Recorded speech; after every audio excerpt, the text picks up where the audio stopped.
fro, my shit ice cold, Trae Young.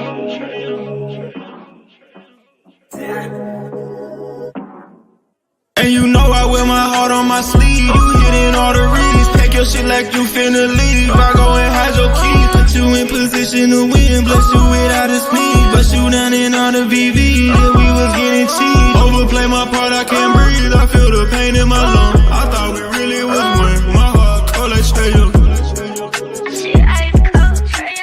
Overplay my part, I can't breathe. I feel the pain in my lungs. I thought we really was one. My heart cold like Trae Young. Shit ice cold, Trae Young.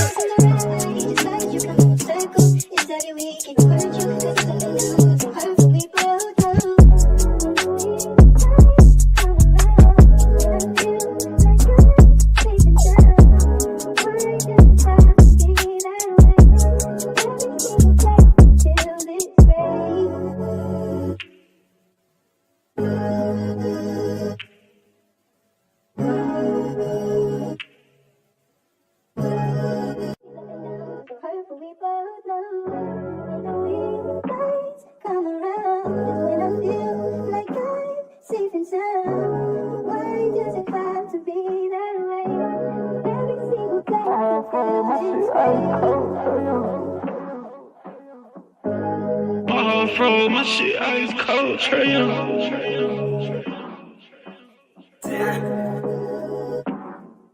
And you know I wear my heart on my sleeve. You hitting all the reads. Pack your shit like you finna leave. I go and hide your keys. Put you in position to win. Bless you without a sneeze. Bust you down in all the VV. That we was getting cheap. Overplay my part, I can't breathe. I feel the pain in my lungs. I thought we really was one. My heart cold like Trae Young.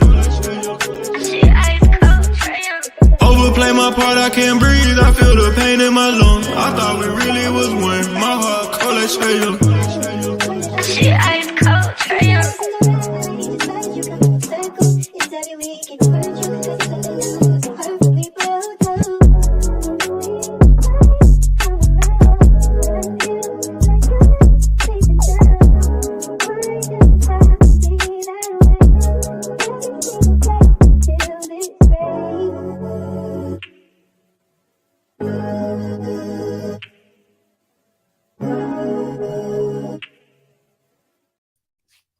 What's good, family? It's your boy Damon in the building, baby.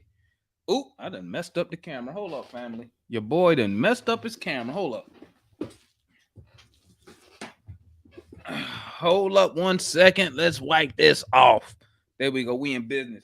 It's your boy Damon in the building, man. We Talk Hawks TV. We Talk Hawks Daily.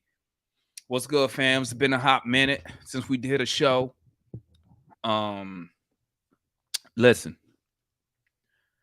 remember, guys, this is a fan channel. This is for the fans by the fans. Y'all feel me? So if y'all feel the need that we need a show, hit me up on Twitter. Hit me up on Twitter. I said, listen, any fan that wants something, any fans that got something to say, you just let me know. Hit me on Twitter. And I will set up a show if y'all got some stuff y'all want to get off y'all chest. Now, I might not be here for the show, okay? But the point of remember, guys, the point of this channel is for us fans to be able to get off our opinions. You feel me?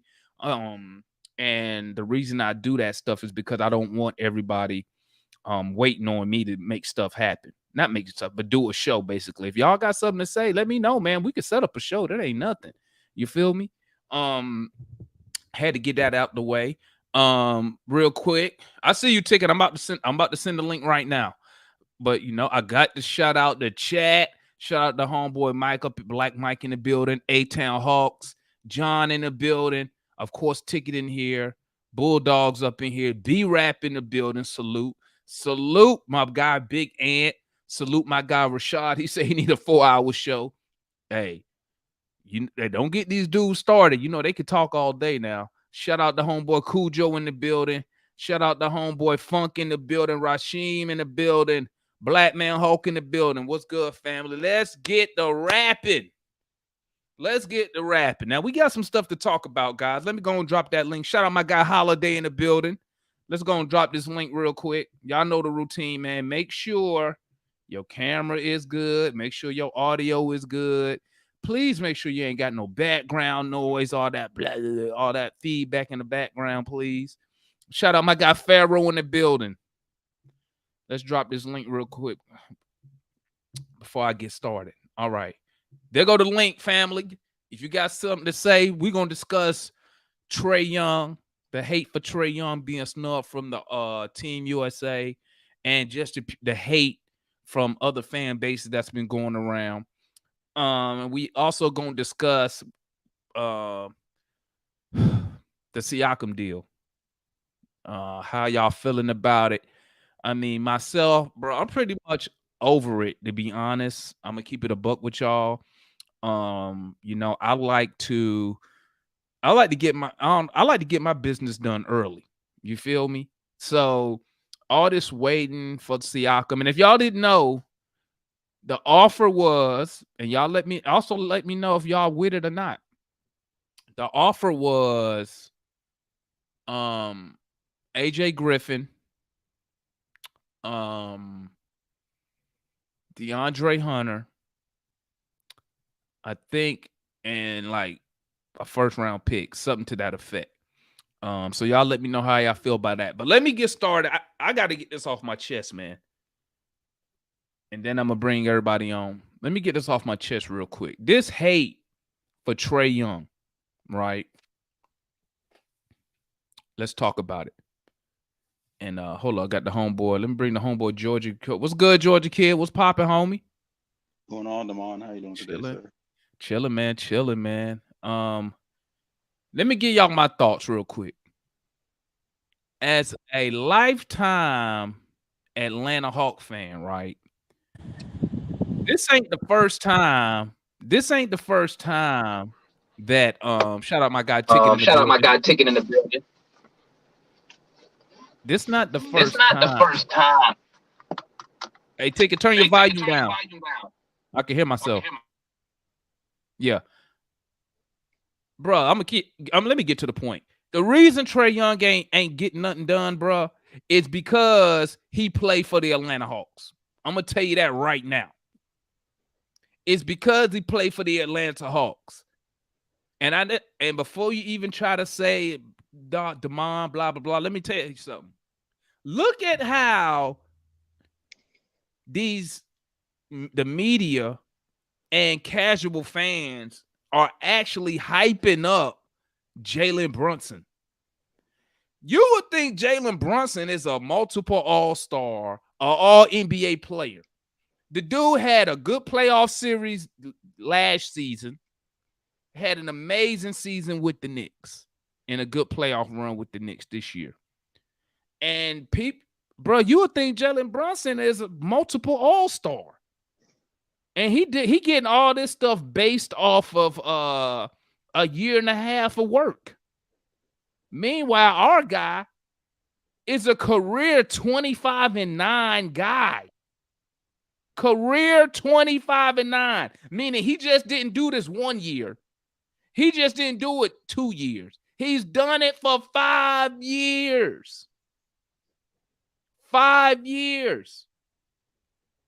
And the disrespect that I'm hearing, well, what's the dude named Tim something, McMahon, whatever his name is, talking about, Trae Young didn't run over a screen back in 2019.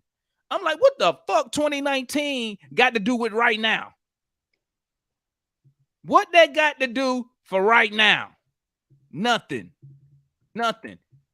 You suppose, somebody correct me if I'm wrong, Team USA supposed to take the best players that's available. You take the best. Let me think. When the Dream Team started, I don't believe, let's see, the only teammates was who on the Dream Team? Was Malone on the Dream Team? Was Stockton on the Dream Team? What other teammates was on the Dream Team? Teammates. Oh, you mean two people from the same team? At least two? From the same team that was on the Dream Team. Was Pippen on the Dream Team? Yeah, he was. So you got those 4. I'm trying to think who else was on that. That's it. Barkley, It's just those 2. Ewing. Okay, Barkley, Ewing, David Robinson. That's it. Okay. Yeah, you probably right. Wasn't nobody with Larry Bird on there? Nope. Okay. Nope. Magic? Bird wasn't even going to play. Magic What had about Magic? Nope. Won't no other Laker up there. Oh, okay. Nah, Nick didn't play for the Dream Team, B-Rap. So my point is this. Because I was read. Hey, you got to turn me down to get I hear the feet. I can hear myself. The point is this, because I read one dude responded, said, hey, they trying to get chemistry. And I'm like, chemistry? The Olympic team is not about chemistry. The Olympic team is about getting the best players that you got and going out there and dominating. That's what it's about. Nobody on the Olympic teams be playing. They don't play with each other. So I don't want to hear no chemistry. Now, what can I accept? I could accept this. If one of the coaches came out and said, hey, you know, we didn't take Trae Young because we trying to play a certain way. I'm trying to do a certain style, and I need this type of player because this player is tall or whatever. I could be like, you know what? Okay, whatever, you know. But the fact that you got one guard that's 6'5", the other guard 6'2". So I don't understand how Trae's not on that team. I don't get it. I do not get it. And I'm gonna tell you what's gonna be messed up. Because you usually don't see all NBA players volunteering to go play for Team USA. Because usually they've already did that, done that, got the medal. I'm not going back no more. It's really a waste of my time because no one really cares anyway, to be honest. So for them to and then just the purity hate at Trae Young. I was on Twitter and I saw my guy. What the dude name? The dude name was Nick's Muse. He tried to compare Jalen Brunson with Trae Young, saying Jalen Brunson's a better point guard. Posted all the stats and left off assists. How you gonna leave off assists and you talking about point guard play? Then some Knicks fan came in there on the post and said it's because this shit is hilarious. Because Trae Young is the worst defender in the NBA. Let me tell you something, man. Shout out to all the Hawks fans on Twitter who keep them damn analytic stats on the ready. Because as soon as he said it, it had to be about 30 seconds later. Homeboy dropped that post. Boop. It showed that, Jalen Brunson is a worse defender than Trae Young. Guess what? That guy never came back to that Twitter thread. He ain't say nothing after that. And it just showed. Let me tell you something. And then I'm going to be quiet. I'm going to go to ticket. Guys, listen to me. You got to be careful when you see the media, meaning those sports talk shows, those debate shows, and then these so-called basketball insiders who never played the game. They just insiders, whatever it take to be an insider. You got to be careful because what they'll do, they'll push an agenda. They will push an agenda. Probably paid for by the NBA if I'm going to keep it a buck. Because, and how do I know this? Prime example, look what the media did to Russell Westbrook. Everything the media says about Westbrook, the coaches who coach him say the exact opposite. The exact opposite. I ain't seen a player badmouth Russell Westbrook yet, saying anything that the media says about Russell Westbrook. I ain't seen a player come out and co-sign none of that. So you got to watch when they push that agenda because they trying to push an agenda on Trae Young. I'm gonna tell you this what I see.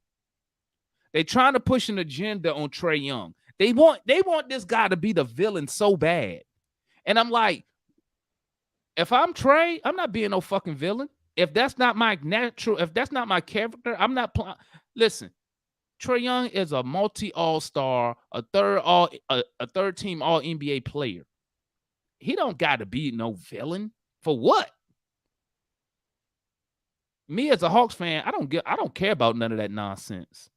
Because no matter what the narrative they do want to try to put on you, you can always beat them if you're winning. Win and stop all that shit. But your real haters, even if you winning, the people who really don't like you, they gonna go find something else. Like they do LeBron James. Like they do Kevin Durant.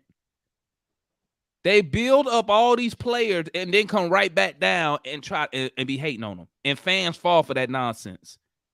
When Westbrook won the MVP, everybody loved Russell Westbrook. Everybody loved Russell Westbrook. Next thing, boom, boom, boom. Here comes Skip Bayless, Russell Westbrook, and all this nonsense, and these casuals following that. You don't believe me? That's crazy. Go watch when Lil Wayne was on Undisputed. Lil Wayne was on Undisputed. And Skip Bayless tried to say Patrick Beverly is better than Russell Westbrook. Lil Wayne looked at him like he was crazy. He was like, what? What? Shannon Sharp was laughing. Lil Wayne looked at him like, what? So you got to be careful when they push those agendas. I don't want our guy to be the villain. For what? The only time he need to be a villain is when he beating these other teams in their arena. Then he could be a villain. They can label him a villain then. What's good with your ticket? Talk to me, man. Hey, man.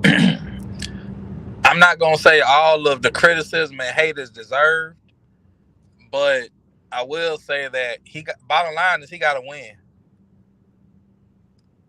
That's all it come down to. Well, I'm saying Luka ain't winning. No, Luka ain't winning. What is Brunson? What has Brunson won? Nothing. What's my other guy on the Team USA? What's his 6'5" point guard for the Pacers? Oh, the Halliburton. What he won? He on his second team. No, this ain't even for me. It ain't even about Team USA. It's more about what has Trae done since the Eastern Conference Finals. Results wise, it's been play-in after play-in, and a player of his caliber, if he not winning, that's gonna make him subject to being an easy target. So let's keep it. Hold on. You gotta add context to that though, Ticket. I know that, but I'm just giving you the lining with it. Like Westbrook, if Westbrook had a ring, Westbrook got a ring. No. If Westbrook had a ring, I don't even think that a lot of the stuff that he would get would be going through. KD got a ring and they talk trash about him. They talk trash in a different way though. This is what I'm saying, Ticket. When it come to Trae Young, the hate is over the top. It's gonna be over the top until he wins. We're winning. No. Until he win championship. And I understand what you're saying about Atlanta. He getting this hate because he in Atlanta or whatnot. I get that. However, there's other non-basketball teams that have stars to where they don't get that hate. Like Milwaukee's not a basketball town. That's football.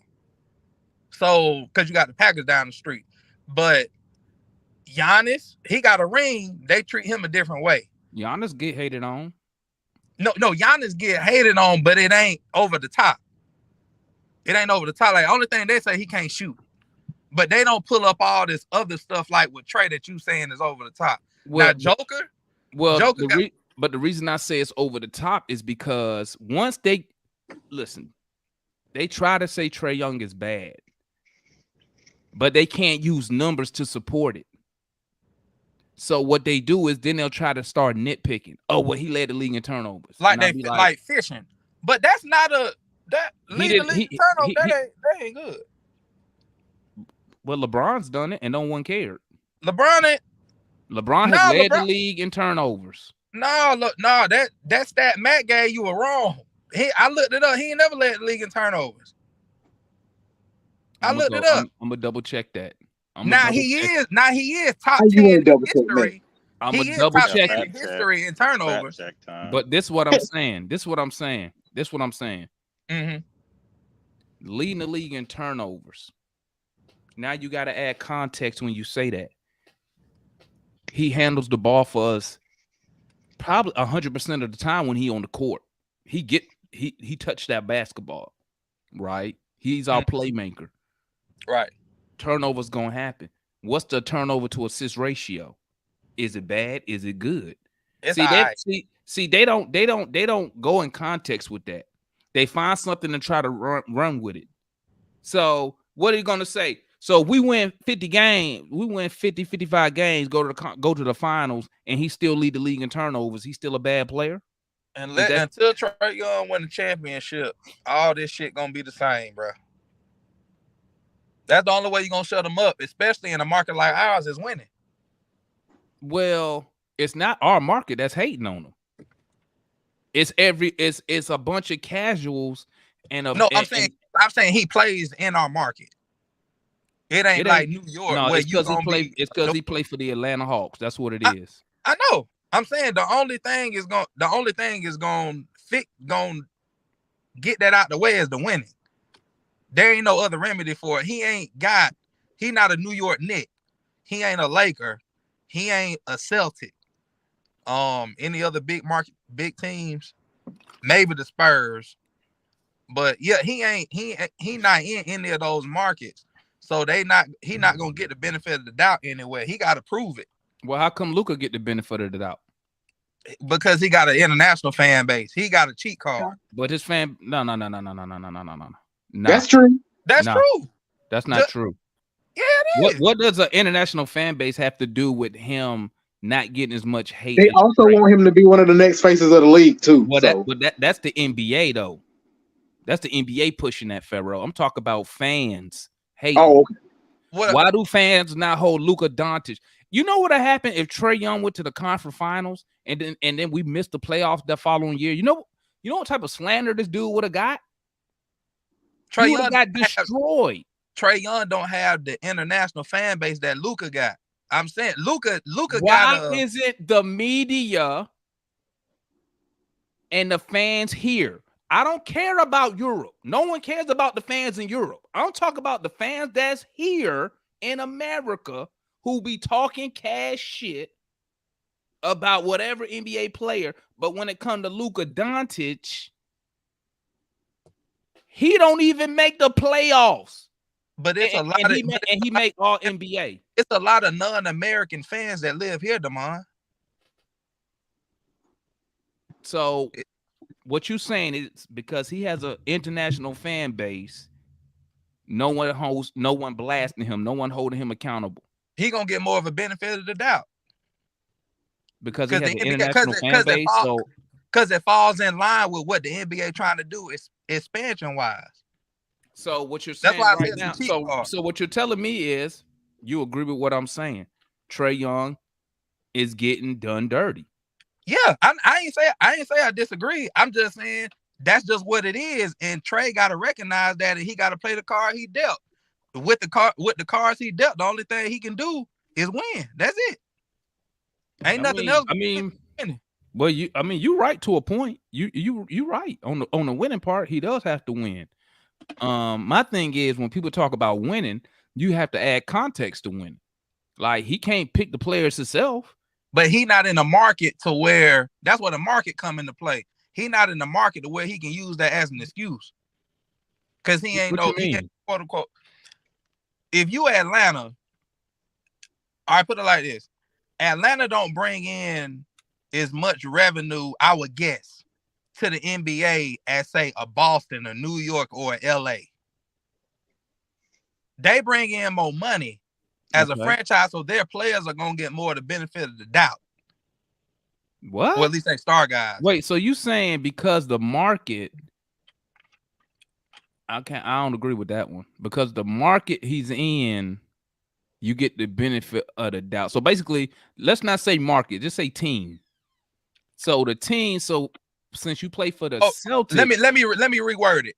If you play for the Celtics, Lakers, or the Knicks, you have a big machine behind you. Ain't no machine in Atlanta to really push you like that. Why not? Why we don't have a machine? Why we don't have a machine in Atlanta? We ain't won.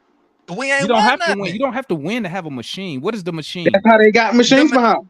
No, what is the machine? When you say the machine, is the machine the fan base? Is the machine is the organization? The machine is, or the machine the NBA? NBA and the media. Both. The machine is the enormity of the fan base. So our fan base it's grown. It's grown since we got Trae Young, but it ain't nowhere near the global fan base that is Boston, LA, New York. So off of that alone, that machine gonna be way bigger than Atlanta's. So that helps those stars when they're there. I don't think that helped the stars. Have you seen that map of the teams that sell the most in each state? And I think Lakers got like 30-some states. Mm-hmm. Yeah, Laker Nation, the biggest fan base in basketball. Well, Golden State did outsell them, but now it's the Lakers was right after. But what that got to do with? I'm just saying that's how much that plays into the politics, Damon. What part? What politics? I mean, excuse me, the politics of what? If you a fan of the Lakers, you gonna justify some stuff about them or hype up their players. No. And outside of Georgia, basically Georgia's at the Hawks. So you ain't gonna have people in Philadelphia or Nebraska, anywhere else trying to say, "Oh, trade this, trade that." So pretty much, so what y'all saying is the Atlanta Hawk fan base is mid. No, it ain't That's what you just said. It's about the amount. It's the amount of fans. Yeah, it's the amount of fans. Like what we saying about the Hawks. That's your fault. That's your fault. That's Pharaoh's fault. How is it? How to make other people like the Hawks if the Hawks ain't winning? All y'all cats from Atlanta, from Georgia. That's y'all. I was born in the 90s. These motherfuckers been here since 1958. How that motherfucker? I ain't out there playing. If they don't win, look. Why you think? Hello. That's y'all fault. Y'all. I got two brothers who at different points have been fans of the Lakers. Why is that? Born and bred in the state of Georgia.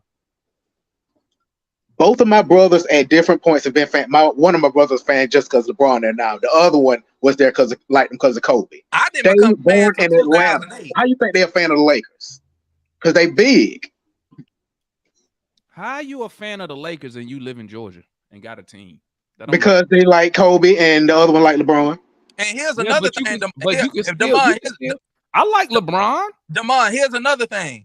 Think about it like this. Let's say you just getting introduced to basketball. You see ESPN and the Lakers on there, Golden State on there, the Knicks on there, Boston on there. You ain't gonna see the Hawks on there. To see the Hawks, you're gonna have to go to NBA TV. If you're a casual fan, you probably gonna watch ESPN or ABC or TNT before you see NBA TV. NBA TV, you got to pay extra for that with some cable packages. But you'll see Trae Young on ESPN. You'll see him on Sports Center. You'll see him in commercials. That ain't the same as the game, Damon. Well, no. If I see Boston versus New York, you talking about exposure. That's what you talking about, exposure. That's the machine, Damon. And I'm saying you'll see Trae Young be on ESPN commercials. He on the State Farm commercials that they play. Just because the team is not on. Let me tell you something. The reason cats from Georgia is not Hawk fans is because we ain't won. Because the team been pressing. I don't want to hear that. Listen. This just my. You just want to excuse on who 2000s and because y'all don't want to ride when the chips is down. Y'all rather go or hop on the bandwagon of who's winning currently. Like the Braves. That's exactly what y'all do, bro. I'm keeping it a buck, man. You know how many dudes I met from Atlanta? I'd be like, who your team? Oh man, I'm a Warrior fan. I'd be like, Yeah, how you a yeah. Warrior fan? How you a Warrior fan? You got a team down the street. But it's the same way. Okay, I can think of football. Let me see. 1, 2, 3. Either 8 or 9 of my cousins. But hey, they are Steelers fans.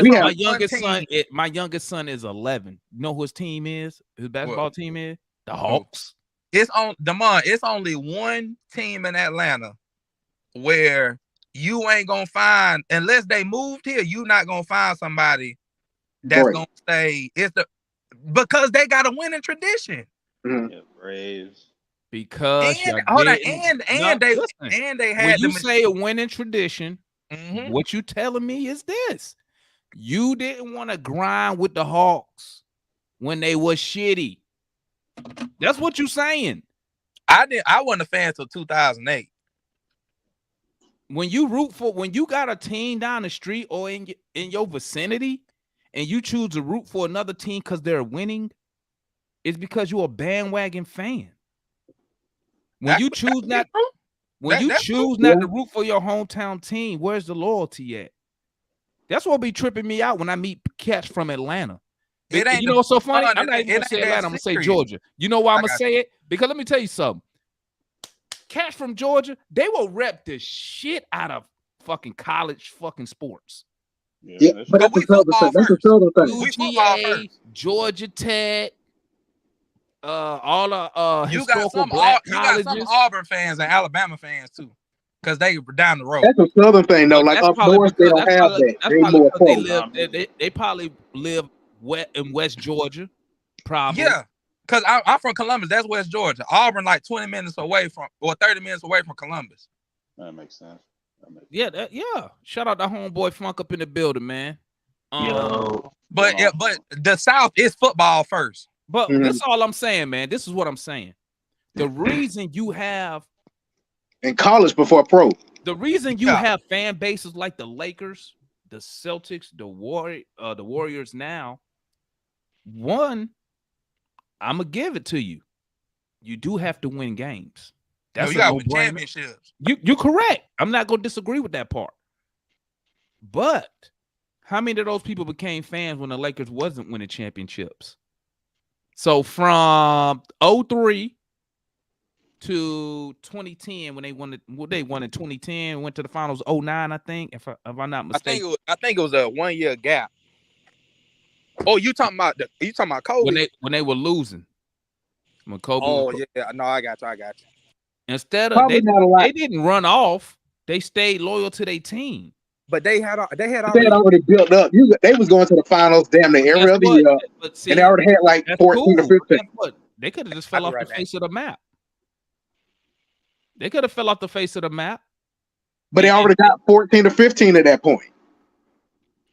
I'm just saying, man. When y'all tell me, I'm gonna say the this real quick. I'm gonna say this real quick, Funk. Then I'll let you go, my guy. For sure. When y'all tell me, right? Because once again, everybody knows I'm not from Georgia.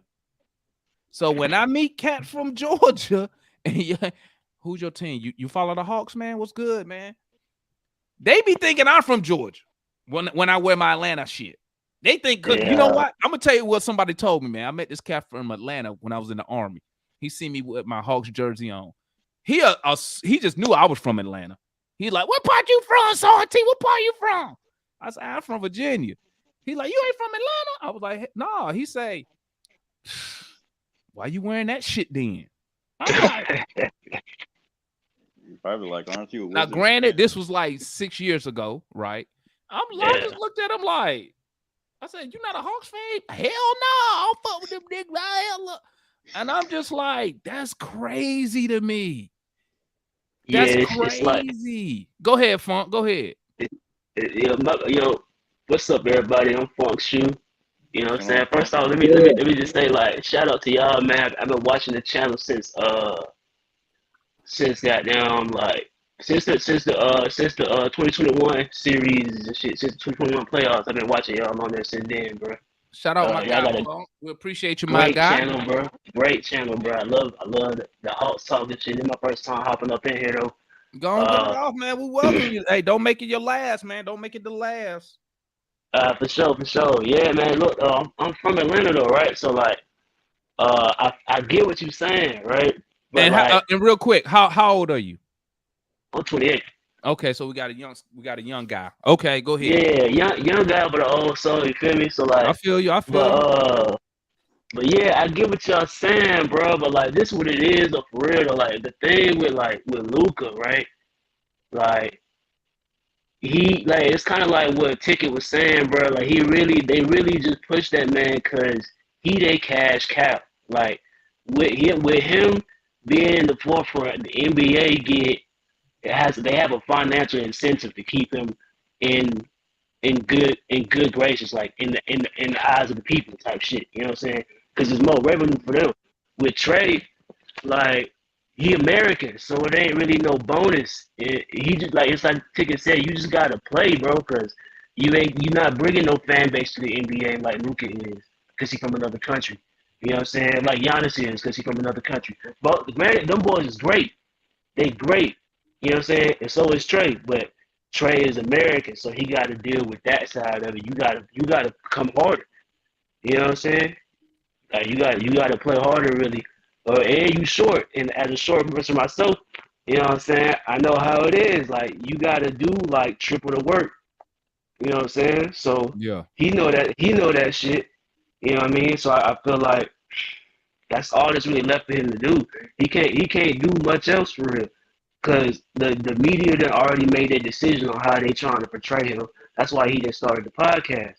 You know what I'm saying? He started the podcast trying to get his own narrative out there to humanize himself in the eyes of the people so that he have a better rap sheet. And maybe that get him more money, maybe that get him more votes in the future and things like that. But as of now, his only option is to start cooking niggas. Like he gotta start cooking folk on the floor. He gotta come back this season. This coming up season and go crazy. All them boys gotta go crazy, or else it's like you just proving everybody right. But he averaging 25-9 over 5 years. I mean, how much crazier he gotta go? You gotta translate it into win. Huh? Yeah, they just gotta win. Into winning. So Yeah. y'all tell okay. He's the star, so he gonna get the brunt of it. But the team got to do that. Yes, it's like he's basically the quarterback. Yeah, it really ain't nothing else he can do because the media against him. When I read the hate, right? When I read the hate, they don't mention that. You know why? Because the guy that they're supporting, whoever the guy is that they're supporting, right, don't put up numbers like Trae has put up over 5 seasons. See, that's what I was telling them cats about Jalen Brunson. I said, granted, I'm taking nothing away from Brunson. Amazing year last year. Yeah, 50% from the field, 44% from 3. They won some games. The year before that, he had a good playoff run without Luka. But guess what, guys? That's only 1 season. He been cooking for 1 season. My guy got 5 years of work at 25, and last year he gave you 28. Brunson on the team? Huh? Is Brunson on the team? Yeah. Yeah, he on there. Yeah, he's on. Okay. There. Bridges on there, Halliburton on there. Don't know why. How they beat this man out, bro? Oh, look! This is what it is, though. I was saying this in the chat. No mean to cut you off, but I was saying this in the chat, yo. So like, I was watching. I think his name TM Hoops on YouTube. This is a white boy, but he was talking about Trae. Basically, he just uploaded this video maybe like an hour or 2 ago, talking about why Trae seems to be essentially blackballed from the USA team. So what he was saying was, Trae was on the select team in 2019. Now he didn't really kick it with, if I remember correctly, you might have to watch the video, but he didn't really click it with, like the coach at the time. Like they weren't really feeling like his game. You know what I'm saying? Or whatever. So like the dude whose name is escaping me right now, he's also a part owner in the Hawks. You know what I'm saying? And Trae just unfollowed that man on I think it's Instagram or Twitter or whatever. It's basically like, bro, got a beef with Trae on some shit. Like, he don't fuck with him like that. Like, you know what I'm saying? And it's basically him. He like blackballing him from being on the team. You know what I'm saying? It's what it seemed like. Because they You picking do niggas listen to over them him. selected. It's politics. But this my deal though. This my deal. When you do these are professionals. Right. Team USA, the goal is to go out there and win. The goal ain't to be buddies and shit. I didn't know the coach and the player had to be the best of friends. Yeah, I don't Not think it was a friendly necessarily thing. I think it might have been more of a basketball rift. They might have had an issue there, or his game, like the That's way he what plays. everybody harping on what Tim and Man said, but all three of them kind of backed up that the coaches kind of, once they like you, and if they don't like you, they kind of hold it against you. So Yeah, if they they didn't hold like grudges. him not running over screens, then they probably, that's what I'm saying. That's when I said in the chat they still holding that against him. That's 2019. And I'm saying they I still know how holding the crazy bias. it sounds. Yeah, How they can you hold it down. How can you They- hold a grudge about a freaking because he ain't run over a screen in 20? Because the dude they- was in year 2. All three of them basically said they probably gonna pick somebody they like over somebody they felt the way against. So they not Right. trying to. They not that. So what they need to do, they need to come out and say, "Hey guys, we picking the niggas we like. We not trying to motherfucking win. We just Yeah. like this guy, so I'm gonna pick him." And look, That's what you they know need what's to crazy? What's Whatever crazy, the other he made team the name is, 2019. he said What's small guards don't do good in feeble. He brought up Listen, I heard I that what's read the too. that. Boston That's dude? bullshit. He brought up Kimber. That's He brought cap. up Kimber. He brought up Dame. Yeah. He said Better they than was like, Kemba. But none of them pass though. Kimba don't pass. Kimba He does a- nothing. I'm just saying what they say. I That's agree. teamwork. Trae is Bro, way better than listen, I read that part, bro, and I'm thinking this: how in the hell you averaging over a career 25-9, and somebody gonna tell this man, "Hey man, you know what? You average 25-9 over 5 years in the best league in the world, but you can't play FIBA freaking basket. Get the freak out of here, like, bro. Like, I if I think was a ball don't player, they play rougher. They rules different. bro, it ain't that physical, my I'm guy. not justified. I'm just saying they I watched Oh, the yeah, coaches are the ones picking the Luka people. did mention that when he Because came Trae over better here. He than said it was softer. on Trae him. better Let me than what's his let, name? Rivers and everybody else. Let me be quiet. Let me let Matt and Mike go. Get and White Mike go. What up, Matt? And I know, You on I that, know, what's Matt? up? what's cracking right now? What's going Right on? now we on Mike. Trae on not getting Bro. selected, and then we're gonna swing over to the Pascal. the Siakam crap, whatever. Okay. that's I mean, Trae not making it is disappointing for Hawks fans and himself personally, probably. But I mean, as long as he's healthy for the season, I'm good. I mean, look at the rosters. It's not gonna win anything anyway. They were just getting their ass. They just lost to the They said select team. they probably gonna lose to damn, who forgot who they said. They lost to the select team. What you mean? That was on TV? No, it wasn't on TV. It was They like a scrimmage and scrimmage. lost. Yeah, I mean, I'm not sweating that. I mean, we got the roster. It's not going to win anyway. So yeah, I want him to get extra experience and come into the season a little hot, as opposed to last year. He came in a little cold to start the year. So if you're from that perspective, cool. But otherwise, I don't think it's really a big deal. I mean, I listen. I do agree with you on it. It's not being a big deal. My thing is this. I think when they don't select him on that team, to me, they throwing a shot at our guy. Yeah. They throwing a shot at him. I agree with that. You know what I'm saying? for Now, I sure. can understand if they had guards, it was Dame Lillard and Steph Curry and shit like that. Then I could be like, well, blah blah blah blah blah. Bruh, Brunson, Halliburton, no, bro. No. Even Austin Reeves on the team. Yeah, and Austin, bro, to me, that's an insult. To me, and the Yeah, fact that's that insulting. he done sat there and said he want to play.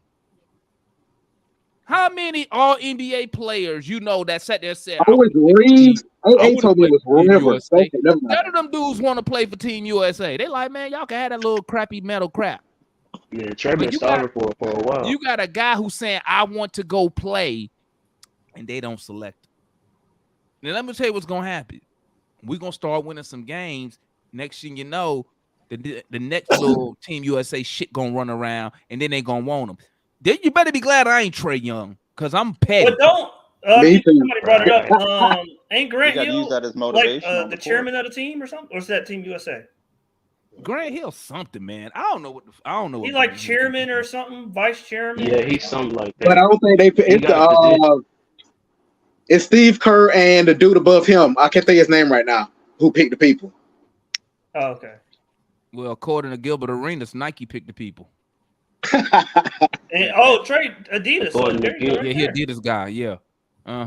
Oh, true. More financial incentives. What's good, Mike? Yo. Well, which one, man? I guess you'll say white Mike, huh? It's a prefix before it. Yeah. Over here, he known as White Mike over here. Over here, he know the White Mike. What it is. On Twitter, he just Mike. You on mute, White Mike? Hey, Mike, I had to mute you because your car noise is playing. So when you want to talk, just unmute yourself. I thought I did. Now you just muted yourself. Now you just unmuted. Now you muted. Hello. Now you unmuted. Now I hear you. muted. You muted, Mike. White Mike, you muted. Y'all funny, man. He want to be muted. No, I did it on purpose. So why you think that ain't funny, man? That shit ain't funny. That's a good one, though. I like that. Hey, I would tell you that team, that FIBA team, whatever you want to call it, they hold a grudge like Matt does. They hold that same grudge Matt does. Oh damn! Same one. No, seriously, I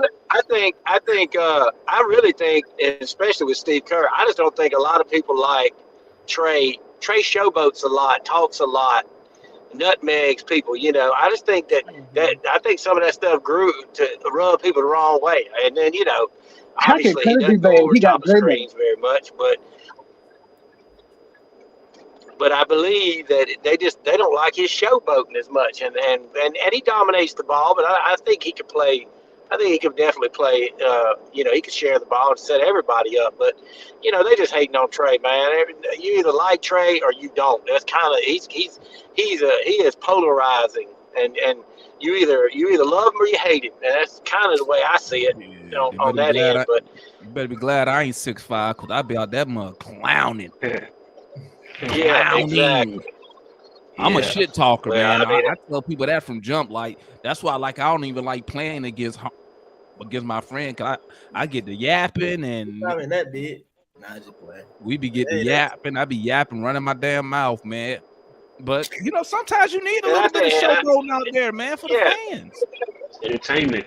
I think you took all that New York stuff that he did to New York and all that stuff, and man, that just it rubbed a big. I mean, New York's a big TV base, and they hate him, but that's cool with me. I love it. It's us against everybody, the way I look at it, anyway. So, they loved it when it was happening, though.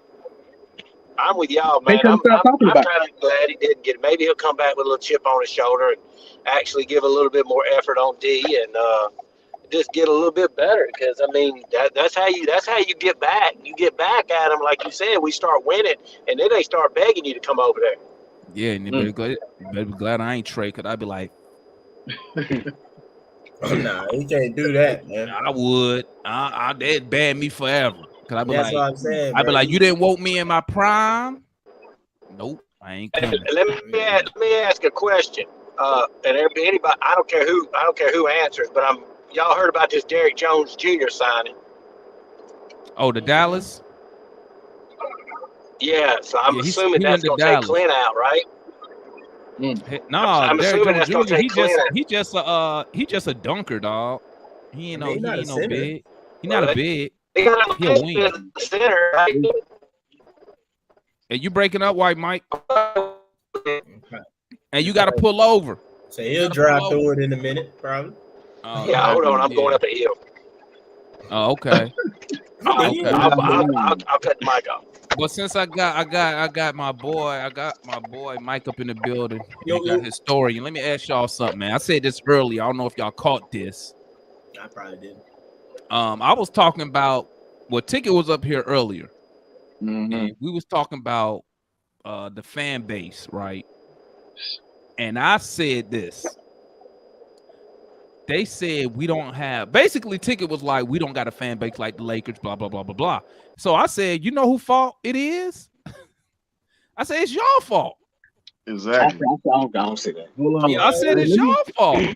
Let me. The cats I meet, the cats I meet from Georgia. That's He talking about jump in this real quick. that's Laker fans. That's Did you hear the story I said, Mike? You hear my I ain't story, here, huh? man. I'm already offended. Though. Yeah, he talked about the You offended already. Watch this. He goes story. He my goes dog. story, right? He goes story, right? Yeah. I said it earlier. I'm gonna say it again so y'all can hear it. So this about 7 years ago, because I was still in the army, right? So we had a little organization day. So I wore my little Joe Johnson jersey out to the little function. Woo woo woo woo woo. You know, so this cat walked up to me. He was like, he just knew I was from Atlanta, bro. He was like, "You from Atlanta?" I was like, "Nah, man, I'm from Virginia." I said, "Where you from?" He like, "I'm from Atlanta." He gave me the whole spiel. Woo woo woo. I was like, "Really?" I said, "You a Hawks fan?"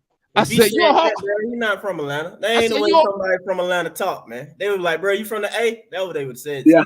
Hey, I don't know. Listen. Hey, wait a minute. That cat told me. Hold on. Let me finish. Man, that cat told me. I said, "You a Hawks fan?" He like, "Hell no." I'm like, "Really?" He like, "No." I'm like, "How you from Atlanta? And you ain't a Hawks fan?" He was a fan of some other team. I was like, "For real?" And then he said, "I said, what made you think I'm from Atlanta?" And he was basically like, "You wearing the jersey? No, nobody wear that shit." I'm like, "Really?" Basically, that's what he was telling me. I was like, "Really?" He was like, "Yeah, man. Don't fuck with the Hawks." I was like, So I blame y'all. I blame y'all cats, born and raised. I blame that team. In Atlanta. Whatever is Atlanta, because I don't know what's Atlanta. He said, "I don't know." Whatever's Atlanta. I got an answer for you. Hey, hold on. I blame y'all. It's Mike's fault. Wait a minute, DeMar. Wait a minute. Hold up. You need to blame Dominic teammates. Everybody else. Been down this path. No way. I'm from Virginia, and my son is a Hawks fan. But I meet cats. Your dad a Hawks fan? No, he a Laker fan. I'll be like, how? How you a Laker fan? Cause look, this what it is, bro. You gotta I blame remember, all y'all bro, cats from Georgia for this. Since like the 90s, bro, Atlanta really been like East Coast Hollywood. It'd be people coming from all over the country to stay in Atlanta. So but it goes deeper than that, Funk. But you know then, it ain't even since the 90s. Like I said, I did this to DeMond before. I gave him a full history of Atlanta, bro. You feel me? I do it again. But then this here. It's not even just, you talking about all these East Coast celebrities and stuff coming here. Man, Jokers was not messing with any of the Atlanta teams back when my granddaddy was around, bro, because they was that bad. They all was bad when they first came to the city. Our grandparents when you talk about it, let's be real. Everybody rocking with the Braves because they got good during the late 80s. Dale Murphy and them boys came around. And you talk about McGriff and Tip and all of them. He went worse than first in what year? Yeah, in a year. 91. 91. It was either 90 or 91. I can't remember. But let's be real. Think about this here. You had Joe Torre, who won multiple championships with the New York Yankees. The Braves had him as a manager in the early 80s, if you want to be technical. Bobby Cox was his assistant. And Brian Snitker right now was just a position coach that was in minor leagues or whatnot. When you look at it, they always get rid of people that have value. They tossed Joe Torre, and you see what Joe Torre built in New York and won all them championships. We could have had that here. Bobby turned us around and put us in a situation where we were there but could never get over the hump except one time. And let's just be real. The Falcons. Anybody that's a Falcon fan, y'all check out the Birdcage LLC, by the way, tomorrow night. We got some Falcon stuff for you. Let's be real. The Falcons were bad for years. We've only had X amount of years where we were decent before Matt Ryan even got here. Because honestly, it sucks to say it, but the Falcons got good during his era. Let's be real on that. We only went to the playoffs twice with Vic. So all I'm saying is the same with the Hawks. First Super Bowl appearance. Exactly. I'm telling you, most of my 50-year-old cousins are still a thing. But hold on, but that was a one-hit wonder. We all know that. Chris Chandler fell by the wayside. Jamal Anderson blew out his knee. That defense got split apart.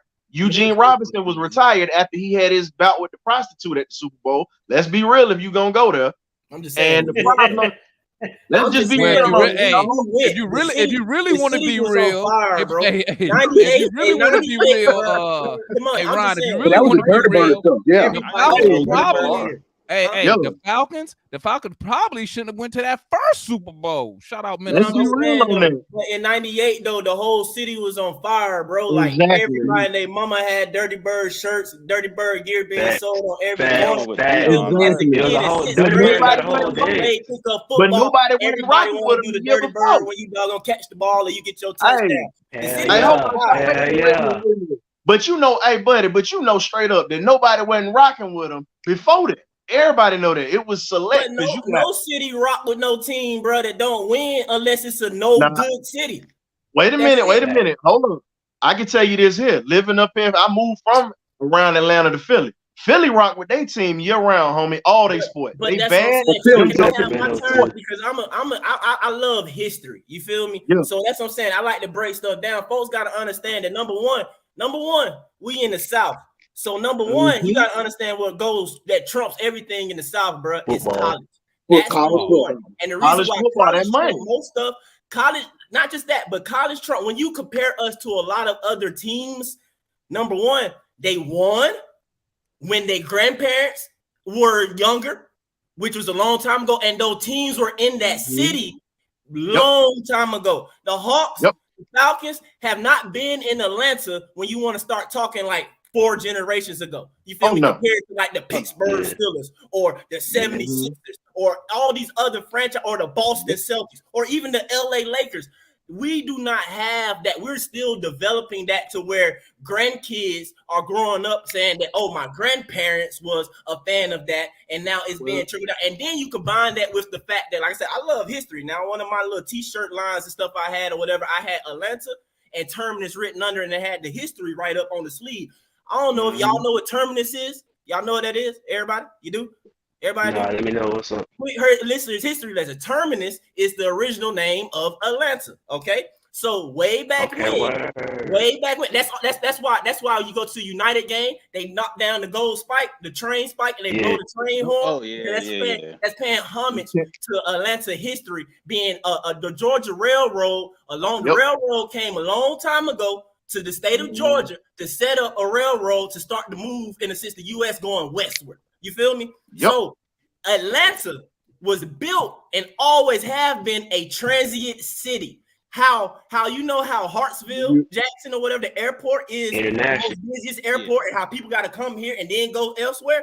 The railroad has been that since way back when for the United States in a sense and stuff like that. So you always have other places coming to Atlanta. That's why I tell you, it ain't just but here's the thing though. Just think about it, bro. Transients coming here. You feel me? So I ain't never heard that. I like history too. Why do y'all think it's a side of town called Mechanicsville? Why do you think you got Cabbagetown? All them areas, all those old areas that you talk about or whatnot, railroad workers lived in, and you talk about farm.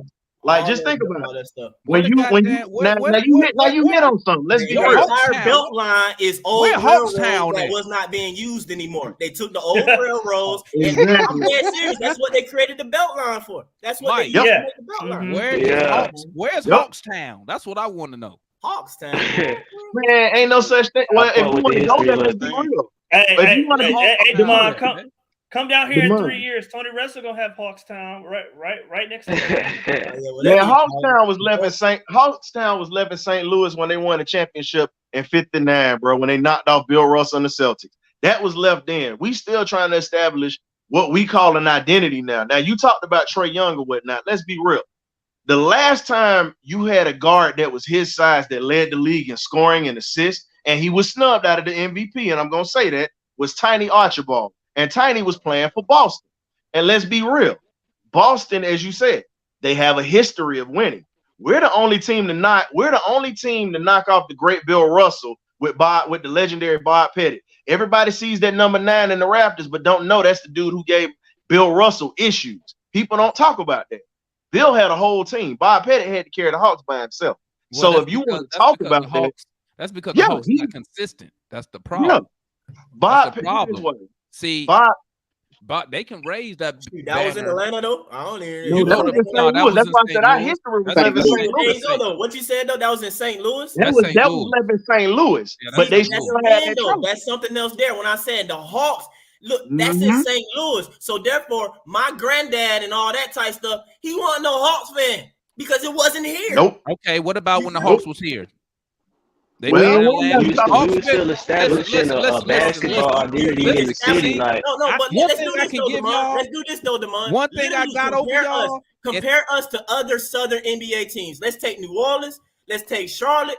And you see Miami. Miami, doggone, they won, and they folks don't even show up. Because why? Because majority of they doggone city, Puerto Rican and crap like that, or whatever you want to say, or whatever majority of they city. No, they let's in be this real. football No, country. no, no, no, no, They no, in no, this no, no, no, football no, nation no. country. deep. The reason, act wait a like minute, two. hold up. The Go reason to why a Miami Marlins folk don't game. show You up, seen the Marlins? Miami is a foot. Let's be real. If you want to talk about the dirty South homes, you already know what's happening.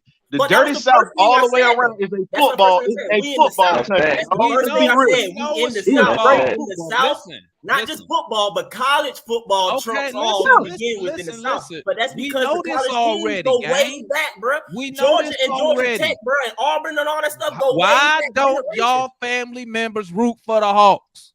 That's I'm what I telling want you, to know. Mine my do. It family, ain't been. my It ain't Because been they here. weren't winning. Look. I got one cousin who don't necessarily root for the Hawks, and I tell you why. Because he wasn't born here. His butt from South Carolina, and I tell him that all the time. Like, bro, you from South Carolina. That's why you don't really rock with a team like that, because you really ain't from here. You really ain't from here. But my whole Look, family, we rock with Atlanta teams, bro. We do. My pop, my uncles, my cousins, all of them except that one that ain't from here. You feel me? And he more so. That's my cousin. I tell everybody that we blood. No, we ain't necessarily blood, but that's my cousin. You feel me? We've been cousins since doggone young or whatever. You feel me? His mom, my auntie married my uncle, of course. You know how it is after you was born and stuff like that. So they got together like that. But he from South Carolina. You feel me? but look, Mike, it come like this too though. It come like this too though. Sometimes it come like you have somebody who they from Atlanta, like they grew up here, but the rest of their family from somewhere else. You know what I'm saying? So the rest of their family, they all root for a whole different team. So if you're the only person that's really from here, you're not gonna root for Atlanta either. If your whole family rooting for like the Celtics, or your whole family rooting for We like. all know folks like that, bro, who were born in Atlanta, but they folks from New Jersey. They folks from Chicago. They folks from this and that place. I just know a lot of people like that. listen. I just felt like fucking with y'all, man. I know, man. We gotta give you the rundown again. We gotta give you the run. Hey, Demond, I told you, bro. When folks tell you they from Atlanta, bro, ask them for their birth certificate, dog. Their birth certificate don't read it, man. I'm like, nah, they came later, dog. Your birth, or ask them, or if you old school Atlanta, ask them what zone they from. Yeah. That's another one. I tell them niggas I be telling them they're not from Atlanta. That's what I tell them. They ain't from Atlanta, man. Like, you ain't from Atlanta. That's why I'm telling you. I don't care what they tell me. I wasn't there though, but somebody really from Atlanta, bro. Like you can tell by the way they say Atlanta. Because I know me personally, I don't necessarily pronounce the T's. I don't purposely do it, but that's just the way it rolls out. I could tell when I'm talking to somebody actually from Atlanta. They where my guy at? You can tell Mike from Atlanta. Where my guy at Q1000? He from Atlanta. Oh, Q1000. Yeah. That shit, that's strong with him. Yeah. Q1000 accent I so forgot hard. where he said he was from, but I know I messed with him. Like, boy, you from the West Side? You got he got it. Hey, if he ain't from Atlanta, you know what? Well, you already know what's up with that one, Demond. We accepted you on the bandwagon a long time ago because we already know you rock with the Falcons because of Michael Vick, that Virginia tie. Let me tell you something. I ain't never been a bandwagon. I've been rooting for this team longer than niggas from Atlanta. You heard me? I've been rooting for this team for almost 40 years. Respect to you, dog. Respect to you, because I'm gonna be 100. Ain't no way I'm pulling for this team if I wasn't born in Atlanta, bro. I pulled for this team. Remember, I told you that though, Mike. Remember, I told you like, bro. People ask me that, bro. I could have picked any. I could have been a Bulls fan. You could have picked the winner, bro. Well, you was up the street from the damn Bullets back in the day. And they was trash. My dad, a Bullets fan. Oh yeah. Hey, your dad got to see them win a championship when they had Wes Unseld back in the day doing the damn thing in the paint. So he got to be, he was there. Wes Unseld, MVP rookie of the year. Yeah, I know all that Bullet shit, man. But and another thing too, though, Demond, a lot of people from Atlanta from the country. So, like, say for example, with me though, you feel me? With me, I'll break it down. My pops side of the family, my granddad and all that, they from Kirkwood. You feel me? And my granddad, he actually from like, kind of Auburn district area and stuff like that. He was around, Martin Luther King stuff, staying not too far up the street from them back in the day. But my mom from 3-4 hours away from here. Now I'm still Georgia ties, all that and everything though. But my mom from Scranton County. She from Savannah, Georgia. That's like 30-40 minutes from Savannah. That's not Atlanta. But bro, no, it's not. Trust me, it's At not all. Atlanta. We know, not at all. Hey, fella, yeah, you right. And it's a lot of people like that too. Let me tell you something. That's how I am. The only reason I don't live in Atlanta, Starks, the only reason I don't live in Atlanta is because I want to keep my wife. Because I will be out there in a donkey. You understand me? Don't say that too loud. I'll be out there at We got a little low on that part. Wish for that one. Remember, this is YouTube. She can play this back. Listen. I'm not allowed to go to Atlanta by myself. Either she got to come or my son got to come with me. Your son was with you last time when I saw you. Yeah. She will make sure I get 2 tickets to that game. So, Demond, I got a question. They be outside. Hey, Demond, I got a question for you, bro, and I'm gonna slide out, and I want to hear the panel on this. Hey, chat, real quick. After we do this question by my guy, historian right here, we're gonna pivot to the Siakam talk. What's good, my guy? So now we're talking about expectations because I'm gonna be real with you on that. You got all the other teams right now that's been doing big things in the city. The United's won their championship. They've been consistent. Unfortunately, they've gotten rid of a lot of their core champion players from the championship teams, and we don't know where that's going to go. They're solid right now, but we're going to see how long that lasts. Braves are still hot as a firecracker right now. You got the Falcons with expectations right now. New quarterback, new defensive coordinator, everything that's coming. And then you got the Hawks right now trying to figure out what they're going to do. Right. The question I have for you is this. When is management going to figure out how to bring in players that are going to continue to trend upward and actually help win when it's time? I'm not talking about regular season games. I'm talking about when you have that go-to win that you need for the playoffs, those wins that you need to put you in a situation to get to the playoffs.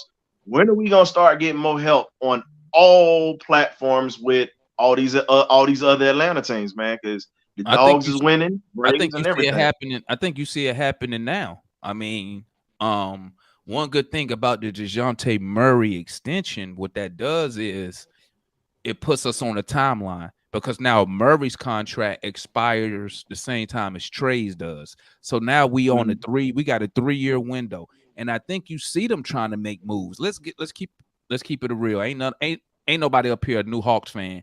We know it's hard for us to get free agents to come here in a prime. We already know this, right?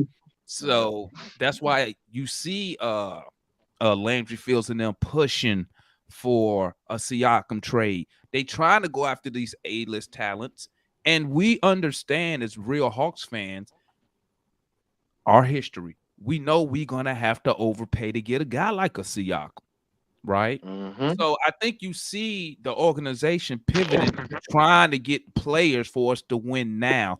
Because I'm gonna be honest, with this 3-year window, we don't really have time to sit here and hope that 4-letter word. We hope that one of these rookies or second-year players pan out to be something, right? If we was rebuilding, if this was Trae Young going into year 2, year 3, it's a different story.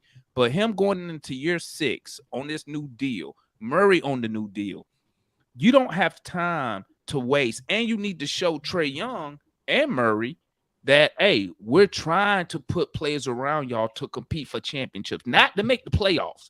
Like, you don't make a move for Siakam to make the playoffs, right? That's a championship move. But what also do we know? We know that it takes 2 teams to make the deal. Would I? Now, I'm different because, it's been like over 30-some years we ain't been winning shit. So I'm at a level of desperation. So for Siakam, I don't care giving up a Kobe Buffkin or AJ Griffin. Now, maybe some of the younger fans, some younger fans who got time on their hands, right? I ain't got time. I'm almost 50. I ain't got time. Okay. But the younger fans who got time on their hands, they don't mind hey, I don't want to give up this guy because I want this guy to develop. Buddy, your superstar player got 3 years on the deal. Excuse me, 4, 3. I can't remember. I'm off, but you got a 3-year window to make something happen. And I think you see Landry and them trying to get a Siakam. Who else is out there for us to go get that could elevate us to another level that's available that we could afford to get? It's nobody out there. We don't need Dame Lillard. Okay. We good on guards. Nobody else is available. I did want a deal. I wanted Ayton on the team, but if you ask me, does Ayton make us a championship team? I don't think so. It make us a better team, maybe not a championship team, but I think if we can get a Siakam here, right, I think that makes us a championship level team. Now, let me say this. I'm just looking at it on paper. Obviously, you got to play the games. You know what I'm saying? But I mean, I think you see the organization trying to make it happen, because when you get a star player, you don't got time to be bullshitting around with unproven talent. You don't got that time. I would love, y'all know I'm a big fan of Mo G. I would love Mo G, but guess what? Am I going to let Mo G stop me from getting an all NBA player that could put us in title contention? Nope. You know, so I just made that answer long, but I believe the organization trying to make it happen now with the push for the Siakam move. Well, here's the thing. I'm gonna say this, and I'm out. We gonna see what's gonna happen, because right now, hey, proof is in the pudding. You know, you look at now, you bringing in Snyder to be the coach here, and you got Arthur Smith right now. If he don't produce now, he on the hot seat. And the question is Snyder gonna be the next coach that Trae gets up out of here? That's the question. No, because if you've been paying attention, you'll notice that when Quinn Snyder signed, he got executive power in his title. He's a head coach and an executive. Now, how much power does he really well? I don't know, but I'm gonna tell you this: it's way, way, way, way more than what Nate McMillan had or what LP had. So you're not gonna see Trae Young blow off Quinn Snyder like he did Nate McMillan. He ain't gonna blow Quinn Snyder off because he know Quinn Snyder has a say. He has a voice in the front office, which the other two coaches didn't have a voice. So Trae and I'm gonna go ahead and get this out the way too. Trae Young is not a coach killer. That's just another point that media wants to push. He has, and that's why I be telling people, you gotta put this stuff in context. Like us Hawks fans, we know, because he didn't get Lloyd Pierce fired. He didn't get it. Lloyd Pierce was here for one reason: develop players. He wasn't here to win. The owner wanted him gone for whatever reason. Nate McMillan, Trae Young didn't get Nate McMillan fired. I mean, Nate McMillan just didn't get the job done. And mediocre at best. And all the other nonsense that went on in the background between him, players, Travis, the ownership. It was a whole bunch of mumbo jumbo. It ain't like Trae Young said, like he tried to pull a LeBron, like how LeBron tried to get Spoelstra up out of here, or how LeBron got David Black. Got him out there. So he's like, you got to go, pimp. I'm sorry. Right? So I don't know why they like trying to say, oh, well, he on his third coach in 5 years. What's the context behind that? When you add Stephen Curry. Yeah, when you add the context, it makes sense. Okay, rookie head coach. Nate McMillan did a little bit, did what he could. Time to move on, get a new voice. We got one. I believe Quinn Snyder is going to be the head coach. I bet he's going to be here a minimum 5 years. I can guarantee you. I'll put money on that. He's going to be here about 5 years. As long as he get the job done, fam. Yeah, he can get the job done, man. I'm out, bro. Check me out tomorrow at 8 p.m. You know what it is. Birdcage LLC. Man. Check out the Birdcage. He be having I know he had Terrence Mathis up there a couple times. Falcons, great receiver. You know what I'm saying? Tap in with him, man. But he gonna be let's pivot real quick. Hey, look, before y'all pivot, man, before y'all pivot, y'all just want to say I'm finna dip out too, man. It was cool. Okay, chopping Funk. up Hey, with shout y'all out boys. my salute to Funk. Show him Yeah. some love in the chat, man. Put some ones up in the chat for my boy Funk. That was his for first sure, time for up sure. here, man. Salute. Yeah, We man. appreciate Yeah, that, man. yeah. And like I Shout said, out. What's up? don't make it your last, man. Don't make it your last. For sure. For sure. Got I'm to gonna hop come back during in the there, man. season for sure. Yeah. Oh yeah. Y'all boy be live as hell during the season, boy. But I be like I told bro, I was like, bro, I be watching y'all. I've been watching y'all boys since 21 season type shit. So like, I already know y'all boy get down when it comes to that season, bro. But I be feeling y'all though, so I'm gonna be back up in there. Hopefully, I ain't in the garage next year like I was this year. I was in that bitch Yeah, that's where I'm 41 at right times now. this year. Shit. Yeah, we gonna have a good season, bro. We gonna have a good season, bro. We For shall. 50 wins, 50 wins, 50 wins. Yeah. Salute to my guy. But let's Yeah, go man, ahead. I catch y'all, bro. All right, my guy. Hold it down. So let's go ahead and pivot real quick. So the Siakam move, man. What's y'all thoughts on it? Y'all done with it? What's y'all thoughts, man? Anybody? I'm basically over it. Over the move. I mean, I was just thinking the other day Because myself. they got a like, dang, stingy this really GM. going. Go ahead, Farrell. What'd you say? Masai might be the stingiest GM in the league. So he want everything out. He too stingy. I'm tired of it. Yeah, he's up the price every time, pretty much. He upped the price against who though? Who Yeah, ain't nobody bidding for this dude? Xavier tripping, man. He said winning 30 backs. But we win 30 games, but fire everybody, boy. Yeah. 30 by November. And trade everybody too. Bro, Yeah, the only way we gonna win 30 games. We should be at 30 by Thanksgiving. The only way we win 30 games, Trae, Murray, Quinn Snyder, Hunter gotta have season-ending injuries. And I'm talking about the coach too. The coach got to be gone too. We ain't 30. He said, okay. He said he trolling. Okay. Yeah, he got to be. Yeah, he said he trolling. Y'all done. So y'all done with the Siakam move or what, man? I'm done. I'm done. Like I said the other day on Twitter, Mike, I don't think you were around. We need to put our full support behind DeAndre Hunter and Jalen Johnson. Wait, you're going too far. Hey, Going too far. Man. Hold on. He got no choice. My guy Matt is hilarious, man. He's hey, Matt gonna let you know. Hey, when he wants you to know his point, he gonna call you out by your name. Hey, Mike. I don't think he was there. No, I don't think he was there. So I told Mike I'm gonna go. I get that too. Look, I told Mike, I wanted to ask you. I'm gonna go. You know, You just brought up Hunter.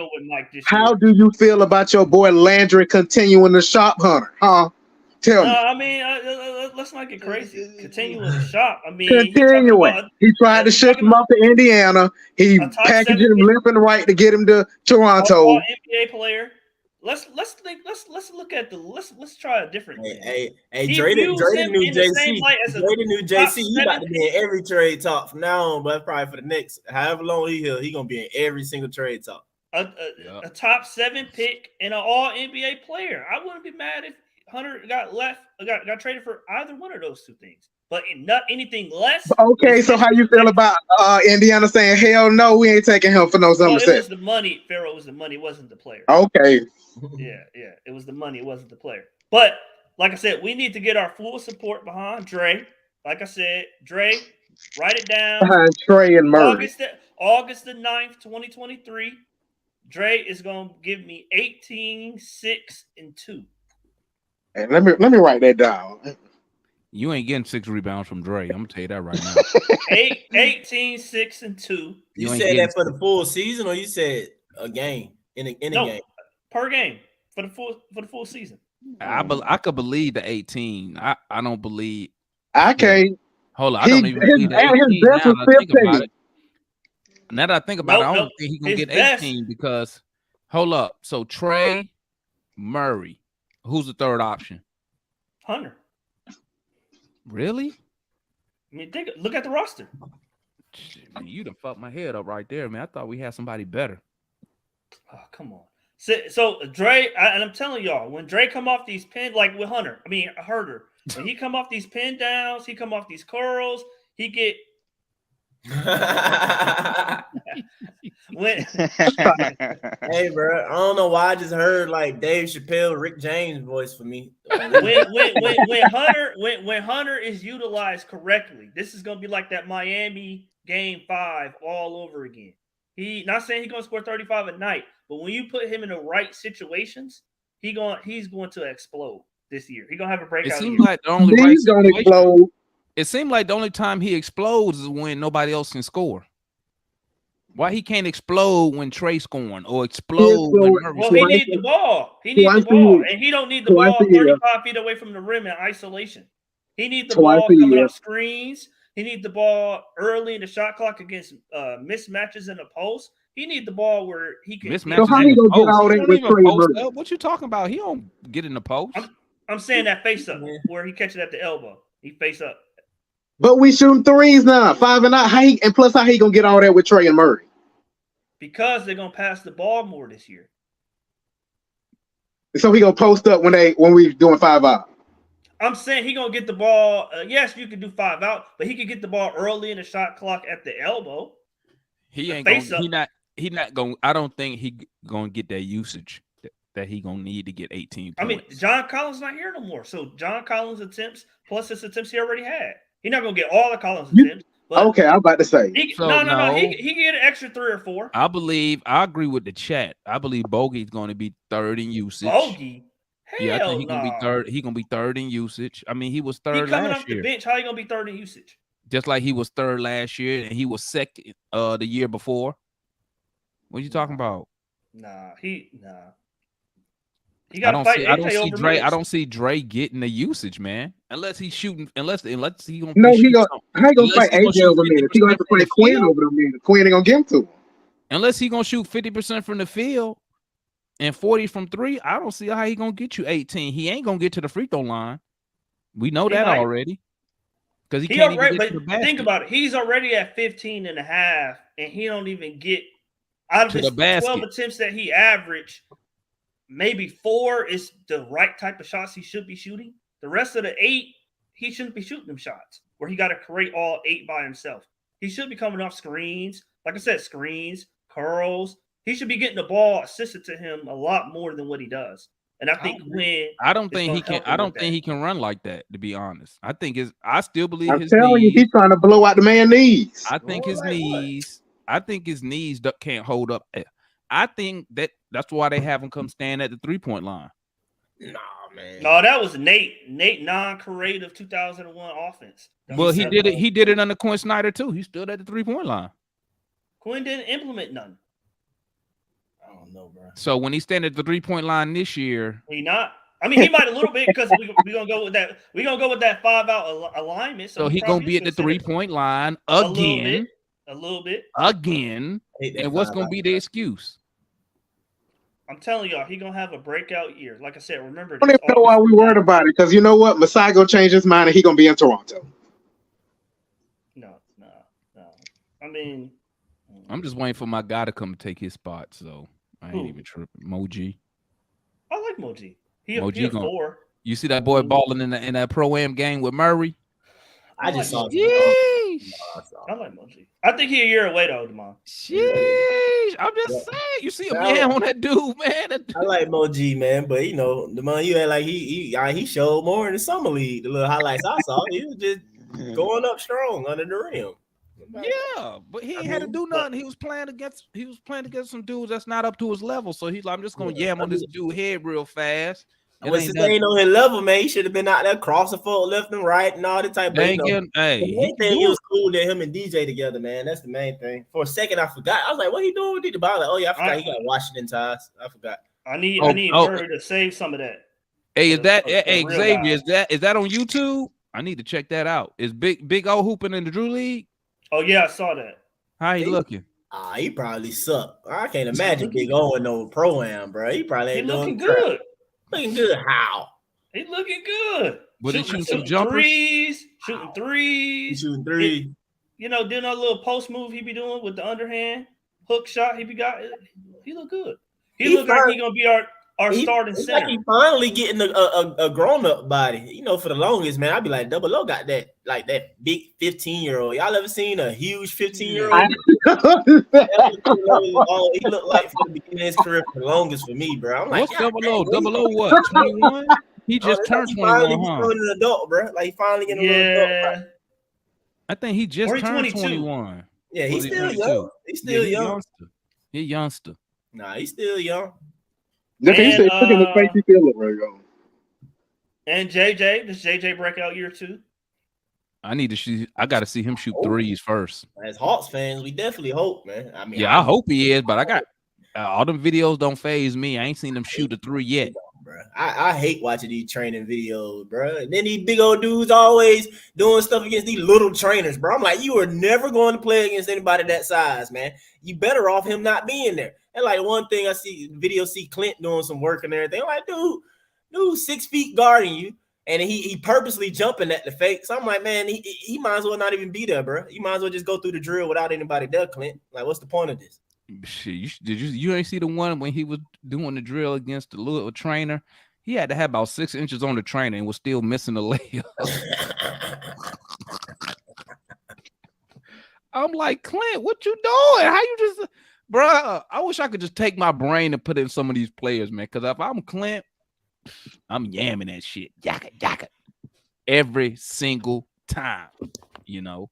But chat, how y'all feeling, man? Y'all done with Siakam, man? Y'all ready to move on? Most people say they are, man. It's been dead, bro. I mean, we Yeah, just had that recent trade scenario kind of come up, and I don't know, because what was it, 3-team or something like that? Because I saw some junk where we getting Gordon Hayward and Bogey going to Charlotte and all that type. But it was 4 teams, I think. It might have been Dallas involved with Charlotte too.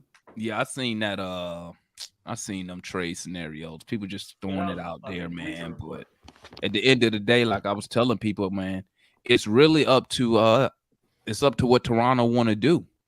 You know, does Toronto think keeping Siakam? Are they trying to compete? Or and then it don't help. No, man, they ain't worried about no damn Kobe Buffkin. No, they man. could trade Buffkin. Like when they said when they was putting that out, I was like, "Are y'all serious right now?" Like it wasn't. It was always AJ. It wasn't Kobe. Do you really think an NBA team is waiting for the number 16th overall pick to become available? I knew it didn't make sense because if that was the case, you could still make the trade in principle, and then you know when the date comes, then you make it official. So I knew that wasn't it. I'm saying is, do he want him and Landry won't add him to what he already offered? No, what they're doing, this is what they're doing, man. Nobody wants Siakam but the Hawks. Nobody wants Siakam but the Hawks. They trying to finagle it and make us trade more than what we should be trading. Yeah, that's what I'm asking. Yeah, is he trying to get more than what Landry want to give him? Okay, but that's why you saw the Hawks put out that statement saying we're comfortable starting the season with the guys we have right now. Basically letting Toronto know, like, hey, bro, we ain't stressed. We either make the deal or we don't, bro. You know, it don't hurt us. If we don't make the deal, it don't hurt us. If they don't make a deal, they got some issues on their mind.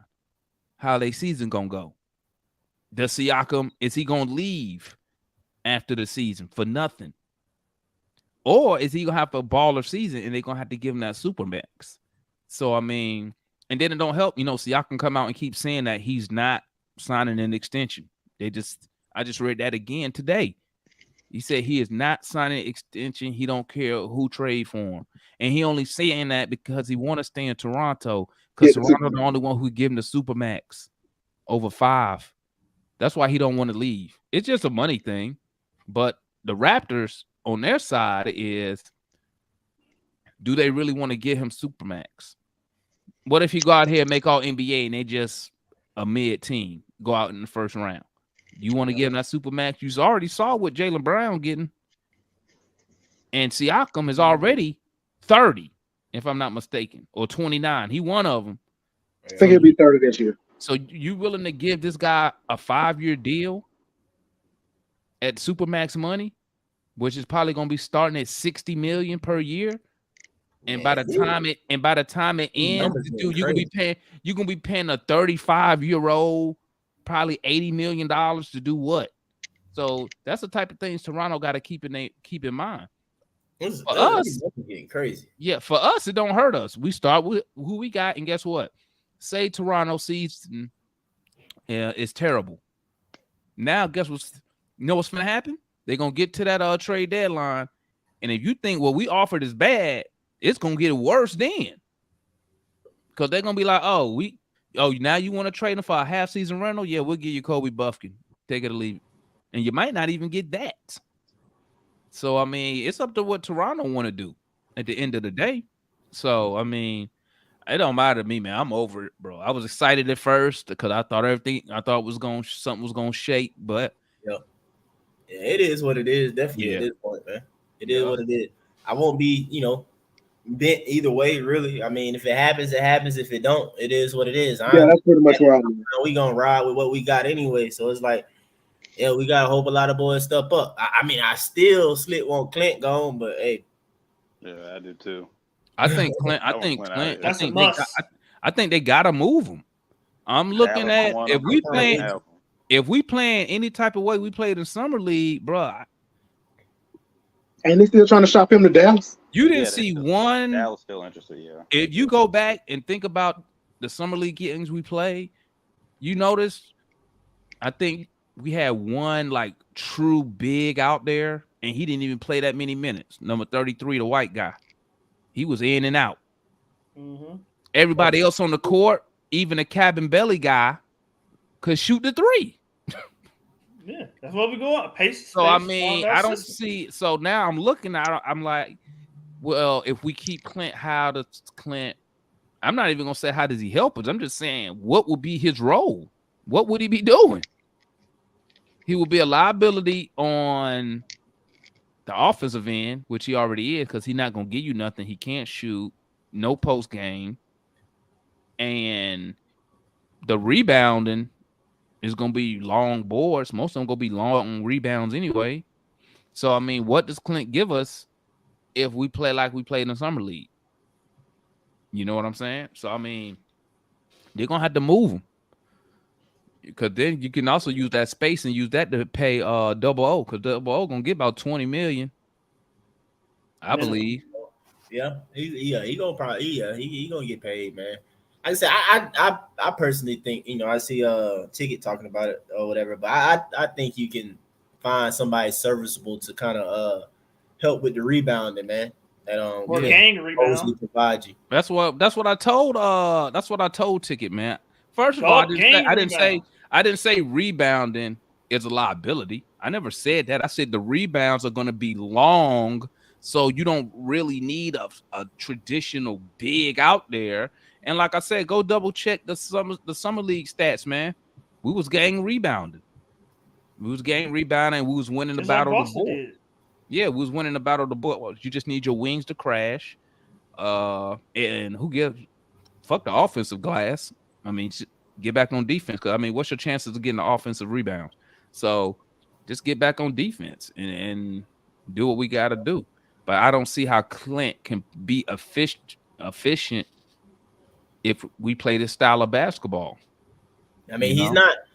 Yeah, and then he's not like necessarily I don't necessarily see him as the best floor runner either. So it's like, if you I don't know, man. It's tough with Clint, man, because it's like your center don't have to necessarily be fast and having to run the floor necessarily like that. Mm-hmm. But it's like, if you're not going to be that, you need to be able to hit that trailing three, and we know he ain't doing that crap. So shit, he barely hit a trailing layup.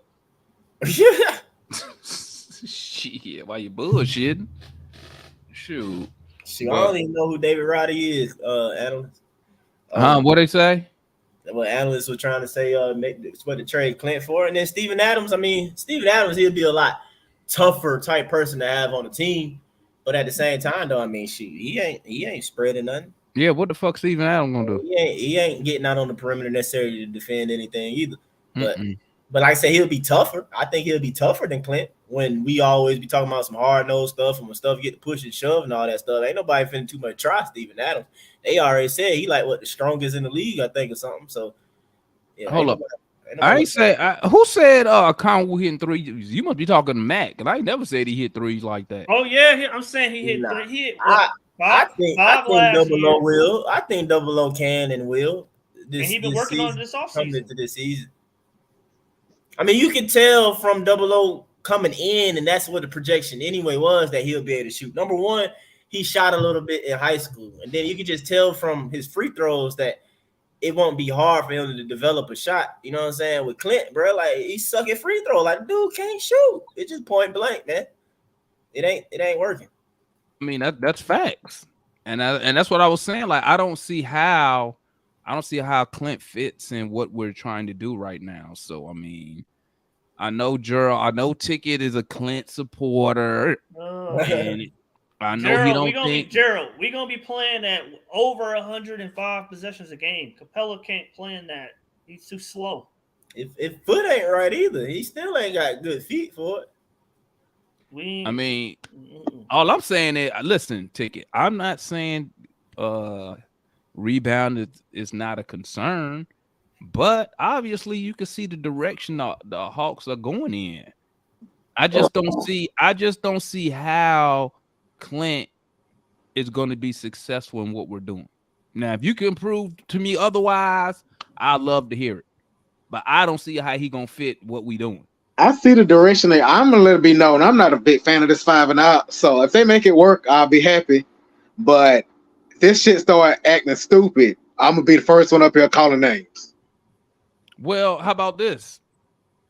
How about we answer this question? What made Quinn decide to play 5 out? I believe that he looked at the talent. Well, when he says, I'm not even gonna say 5 out, I'm gonna say wanted to keep shooting threes. I think he evaluated the talent and he realized a couple things. He realized, one, on the offensive side of the glass, there's the post game, anything in the paint, we don't have it. We don't have nobody we can just throw the ball to and they can get us a bucket down low, from our power forward to our center. I believe he thinks our strongest suit is shooting the three and gang rebound. That's what I think. Now I'm just trying to put 2 and 2 together here. I don't see any other reason you would play that style of basketball if you had bigs who could dominate the paint on the scoring on the offensive side. I mean, if you had a Joker, would you play a 5 out type style of basketball? Probably not.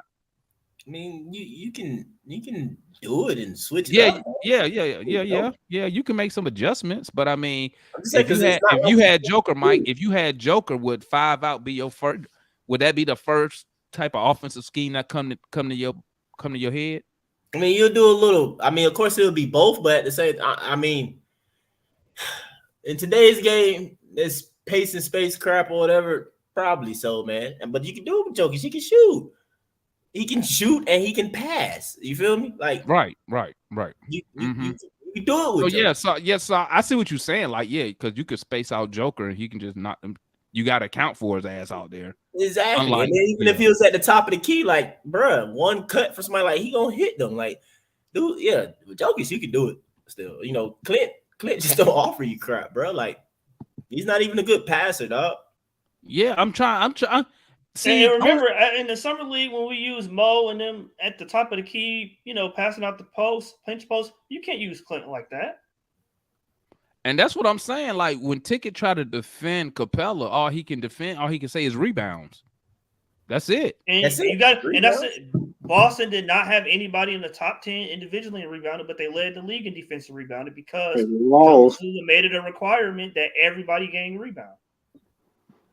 And I believe Clint's on-the-ball defense is horrible. Don't let here come Ticket. Ticket about to say something about that one. True. His on-the-ball defense, like, he's better replicate. Somebody on the block in the post up like that, bro. He get worse plenty of times. Ticket said we lost. No, I think he's talking about Boston. But Gerald, they made the conference finals, Gerald. I would love to make the conference finals. Hold up, and they ain't won shit, so that's irrelevant. I'm just saying, would you rather take the last 2 years or what we done had the last 2 years? But look what Trouble We Man both ended said. up at the same spot, so does it matter? But look at Trouble Pharaoh. Man make a good point. They lost to Miami, who a small team. Miami don't got to dominate let me say that. Let me change that. A traditional big, that 7-footer. Bam don't play like no Hodo. Man, Yeah, that's my problem with Double O. Once Double O showed me he can beat Bam, I'll let the short stuff go. Because I didn't believe Bam could do what Bam does now. When they first starting Bam, I was like, he too damn small. But Bam showed me he can go out there and be a fucking center. Once I see that from Double O, I'll let the short stuff go. Yeah, Bam got versatility though. Like I said, I mean, Bam offers you interior passing. He can take somebody off the bounce. I mean, he can do some things. So got a little face-up game from about 15 feet. Yeah, well, yeah, he does. Like, Clint can't do none of that. Yeah, Clint can't, and Double O still, is to be seen. You know what I'm saying? He's developed. Yeah. He's shown that he can do more than Clint. When it comes to like offering something offensively, for sure. And also too, Double O's on ball defense is better than Clint. Like, yeah, Clint's on. I'm stressing. Clint's a rim protecting defensive center. Yeah, I mean, he'll protect the rim, because somebody else is driving that he's not initially on. But like I said, like you pay attention to who he's actually supposed to be guarding and the post. Like, bro, and was top 10 in the league in blocks. Said Double O. Oh yeah, no, he was. He was up there, and he had a good stretch of like, bro was getting like a few blocks a game and stuff like that. So if Capella, if all he can offer me is defensive rebounds, I mean, like I said, I believe that you can find that somewhere else, man. You can find that somewhere else, and not for $20 million or $22 million. Yeah, I think you can find it for cheaper too. On top of that, you know what I'm saying? Like, you just not. Hey, look at Matt. Matt got that look of disgust in his face. He's just like, what are you talking about? He talking about Clint. Look at his face, man. He's like, I'm disgusted with this guy. He's got to go. He just got to go. He got to go. Rebounding don't grow on trees. Well, you know what I'm saying? Nothing on the basketball court grow on trees. Just leaves and fruit grow on trees. I mean, you can get a U-Haul and you can pull it up to the next one I got for Hunter. Hey, man. Pharaoh, chill, Pharaoh. He gonna have a breakout year. I'm telling you, Pharaoh. He gonna have a breakout year, and then I'm gonna come up here and be like, I need you to issue an apology.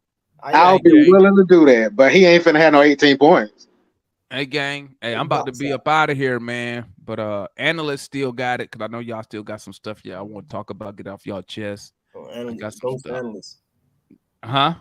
No, I was saying ghost analysts, producer. Yeah, analysts. analysts be in that background. Mute niggas and shit. Let me mute. But yeah, I got to roll though, man. We're gonna have another show. What's today? Wednesday. Ticket. What tickets like? See, I'm trying to live. Y'all ain't gonna appreciate rebound until we start losing. A Conco King boxes. That's a lot. But the thing is, though, hey, guess what? You know what's so funny about that? Clint don't necessarily box out. You know what's so funny about that comment that he making? I guarantee he keep going back to that Houston game. Gerald, what about the whole playoffs? The first game we lose and get out rebounded. Ticket finna be up here talking trash. Oh, he gonna run them. He gonna be like, drop. Hey, he gonna come in here an hour before the show. Drop the link. I got something to say. Oh, just to try to rub that stuff in, man. Ticket funny, bro. But I'm about to dip, fellas. I'll catch up with y'all, man. Shout out to everybody in the chat, man. Hey, they gonna still keep it going. Analysts in the building in the background holding it down. They gonna keep it going, chopping it up, man. Make sure y'all hit that like button for the gang. And I'm out of here. I'm gonna catch up with y'all. I gotta work on this engine real quick. Yeah, all right. I'm gonna holler at y'all, man. Y'all stay up, family. All right, bro. Hold it up. But yeah, man. Nah, man. Clint talking about boxing out. I say this all the time too, period, or whatever. When Clint is actually boxed out, his rebound numbers go down. He capitalized a lot of times, in my opinion, because plenty of players is not disciplined enough to make sure they found the body all the time or whatever. So he kind of, he get rebounds off of that and his length and everything. But I've seen plenty of times when people put a body on Clint a lot of times, whatever, he ain't necessarily getting them boards, man, like that. And think about it. He really the only one that's going for the boards to begin with. I mean, he know that's the only reason why he gonna be in the league. His butt better go get some rebounds. Because if he don't, say Clint wasn't averaging double-digit rebounds. I don't even know if he did that last season or not, though. But if he wasn't, man, Clint wouldn't be in the league. And how many rebounds he get off his own miss per game? How many Gerald? How many rebounds he get off his own missed layups? At least three. At least 3 per game. Say at least 3. I don't know, man. Hey, hold up. Let me defend Clint. Jokic is doing that too. Jokic was out there fucking padding his numbers when he was trying to get MVP. He was out there laying up. Hey, whatever though. At least he putting up real numbers. With Clint, you talking about Clint ain't never had no triple double. He ain't never had no, you know what I'm saying, 20. I'm talking about the volleyball rebound. 2K. You can't get no triple double with Clint on no video game. It's not possible. You can't pass with that, man. And he probably get a double for sure if you controlling him. You know, you got to make sure you click onto him and go get the rebound and stuff like that. For, you know, like you said, spoon feed him. Yeah, Definitely. And Gerald, think about it this way. I don't think we're gonna run the pick and roll nearly as much as we did this season. You know, look at I know it's a summer league, but look at the summer league. We barely ran the pick and roll in the summer league. You could count. Didn't Trae say something about the pick and roll though? I say it went down when Quinn came towards the end of last season. Anyway, it went down. He emphasized that a lot, and even Trae said we're not gonna run the pick and roll nearly as much. I mean, I personally think we should, but hey, it went down. If we not getting baby food off the pick and roll, what's his use? I mean, what we need him for? Hey, like I said, I mean, I don't agree with you much, Matt, but I agree. I mean, Clint, I don't know, man. I'm definitely ready for Clint to be gone, man. Definitely ready. Well, y'all know how I felt. I want him gone for. I'm not even gonna go there. I'm with you. I wanted him gone before JC. That's what I wanted to see, bro. I wanted Clint gone before JC. Because we talking all this stuff and everything. I'm like, hey, JC could spread the flow. I would have liked to seen him get an opportunity with a full season of or at least to the deadline, you know what I'm saying, with Quinn and his system of moving the ball a lot more and everything. Because, you know, our 2 best mid-range shooters or whatever you want to call them, stuff like that, is Dre and JC. Well, it was JC. JC gone. So, I mean, like I said, I wasn't necessarily the biggest JC fan in the past, but I'm not going to deny what he could bring to the table if you know what I'm saying, if you play to his strengths. And, you know, and that's on the coach, yeah, but at the same time, a lot of times, you know, I get on the point guard as well. Like, man, you know, you got to know your boy's strength when you're on the floor and set them boys up to succeed or whatnot. You know, that's what, like I said, that's what Drake going into. So, I mean, what Matt was saying earlier, and Damon talking about he don't think he can run and do it knees. I don't necessarily understand all that, but I mean, I agree with you, Matt. Dre should get the ball in those situations. I say all the time, Dre should get the ball every single time. That is, I don't care if it's a semi-break or whatever it is. If Trey, DJ, or whoever see that is only one person between Dre and the goal as he's streaking up the floor down the sideline, Dre deserves to get the ball each and probably every time. The ball should be advanced to him so he can do something. You know what I'm saying? Too often times when everybody's like, oh, he can't dribble. You see it, it's because the defense is in a position to somebody can help down on when he do kind of try and make a move on somebody or whatever. And then, yeah, that's where he suck at. You know what I'm saying? If somebody dig, he lose the ball or this or that and everything. But if he can just get the ball, make a one move, whatever, pull up or just go straight to the goal, stuff like that, Dre would eat. Like he'll eat in that situation. You feel me? So I agree with that. That's the kind of thing with like JB. How everybody was clowning him talking about he can't dribble. Yeah, I don't really get that. JB can dribble better than Dre. Yeah, but I mean, you know how he kept turning the ball over, so everybody was clowning. I understand. Yeah, but if you don't have to dribble that much, and a lot of other things, where you get the ball, spacing, a lot of that is impacted by that. Gerald, what was your question, Gerald? Yeah, what was this question? So nobody gonna answer my question. No, I want the panel. What do you say? Yeah, you got it. Now y'all tell me. Gerald, that happened a couple times. You act like that was prevalent. That happened a couple times, Gerald. Said more fouls than rebounds, man. Hey. 1-1. You know you a damn lie. You tell us how many times you saw it and tell us and show us them stats. How many times Capella had single digit points and rebounds and played over 20 minutes? Numerous times. Real talk, Clint should average way more and do more, but he sucked. And think about it, Gerald.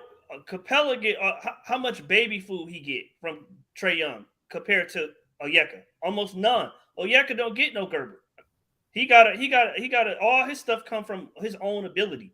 Yeah, he don't play with Trae in a sense enough or whatever to be able to get it. But at the same time, I mean, but we ain't gonna run the pick and roll like that. I don't know if Double O can go get the oops that Trae might throw and stuff like that. I don't know. But at the same time, we ain't gonna necessarily run the pick and roll. But Double O can knock down like that free throw. Okay, well, ain't they gonna cut down on his is it the floater? Is he shooting game? I mean, is he passing? Is it the floater? Trae? That's part of Trae game. Like, is he shooting? Is he passing? Pharaoh, I think you can get him to that spot without running the pick and roll. Well, how are you gonna get him to that spot? Then? You can run him off curls, you can run him off screen, so you can do other stuff to get him to that same spot where he throw that floater where you're not just running a high pick and roll. Okay, but if they don't think he passing or shooting, what's that gonna be then? No, I'm saying he could catch the ball on the go towards going to the rim where it's still, floater, alley-oop type, or not alley-oop. Yeah, Pharaoh just saying, though, if you're not going to have the oop option or whatever, you pretty much don't know that he's shooting a floater for the most part. I guess, or he could throw it out to a shooter, or you got a back cut going to the basket, he could throw it to a cutter. So it don't necessarily got to be the oop. It could be he could throw it to other spots on the floor where it's movement off. I mean, I agree. It ain't got to be no alley-oop. I mean, it definitely doesn't have to be that, but that's slick Trae game, man. He want to throw the oop. I mean, in my opinion, just from watching, it seems like that, like he wants to throw the oop versus, you know what I'm saying? He want to do that instead of like just fundamental. Ain't he? I'm trying to think. Ain't he the top floater guard in the game right now? Who throw more floaters than him? Yeah, I think it's either him or Darius Garland. Yeah. Catching oops is, I don't know, man. I don't really feel like maybe I'm missing something. I don't feel like Double O be getting up like that. I think he can. I just don't think that they run it with him. They don't run a lot of pick and rolls with him. Yeah, that's true. That's true. I guess I give him that though. But yeah, he gonna have to show me. I don't think he get up like that, man. I mean, we got JJ, but JJ get up. That's true. Yeah. JJ can get up and stuff like that. So we have him. I'm just thinking about because at the same time it kind of fell off anyway because Clint was in the way though. So it's just like, hey man, I do miss back when JC was that pick and roll guy. It was so many more posters. Throw out you to Dre. See what Dre can do. Throw to Dre. And Dre ain't catching no's. That's why I bring up his knees. Then Dre ain't finna catch no oops. I don't see that happening at all, bro. I wouldn't want to see that honestly. It's gonna be interesting, man. We'll see, man. Your boy Quinn, man. He got a whole training camp. I'm excited. When he said the other day, my whole career been rolling the ball out and pick and roll, and this year totally different. We ain't gonna run as much pick and roll. I said, thank God. I can see that, B-roll. But I mean, who said that, Matt? Trey. Okay. Yeah, but I told y'all, man, I think Trey need the pick and roll. That's my opinion. So I'm hoping he need to get the defenders off of him. So that's true. What'd you say? He need to get them defenders off of him. So yeah, he need pick and roll. But hey, if they can get it to work, I mean, they should be able to get him off of him in a sense too, doing what Matt is saying. But yeah, he gonna have to get picked. Yeah, he need picks, man. He need picks. I don't know. It's gonna be interesting to see, man. Because I told y'all, man, I don't necessarily think he's the greatest ball handler. Gerald, he gonna put up career numbers off the. He gonna put up career numbers. Because like I said, you can use him. Like I said, you can use him off screens. You can use him off curls. You can use him coming off pin downs, going towards the back. You can do creative stuff to get him the ball where he not the whole. A 5-year-old know we about to come and run the pick and roll. I got a question, Matt. I got a question. If it's October 20, whatever it is, and tonight is the season starts, the team as is, unbiased answer, who is the starting center? I think it's Onyeka. So you think even if Clint's still here, they're gonna start him over Clint? Yep. I think so. Yep. I think so. There is no way unless Quinn just flip everything. I don't see a way where Capella gonna start because we not fit in this offense. I don't see how you're gonna fit, even if we do what we did in summer league with them pinch post passes and those cross screens. I don't see how Clint gonna play in that system. Bro, they starting that man, dog. You don't start Clint, bro. He's not getting off this team, man. What you mean? What you mean? Whatever mean, bro? I already told you I want Clint gone. You bench Clint, bro. We about to trade that man for like a G leaguer. I mean, I don't see because like even game 6, we lost game 6 against Boston in the playoffs. Quinn was like 105 possessions ain't enough. Like, we got to play faster than that. And I'm like, if you got to play faster than 105 possessions, shit, you may not get to 16 seconds left on the shot clock before you shoot. Okay, well, do we don't have a backup who can play that either then? Even if it is Clint, Bruno, how they gonna be able to run backup like that? That's what I'm saying. I don't think he's gonna be here. But I mean, it could shock me. He could still be if here. If Bruno's still here, he can't run 105 possessions when he's doing backup minutes. I'm saying the speed, pace. I mean, nobody gonna run every possession. But I mean, we're gonna run a lot. I don't think it's gonna be every possession, but it's gonna be a lot. So we might slow it down, Pharaoh, when the reserves come in the game. Okay. But I think overall that we're gonna play very. In my head, I'm still trying to program him not trying to be D'Antoni. That's why I'm pissed off at this shit. I hate D'Antoni. He's stupid, horrible coach. I don't want Snyder to be D'Antoni. I mean, he did good with the Suns, man. If they ain't get like tricked into stuff because of Robert Horry, bro. They probably hated that 7 seconds or less system. But I guess you got a point. He kind of did do good with the Suns, but I don't like that Tony. I don't think it's gonna be like 7 seconds or less, Pharaoh, but I do think it's gonna be way faster than what it was last year under Nate. Probably even faster than what it was at the end of the year last year. We played fast with Lloyd.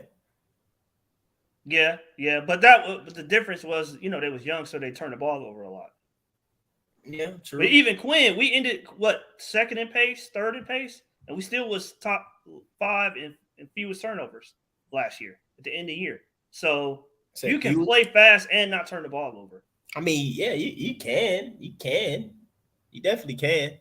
It takes, maturity and growth and discipline and all those type things and everything, which is we hope Trae continues to grow into, though. But like I said, though, man, I mean, some people agree with that. I hope we don't just completely go away from pick and roll because Trae is an elite pick and roll player. So I don't think it's very wise to take that from him. I mean, you can still do the pick and roll. You just don't got to do it at the top of the key. You could do side pick and rolls. You could do pick and rolls where it's not like the main part of the play. I wouldn't want to do it to the side of nothing either. You kind of like not giving him the full space to work. Like the sideline is another defender. Yeah, that, and it's just ways to play him to and stuff like that. I mean, at the top of the key is the ideal spot. And I mean, me personally, I ain't necessarily see nothing wrong with running the pick and roll at 1-5 and all that type of stuff. It's just the only thing I guess would be the issue is the fact that so many of the players were just dead to the side or whatever. It was nothing too much happening off of that. Now, if you got some actions and other people cutting and doing X, Y, and Z off of it, or not necessarily off that pick and roll, but to the side, like when that 1-5 pick and roll has happened, it's another off-ball pick happening between a couple players to the side, making the defense still having to move and not them being just stationary, waiting to help down or whatever. You know what I'm saying? It would do better.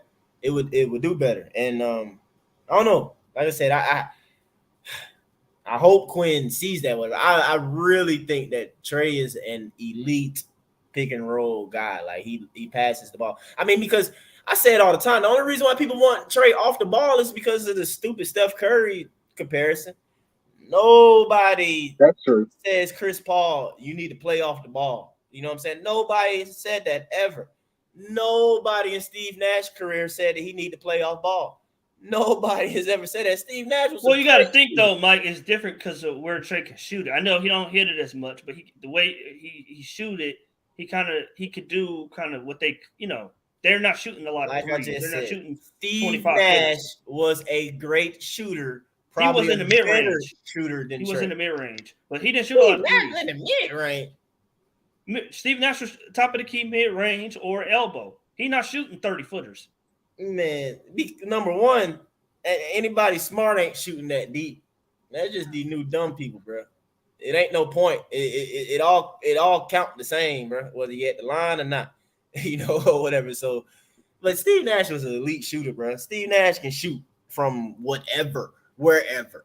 You feel me? And ain't nobody ever say, "Oh, he need to play off the ball. He need to be running off of screens and this and that." No, because that man is an elite doggone point guard and passer. So he needs to be on ball.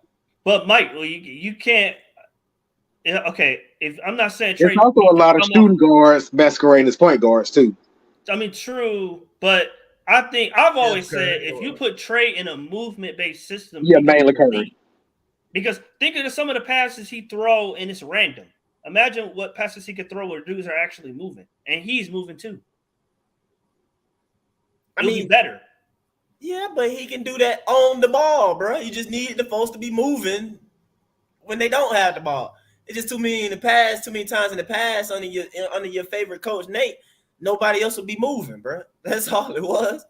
Nobody else. Okay, Mike. If I got Trae coming off 2 or 3 screens, he catch it going downhill, and other dudes is moving, and he throwing it. Now it's better because I don't know if he's gonna shoot it. I don't know. He got momentum too. He going towards the rim. I don't know if he's gonna throw an alley-oop. I don't know if he's gonna throw it back door. I don't know if he's gonna throw it behind his head, a hook pass. So when you incorporate movement with him and his passing, I think that's how you get to the next level.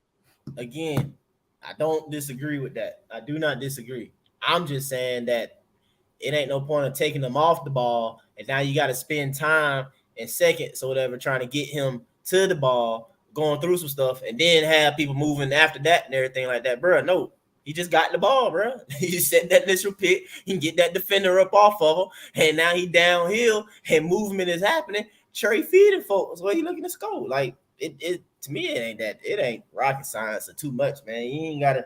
Queen ain't gotta draw too much or whatever. Like Trae, it's like y'all boys move, cut, hit some backdoor cuts or whatever. Somebody set a screen, because you got 2 players as in the pick and roll, so you got the 1-5 going on. That leaves you 3 other players, right? Probably gonna have one by himself on one side. Then you're gonna have probably 2 somewhat near to each other. So if these 2 that are somewhat near each other work together and set some off-ball screens, one comes set the pick or whatever, make these defenders have to read something or whatever and actually cut and dive, and the other person who's off of it, like I said, you read and fill the empty lane. Soon as your player turn his head or something like that, you cut. Trae gonna find you. I mean, yeah, I think you could do that sometime, but I think to have it where I'm not saying you take the ball out of his hands all the time, but I think 40% of the time, 45% of the time, he could be moving and other dudes could be moving at the same time. I would agree with that. Like when him and Murray on the floor at the same time, if Murray got the ball, I would like him to be moving more because they ain't gonna let him just be wide open. So yeah. No, not. But I mean, he got to be moving more. Hopefully, like if him and Murray on the floor at the same time. If he out there by himself, I want him to have the ball. Yeah, like have him off the ball, run an off-ball screen or something for Dre or somebody, and have Trae fill the empty spot. And so, you know what I'm saying? So somebody going to cut, and then when Trae filled an empty spot, somebody cut back door. Somebody's going to be open all the time because you can use him as a decoy. And like we never did that with Nate. We did that a little bit with Lloyd Pierce, but not nearly enough. So, I'm very excited. For the first time in his career, we finally have a coach that I think. I got a question about the shooting intellectually. Huh? And speaking of intellectually, I got a question. Because he really didn't say something too smart to me.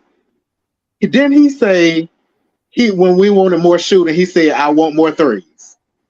I thought what Joe Mazzulla said was better when he said, "I want more threes, but you just can't shoot any old 3." So which one is Snyder finna do? I don't think it's going to be like what Boston did in the playoffs, where it was no rhythm. It was just a bunch of random basketball. I don't think it's going to be like that at all. I think it's going to be uniform. It's going to be more layered than that. It's going to be more concepts because that's what I just read yesterday. Like Quinn is talking to them about building like concepts on concepts on concepts. So, you may have 3 or 4 actions in one play and then you get to the 3. Or, you're running more of the offense while the ball is coming down the court. So by the time the ball get over half court, already ran 2 or 3 actions. So when it so they're not just gonna be shooting the first open 3. That's what I'm scared about. As soon as somebody open, they just gonna throw that motherfucker up there. I think you might get some of that. But I don't think it's gonna be like I said, like Boston. That shit was just bad offense. Like no passing, no just coming down, just chucking. I don't think it's gonna be like. I think it's gonna be much more organized than that. Much more organized than that. Yeah, I hope so, man. And them boys against Boston, bro. I feel like we was jacking, though. Yeah, much more organized. But remember, though, he said a part of the reason that we was chucking so much, he said that they had like they didn't want to shoot threes. They was like scared to shoot threes, I guess because of Nate. So they didn't shoot a lot of them. So he said he had to like get them out of that habit of not shooting them. So he just like shoot that shit so you can like, break that mental block where you're like, I'm gonna take a 2 instead of a 3. Because remember when Nate was coaching us, we led the league in 2-point attempts. Like we were bottom 5 in 3-point attempts per game. But then when Quinn came, it totally flipped. And we barely took 2s and we took a lot of 3s.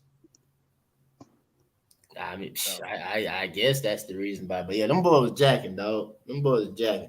I wasn't a fan of it at all, watching the boys jack up all them 3s, man. So that's why I said I know for sure this season, dog, we would definitely be leading the league in 3-point attempts. Now, it's actually makes that's foreseen, but we're going to lead the league in attempts, especially the possessions you talking about playing. Like, what you say, about 505 possessions? Something like that.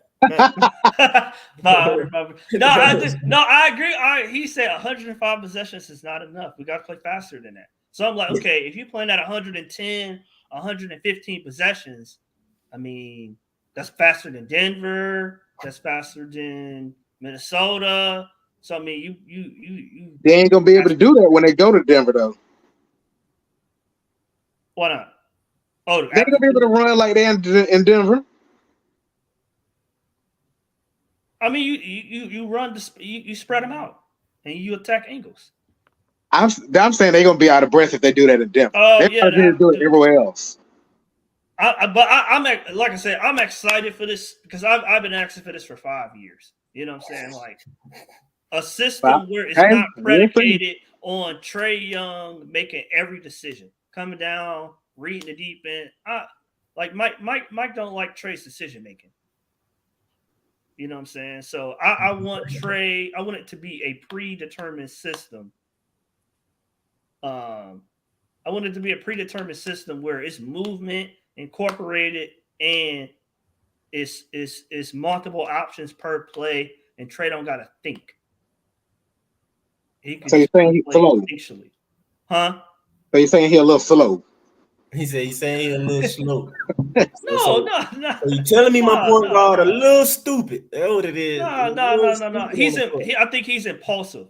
It's a difference. He impulsive. I got you, but that's what I'm saying. That comes with the maturity and stuff like that. And I would try and say that after my rants or whatever. You know what I'm saying? Like he got to mature, and I believe that he will. But like, yeah, you're right, man. He disappointed me a lot of times with his necessary decision making. You feel me? And I hope that he got rid of that inner alarm clock, bro, because that jump pissed me off. You know what I'm saying? He got that. I hope I don't see that this season, man. I don't want to see the team clicking and Trae ain't scored or shot in about 4 possessions. Next thing you know, here we go. You know what I'm saying? Trae got to shoot something.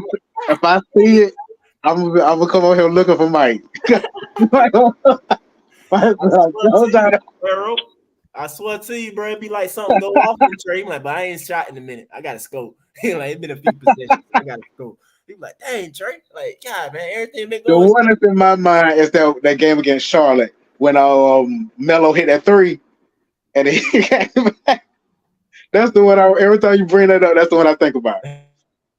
Man, yeah, that too. You got to get out of his system too. That whole get back crap, bro. Like, no, Negro play defense. play some defense. You get back there. Don't get shot on. Then be like, oh, okay. You get the ball to come down.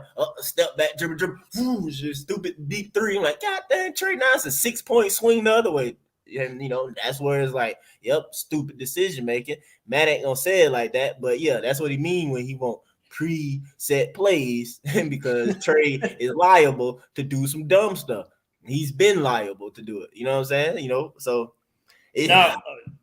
defensively, I don't know. I'll be honest. I have no idea what we're gonna do defensively. I have no idea. We know you don't, but you don't speak about no defense. I'm reading the comment. I have no idea what we're gonna do. All you talk about is no idea. This whole time has just been offensively speaking. Like, yeah, we do have to play defense. To be honest with you, under Nate with the whole stagnant, predictable 1-5 pick and roll, if we played good defense, bro, the offense was straight.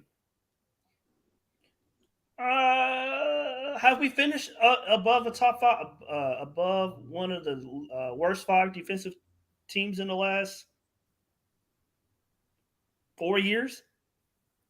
Say what, defensive wise? Mm-hmm. Haven't we been like a bottom 5 defensive team the last 4 years, 5 years? Yeah, unfortunately, because our leading player, hasn't necessarily. I mean, that's not the reason. We also been what 8 and 8, ain't we? That's not the reason. That's not the sole reason. I mean, I think my boy should be on Team USA, but like, come on, bro, like that's the reason why. Because you got to admit, his defense did improve the latter part of last year. Bro, I will admit that. I give that to you, but he still has to get better and be more consistent. He does. It's just simple as that. And I agree with you. And I've said that in defense of his. I spent I ain't gonna say I spent all day, but like just off and on or whatever on like one little NBA thread. Everybody just dogging him because of the whole USA thing came up and everything like that. But it was so much hate. So many people talking about, oh, he don't do nothing but score. And I'm like, bro, like, no, that's not true. Like, you can't be top in the league consistently in assists, and the only thing you do is score. Like, y'all just spewing out hate. And then people talking about, oh, he ain't accomplished nothing. And I'm like, that's not true. He was the first person to lead the league in total assists and points since Tiny Archibald. Like, y'all are literally. They say that they mean rings. They always when they say, oh, you ain't did shit, it's because they ain't won no ring. Yeah, bro. I'm like, what are you talking about? And then, too, as a Hawks fan, we only been to the Eastern Conference Finals twice our entire existence. You feel me?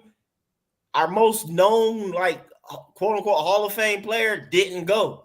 We went twice. The 60-win team went and got swept. Trae led us there. I mean, he was the best player in a sense, so you'll say he led us there, and we ain't get swept. I mean, we won a game without him, but at the same time, we ain't get swept. So it's like, I know I hold Trae accountable a lot and talk about him, stuff like that. Exactly, man. Halliburton and Brunson ain't done nothing either. You feel me? That's true. Brunson was not the number one player in Dallas when they went to the Western Conference Finals. You feel me? Like that's Luka's team. That was Luka and all that type of stuff. And I ain't finna get into all that because Luka ain't do nothing but do the same thing Trae has done. It just, like I said, I can recognize when somebody's just like overly hating. It's like y'all, and a lot of adult fans, I'll say it like that. A lot of adult fans, casual NBA. Well, I don't know they're casual or not. Nobody watched the Hawks, so it's like I know y'all don't watch all y'all just go off a narrative and what you see. So it's not too many non-Hawks fans watching the Hawks, just point blank, period. So it's straight up hate, man. It's just straight up hate. Like I said, I was reading so much stuff. It was even the doggone thing that I was reading on and I was on. It's talking about Team USA and point guards that people will take basically over Trae. Man, one fool listed Luka. Even the other people who were hating had to call him a dummy because they were like, bro, like he's not even American. Like, how you bringing Luka up in this? But that just showed you how folks just be hating, bro. Like, come on, man, how you bringing Luka? Damn it. I forget what's the other team name on Hoop Collective? Not McMahon, the other one. Anyway, he said, no, it's Windhorse McMahon and the other one. Tim. Yeah, he said he would take Brunson. He said he would take. That's the one that made me laugh when he said Brunson. But he named about 4 or 5 people he said he would take before Trae. Yeah, he always been. I don't know. He been talking bad about the Hawks for at least. He said Trae was good, but he just didn't like him because he was small for FIBA. But I was like, Jalen ain't big either. But Trae taller than Jalen. yeah, So, I guess yeah, he he's more. taller. I mean, He Jalen more. is stronger than Trae. Yeah, he's stronger, but he ain't. stockier. Yeah. That's the only thing, though. But to say it's not good for like FIBA, like what are you talking about? Like literally, He said small guards don't play well. Like I said, when you came on right when I was saying, he brought up Dame, he brought up who I said the first time, Kimball. neither one of them pass the ball though. They are small shooting guards. That's why I don't necessarily work. They're small shooting guards that you put at point guard because they're small, because they're short. By size, they're supposed to be a point guard, but they do not assist or look to assist like a point guard is supposed to. They play like a shooting guard or a scoring small forward or some crap like that. But that's why they don't work per se. But like, shoot, how big is Carlos Arroyo? Anybody know that? Anybody remember Carlos Arroyo being just average, not even almost average in the NBA, but come international play, Carlos Arroyo be looking like a doggone superstar when he played for Puerto Rico, right? Yeah, he was good. Yeah, Patty Mills with Australia. Patty Mills, that's why I was going to go to Patty Mills. But when it comes to him playing for Australia or whatever, Patty Mills be out there giving folks to work. You know, so it's like, don't tell me, small guards or something like, man, that just hate too. Like, you just trying to find a way to hate, man. I mean, if it's the defense thing, okay. But at the same time, the main defense of the defense thing is them using a quote from like 3 years ago. What, 4 years ago, I guess? 2019? Like, they're crazy to me. I'm like, God. You know they depending on they want Edwards to be like the best player because they really ain't got no big names. Yeah, I mean, but yeah. If it wasn't for Ant-Man on the team, bro, I'd probably be disinterested for sure. But I got definitely gonna pull for the boy Ant-Man. That boy getting big. He almost like if he don't, Ant look like slick. If he don't work out or whatever, he could be fat. But bro, swole, but he finna be beating up this year. And he athletic, don't land, man. Ant gonna be Ant-Man's gonna be balling this year. I'm gonna have to watch a lot of Minnesota games. I might have to tune in for sure. Yeah, have y'all seen that clip of Tracy McGrady when he explained why he left Toronto?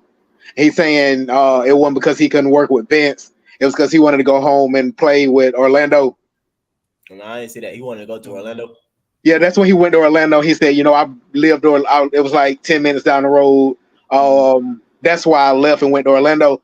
I want one of these Atlanta niggas to come home and say, I want to play for the Hawks. I want Ant to say I want to come home. I want JB. I think it'll happen over the next couple of years. I mean, that'd be good, but T-Mac he wasn't quite T-Mac at the time though either. You feel me? Yeah. Like he wasn't quite T-Mac at the time. You know what I'm saying? He was straight out of high school. He was in, you know what I'm saying, Vince's shadow in a sense. You know what I'm saying? Because Vince was everything in Toronto. I mean, we got Toronto guys in the chat. If they ain't leave, they'll have to let us know if they old enough or whatever to go back to that time. But yeah, T-Mac wasn't quite T-Mac at that time, man. The best thing T-Mac probably did at that time was like the dunk contest, and he lost though because his cousin was in that thing. He was fine. You know what I'm saying?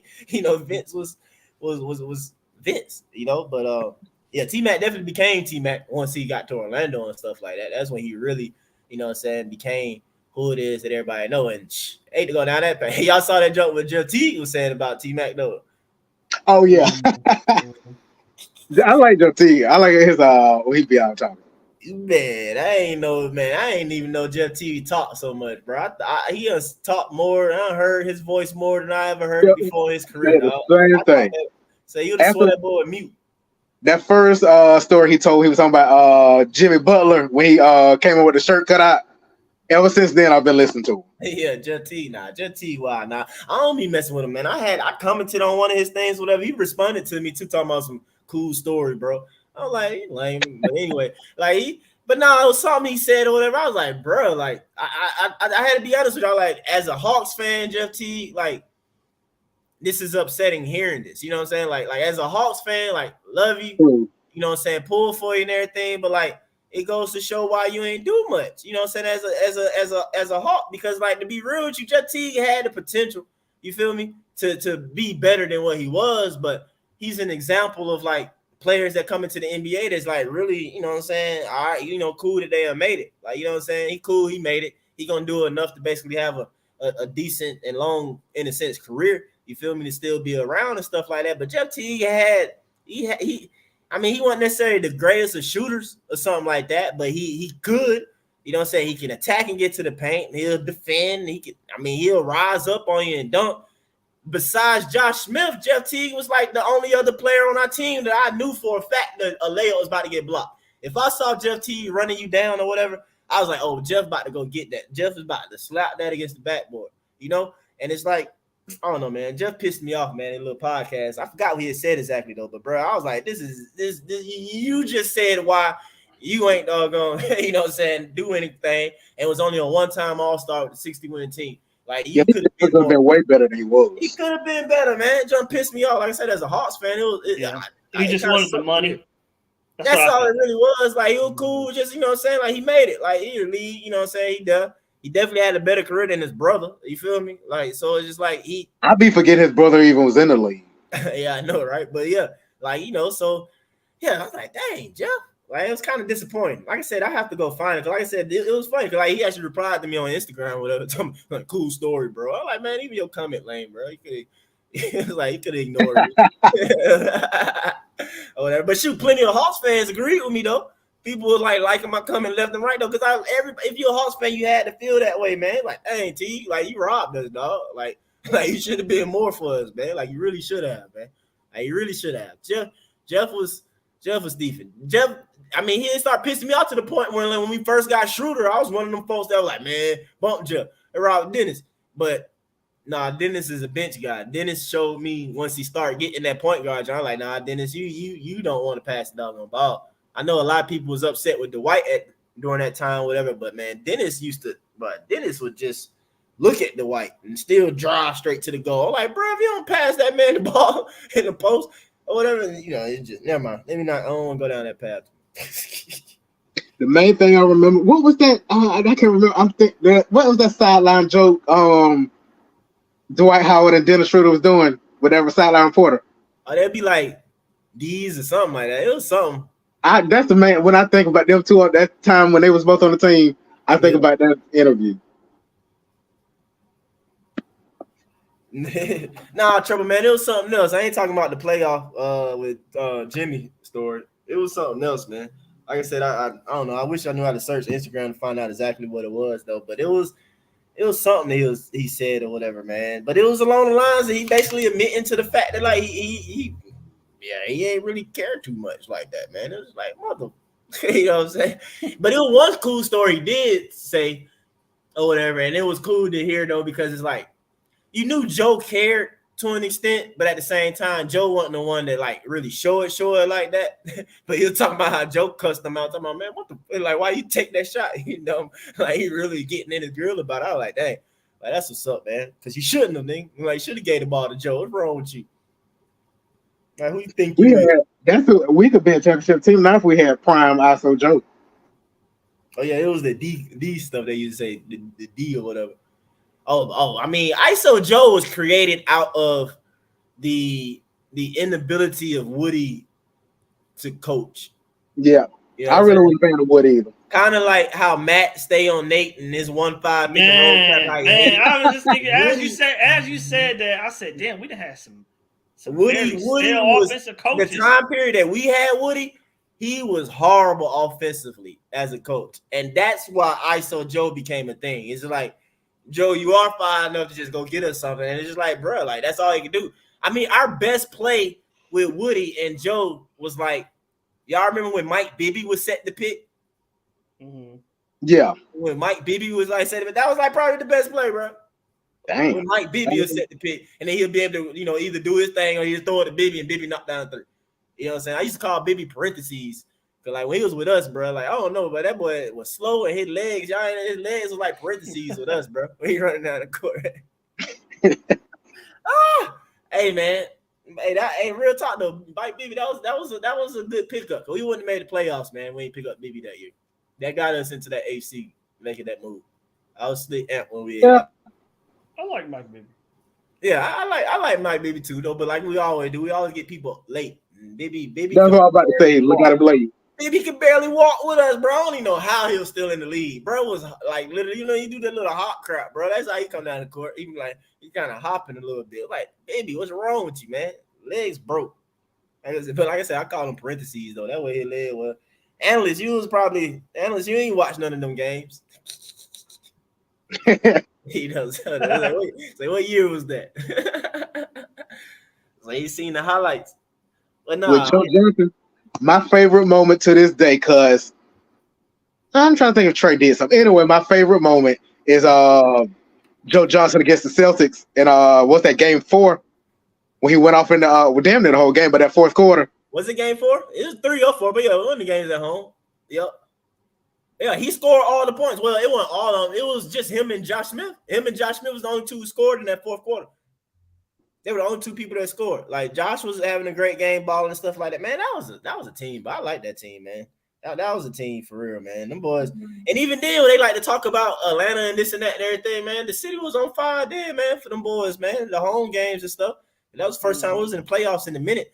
Like, the city was rocking. Matter of fact, KG got an interview saying that was like one of the toughest, you know what I'm saying, times, like crowds or, situation that he played in. It was like, but Atlanta was like, you know what I'm saying? Like, he said himself, like, but the city was crazy. Cool. That went 7 games, didn't it? Huh? That went 7 games, didn't it? I'm trying to remember. We won all our home games. All we had to do was win one road game and we would have beat them. But, we couldn't do that. And we didn't have home court. So we lost. It's just simple as that. But, yes, we lost every single road game. And then on top of that, the road games wouldn't be close. But we battled and won the home games, though. You know what I'm saying? So, yeah, that team back there. But because Woody sucked, bro, it's like, I mean, people like to blame Joe, but it wasn't really Joe's fault, man. It wasn't Joe's fault, in my opinion, man. And then, Joe wouldn't necessarily show the personality that people would want. And then also, too, in my opinion, I feel like Joe used to get cheated a lot of times, man, because he was a star player, but at the same time, he wasn't a star player. So when he's going up against other stars, you feel me? Like, he wasn't necessarily getting the calls that he went. Because I distinctively remember him, like, locking up D Wade at times, and he getting called for, like, whack fouls and stuff. Like, I'm like, no, Joe locking you up, Wade. Like, I don't care. Just like Joe's out here locking you up, bro. And he going out there beasting you on the other end. Because, Joe ain't little, man. You know what I'm saying? He like, what, 6'7", 6'8"? And he was small and stuff like that, too. Yeah. And Joe, man, Joe was that dude. I mean, he still is. Like, Joe still is. He be out there killing them boys. I take Joe now, man. Matter of fact, put Joe out there, bro. With Trae? What? Don't y'all wish we had a Trae Young and Joe was here? Like what? We got Dre. Boy, shut up, Matt. We got Dre. Dre ain't no Joe. Dre a better shooter than Joe ever was. All right, man. I'm about to go. He had a better score. No, I didn't say score. I said shooter. No, he's not. Come on now. Catch and shoot. No, for real. Come on now. Chat. Y'all just heard that, man. Y'all don't tell this man. Be quiet. Top 5. Okay, Drake can shoot 3, but I'm in the league in mid range. I don't care. Joe better mid range. I thought you meant 3s. Never mind. 3s, mid. I don't care what it's at. I was trying to think about how good is Dre versus Joe 3s, but I'm not mid range. I definitely know Joe better. Bruh, nobody agree with you on that, man. You tripping, bruh. Joe, no. Joe is better than Dre in every single way. I'm about to look it up. Let me see. Man, here you go. Them probably gonna try to pull out some stats. There you go, man. Them numbers. Hey, man, I'm pretty sure. Finish in the chat. Finish got the real numbers. I'm pretty say Joe, man. But come on, bro. You tripping? He definitely can't dribble like Joe. Joe crossing folks up out there. I'm about to see right now. But speaking of cross up, who was like recently? It might be still a Joe. Joe was like top. Joe led the league in game winners, bro. For like I don't know how long. You get the nickname for nothing. That man can dribble. Man, you tripping? I don't know, bro. Let me see. So we know you like Dre and all. 44%. Let me see. 44%. From 3, he was at his 3-point percentage was a little bit better than I thought. Who, Joe? 37%. Let me see about Trae. Yeah, he shot from 3 a little bit better. It's probably not on the volume, but There you go. You gotta make some type of I guess what the word I'm looking for. But yeah, you got you gotta put some type of asterisk, I guess, there. Like, throw something else in there. Nuts that. Man, yeah, bro, you tripping. He quiet. He see them he see them numbers, so he quiet. He said that he support what he was saying. Yeah, no, he think he trying to find the mid range breakdown. I mean, I know Dre nice on the mid range, but come on, bro. Joe money from wherever. Joe was money from wherever, dog. Like, yeah, bro. What? So they're about the same from the field, and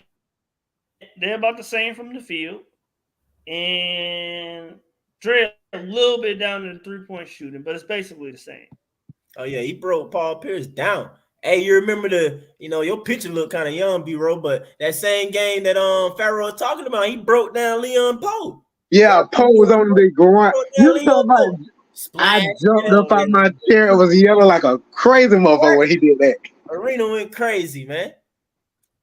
Man, I'm reminiscing like crazy, man. Folks used to hate on Joe, man, because of course, the success of the team after that, though. But man, Joe was nice, man. It's like probably our best shooting guard of all time, bro. And I'm a big Steve Smith fan, but Joe Johnson, I don't know. Y'all let me know in the chat. Where y'all rank Joe as Hawks shooting guard? Best. He's the best shooting guard of all time for the Hawks. Like all time. What would be the all time Hawks? Huge Steve Smith fan, because that's around the era when I really became. Not I won't say became a Hawks fan, but really started getting into basketball and watching and all that type of stuff. That Mookie and Smitty and all them type things, stuff like that. But Joe was fire. Between him and Corver, Xavier, man, I wouldn't even put Corver in the conversation, man. Corver definitely ain't in front of no Steve Smith, Xavier. I know he's going too though, but man, Corver ain't touching no Steve Smith. Y'all gotta look that up. Steve Smith was fire, man. Steve Smith had that patent and half spin move too. Because he's Corver can shoot, but he was just more of a catch and shoot, like corner specialist. And I know just more. That's what he was. He was all that. That's it. That's it, bro. It wasn't no dribbling coming from Corver. It was him running around. He gonna catch that thing and fire it. Respect the Corver because he's like literally what the best percentage shooter, probably slick of all time or something. I don't know. Is it from 3 or whatever? He up there. If I'm not mistaken, I think he might be like the best all time percentage wise, some crap like that. I don't know, but I mean, but I don't know, man. I can't do that when that's all you do. Like a lot of people that's younger might think of Ray Allen in that way, but Ray Allen wasn't just no shooter, bro. He wasn't just no run around catch and shooter. Yeah. He became that later in his career because of the teams he was playing with. But Jesus Shuttlesworth with the Bucks, no? What? No. You got it, man. Ray Allen break you down, dribble, crouch up the butt, shoot one, and dunk on you. All the above, man. Seattle Ray. Just don't ask him to do that. Just don't ask him to do it in the playoffs. But in the regular season, he was good. Who, Joe? No, well, both. But I'm talking about Ray Allen. Bro, I mean, Ray Allen did his thing though, man. You mean the Minnesota? I mean, everybody ain't a GOAT, you know what I'm saying? Everybody can't be Kobe or MJ, you feel me? But no, I'm just saying he was legit in the regular season, but in the playoffs, Quavius say he taking Joe over Trae too. Now that's a question because I seen that before too. Clutch wise, you know what I'm saying? In the clutch, game winning shot, who you taking, Joe or Trae? I personally was saying Joe. I lean Joe. Okay, I wanted somebody else to say it before I did. Because I didn't want to be like a hater. I'm taking Joe. Yeah, he a bigger body, I guess. Oh, you gonna go off the bigger body part? I mean, he a bigger body, I guess. And Trae hasn't really been in them positions. But then again, I don't remember. Trae has more meaningful ones, like you can argue, playoff wise, because Joe. I'm about to say Game 5 last year against Boston. I don't remember Joe hitting a shot like that. I mean, it wasn't necessarily to win the game, but bro, we just said it. Trae ain't never scored no 20 points straight and no fourth like that though, bro. Joe went ham against the same franchise. You feel me? In Atlanta, dog. Like that fourth quarter, epic, all-time great performance. I mean, definitely. And then you look at. Still go back and watch that game just for that fourth quarter. I know, right, bro? And then you look at that playoff series versus the Knicks. Did Joe have a playoff series like Trae did versus the Knicks? I mean, nah, but unfortunately, like I said, the Joe teams was never really too much in games like that, unfortunately. And I can't blame Joe for it, though. Because number one, Joe ain't play point guard, you feel me? And then the coaching sucked. I don't know. Who you take, Mike Wilson or Nate? Damn, that's hard. Damn. And then, too, you got to consider the point in time we had Woody. Because I can argue that Woody kind of got better later on other teams, you know what I'm saying, as far as a coach. Like, he the coach of the Sacramento. Actually, Nate, without question. No, that's not Woody. I would say Woody. I don't know. That's hard. I would say Woody. I mean, what y'all think about that? Y'all think Antonio say AJ has potential to be next Joe? Get the fuck out of here. Now, who needs to put down the crack? I guess he got the body type, Who needs to put down the crack now? Who needs to put down the crack now? I mean, come on, man. Come on. I mean, he got the body type, but I don't body see it yet. Is he as tall as Joe though? He's not tall as Joe, is he? His handles ain't close to Joe. Yeah, his handles ain't nowhere near. They're close to the same height. They're close to the same height. Okay, see, I thought like he got like what 6'6"? AJ 6'6". He was Joe 6'7". 6'7". So they're about the same height. Joe had better dribble. AJ just Joe had a better feel when Matt they was killing you about that field talk or whatever. Like I feel like I can say that about Joe. Joe had a better feel, especially for the game and offensively when he playing. Like Joe, I don't want to say he's the first, but Joe is like the first I noticed and took notice to like really because you see everybody do it now, like for sure. But he's like the first to really notice. I noticed to like really like keep players on his hip. You know what I'm saying? Like on that back hip crap or whatever. Like, yeah. Oh yeah, Joe I know was what you mean. the first that I really took notice of like doing that on a consistent basis or whatever. Like really, he controlled where his defender would be at because he was big. Like you can't underestimate Joe's size. Like Joe's a pretty big shooting guard. And I guess I can see what you mean with AJ because he has like the body type and the 7'1" wingspan, but I don't know. His hips to me is bad. He got stiff hips, and he got AJ got stiff hips, and he got 2 left feet. He don't move like his lateral quickness is not. It's the knees, but his lateral quickness is. That game's a little different. AJ is like. I don't want to call him a black Corver. He's like, because he dribble more, he do a little more than Corver, but like he's closer to that way than Joe, in my opinion. I'll say a little lesser JJ Redick. A lesser JJ Redick. Yeah. JJ was, JJ when he first got in the league. Well, not when he first got in the league. JJ was at Duke for like 4 years though, wasn't he? Yeah, but I don't know. To me, AJ got drafted off potential. He's a very good shooter. Hold on, you mean like right now or what he can be? What he can be. That's what I'm saying, potential. AJ, AJ to me, he got drafted off potential. I think it can be better than JJ. I think so. I think he can offer you more than JJ. JJ kind of offer you a little more than Corver because he would like kind of take a few dribbles, but JJ ain't dribbling. AJ got a little bit more handles at this level than JJ. Than JJ Redick. I didn't even think about the Duke thing. I just see a lot of similarities between the two. Like, I feel you. He just, I don't know, like, Mike, he was on Twitter that day, but I don't think people like this universe they put AJ in. It's like, what the hell? What rookie year did y'all watch? It was like in another universe. Yeah. Like, he gonna be the second star of the team down the road. And I'm just like, what the fuck? That's what people think. As a Hawks fan, I'll happily be wrong. You know what I'm saying? But like, shoot, man, AJ, man, I think AJ just rubbed me the wrong way from the jump. Because y'all know I was like the first to say it. I was saying that crap out of like the first 2 games. I'm like, but this nigga a ball hog. I'm like, but I'll give you that, Mike. I'll give you that. You did say that. I'm like, damn, Mike is right. This nigga did not pass the ball. I'm like, that boy get that thing. He is trying to throw it. And it really wasn't a problem when he was making it. That's what it was. When he was making all those threes, everybody was happy. As a hater, Pharaoh. So it's like I was kind of quietly saying it because I'm like, man, I know people gonna jump on me about it because it's like he making shots and he doing it. I'm like, but like, bro, I need you to look the pass, bro. Like, you need to move the ball, bro, man. Like, you been in a black hole right now. Like, that ball gets swung to you. Like, the team might as well go try and rebound, bro. Rebound and go the other way because you ain't finna pass it.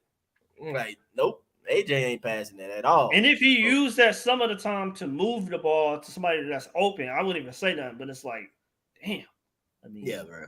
That shit is like dynamite when he touches it. Yeah, I'm saying I really don't like any player, and this even with me playing with folks. I tell people this all the time, like, bro, just because you get past the ball, that don't mean you're supposed to shoot, bro. Like, some people be like that. Like, just because the ball came to them, they think they supposed to shoot or do something. You know what I'm saying? Go score. I'm thinking of people around the league, and right now I'm thinking of just sent them to Washington from Golden State.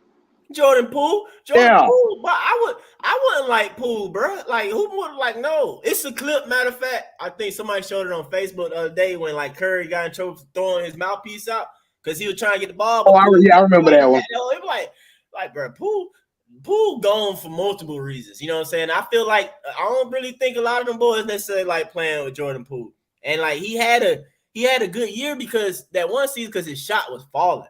But like, bro, Poole's shot not going down, bro. He is a bad shot taker, bro. And it's like you are not Steph Curry, dog. You know what I'm saying? I like Jordan Poole. I think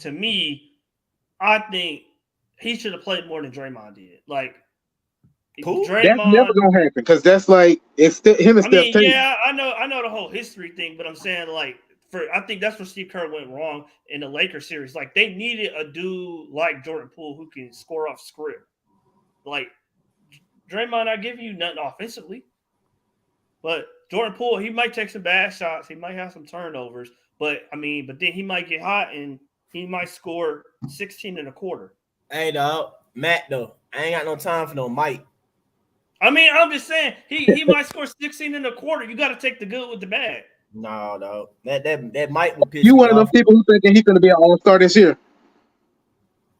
I don't know about an all-star because their record gonna be trash. People think because he on the Wizards, he gonna take all these shots and score all these points. He gonna be 20. He gonna be 20 plus.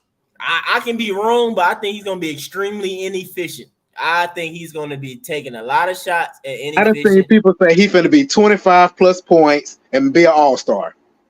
I can see closest. I want to say. I think he's gonna be inefficient, bro. I think he's gonna be super inefficient. And he's gonna piss Kuzma off. Kyle Kuzma might swing on him. Man, they both got. But think about the way the team is set up. They're the only shooters on the team. They got to take all the shots. I mean, they can take 40 shots apiece. But like I said, I don't think he's gonna be efficient at all, man. Like not at all. Like who he remind me of, but he's still not as good as him. Cause I ain't like him when he played. And, he talk a lot right now. I don't know if y'all can guess it. He missed the podcast and he got all the quotes and stuff too. He talk all the time. Who I'm talking about? Y'all guess what I'm talking about? Oh, Patrick Beverly. Nah, not Patrick Beverly. Patrick Beverly's still playing. Oh yeah, he said. You say talk? Oh, I thought you said he was still playing. Hold on, talk a lot because he got the podcast stuff now. I mean, he the reason why Trae in the news with all this USA talk. Oh, you talking about Gilbert Arenas? Yes, Gilbert Arenas. Oh, I don't see why I ain't think about Gilbert. Agent Zero. But yeah, bro, I did not like Gilbert Arenas, bro, when he played. That dude took a lot of bad shots, in my opinion. He would make them and stuff like that, but Gilbert Arenas, bro, he did. He probably the first one to start shooting from half court. Now that I think about it, man, I gotta think about that, Mike. I wasn't a fan of Gilbert Arenas. That like I said, it might be me, but hey, man, he was shooting. Yeah, he was shooting half court when people wasn't even popping. He used to make me upset, bro, watching his jump. I'm like, what in the world? I mean, like I said, he would have times when he go off, he hit him stuff like that though. But like, bro, I'm like, that was a bad shot. But it's hard. I think Jordan Poole. I think Poole a little bit more controlled than Gilbert Arenas was with the Wizards. What? If anything, I said that's the other way around. I feel like Poole more out of control than Gil. To me, some of them shots he took last year was erratic, but that's because of his minutes. His minutes fluctuated a lot, and it's like I'm shocked because Steve Kerr is such a good coach. Like you got to know, like even when he played at Michigan. B-roll agree with me. Not my bad. I just talk to the chat, man. Like instead of typing. Even at Michigan, like you got to play Jordan Poole 20 minutes. You got to give him a certain number of shots. Like he can't be on like a clock. He not gonna be good that way. I'm not a fan of Poole, bro. My bad, man. I just don't see it, man. Even when his year when he was balling, I'm looking at it the whole time. Like, bro, he's taking a lot of horrible shots. Like y'all loving it because he's making it, but I'm like, this ain't gonna be sustained. You know what I'm saying? Steph Curry is Steph Curry for a reason. Steph Curry, it ain't no bad shot with him, man. It ain't no bad shot with him. Curry is the ultimate shooter.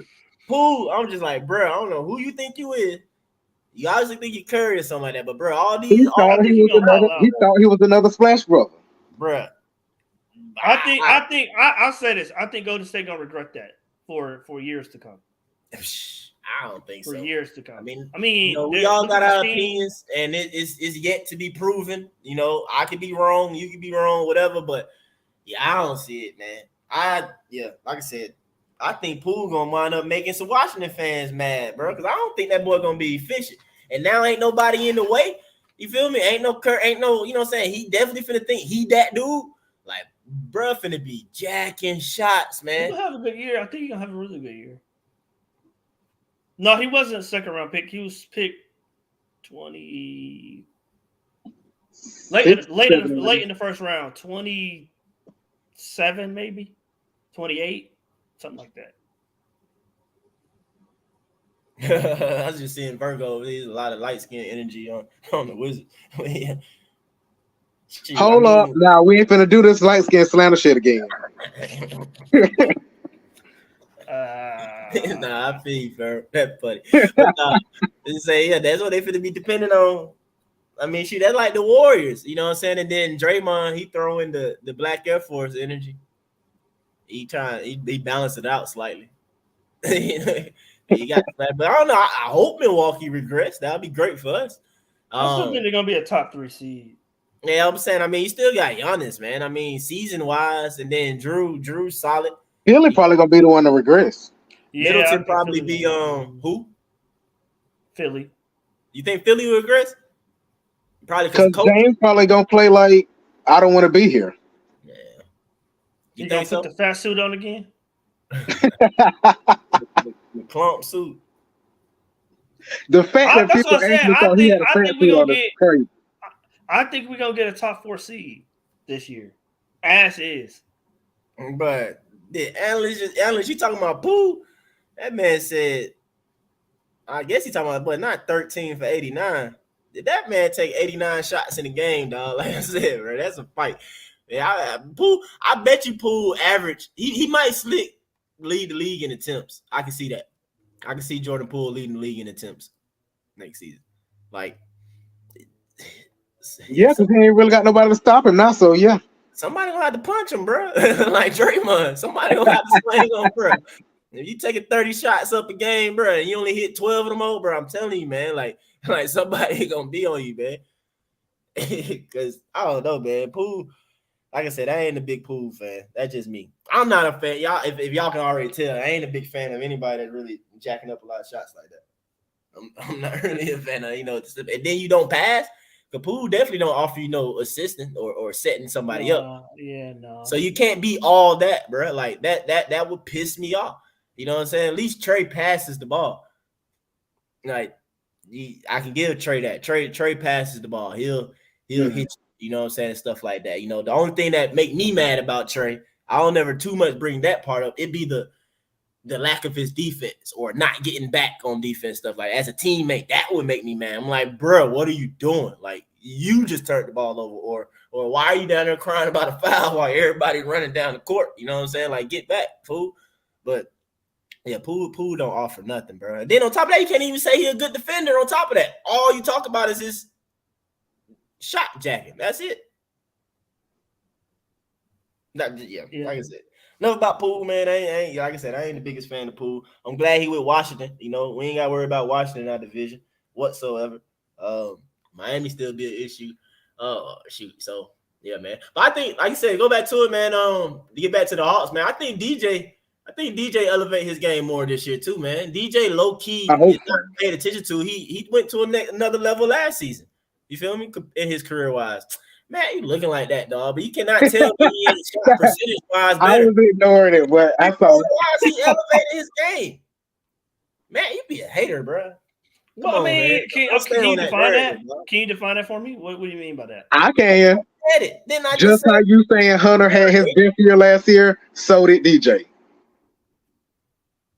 I mean, I just told you how he had. You cannot tell me he did not improve in his 3-point shooting. Ain't nobody think DJ. He did because he was not a 3-point shooter before he got here. He did. I'll give him credit for that. So that's what I'm saying, bro. I feel like DJ has elevated his game year in and year out, even when he was in San Antonio and stuff. And I feel like he's gonna go up another notch in some way for us. I think Orlando's a threat. They still young. That's the benefits. They're young, but Orlando talent-wise, definitely a threat. Orlando do look. Yeah, I like Orlando. They need a point guard roster. I thought they were supposed to be going after Fred, but I guess that was too rich. They got a couple. They still got Cole Anthony. They still got Fultz, don't they? And they got yeah, he's still there.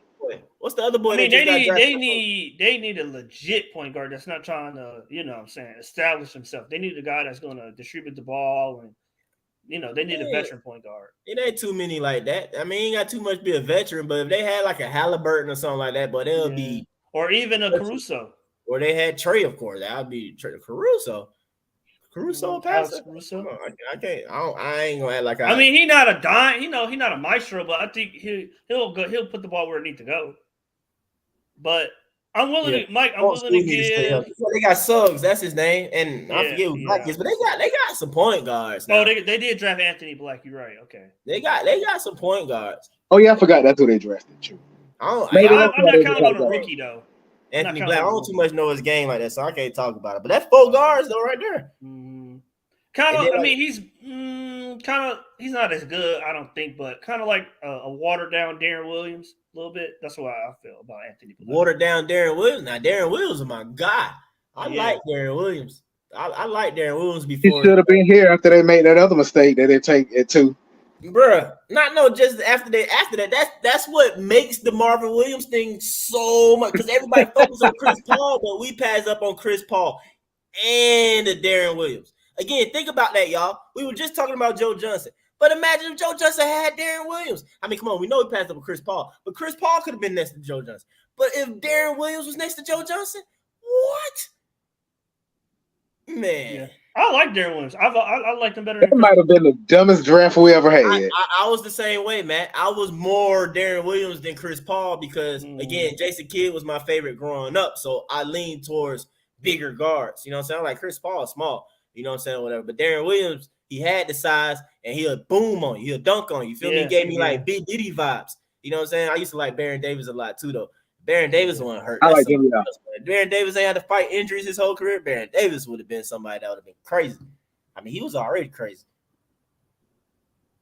Yeah, he was already crazy. But yeah, man, Billy Knight was dumb behind, bro. But I call him dumb, but Billy Knight was slick ahead of his time and what he was trying to do. He just ain't execute the crap. He just ain't execute it right at all. Yeah. But the thought was there, just the execution was poor. Exactly. The thought was there, like you said. Execution was horrible.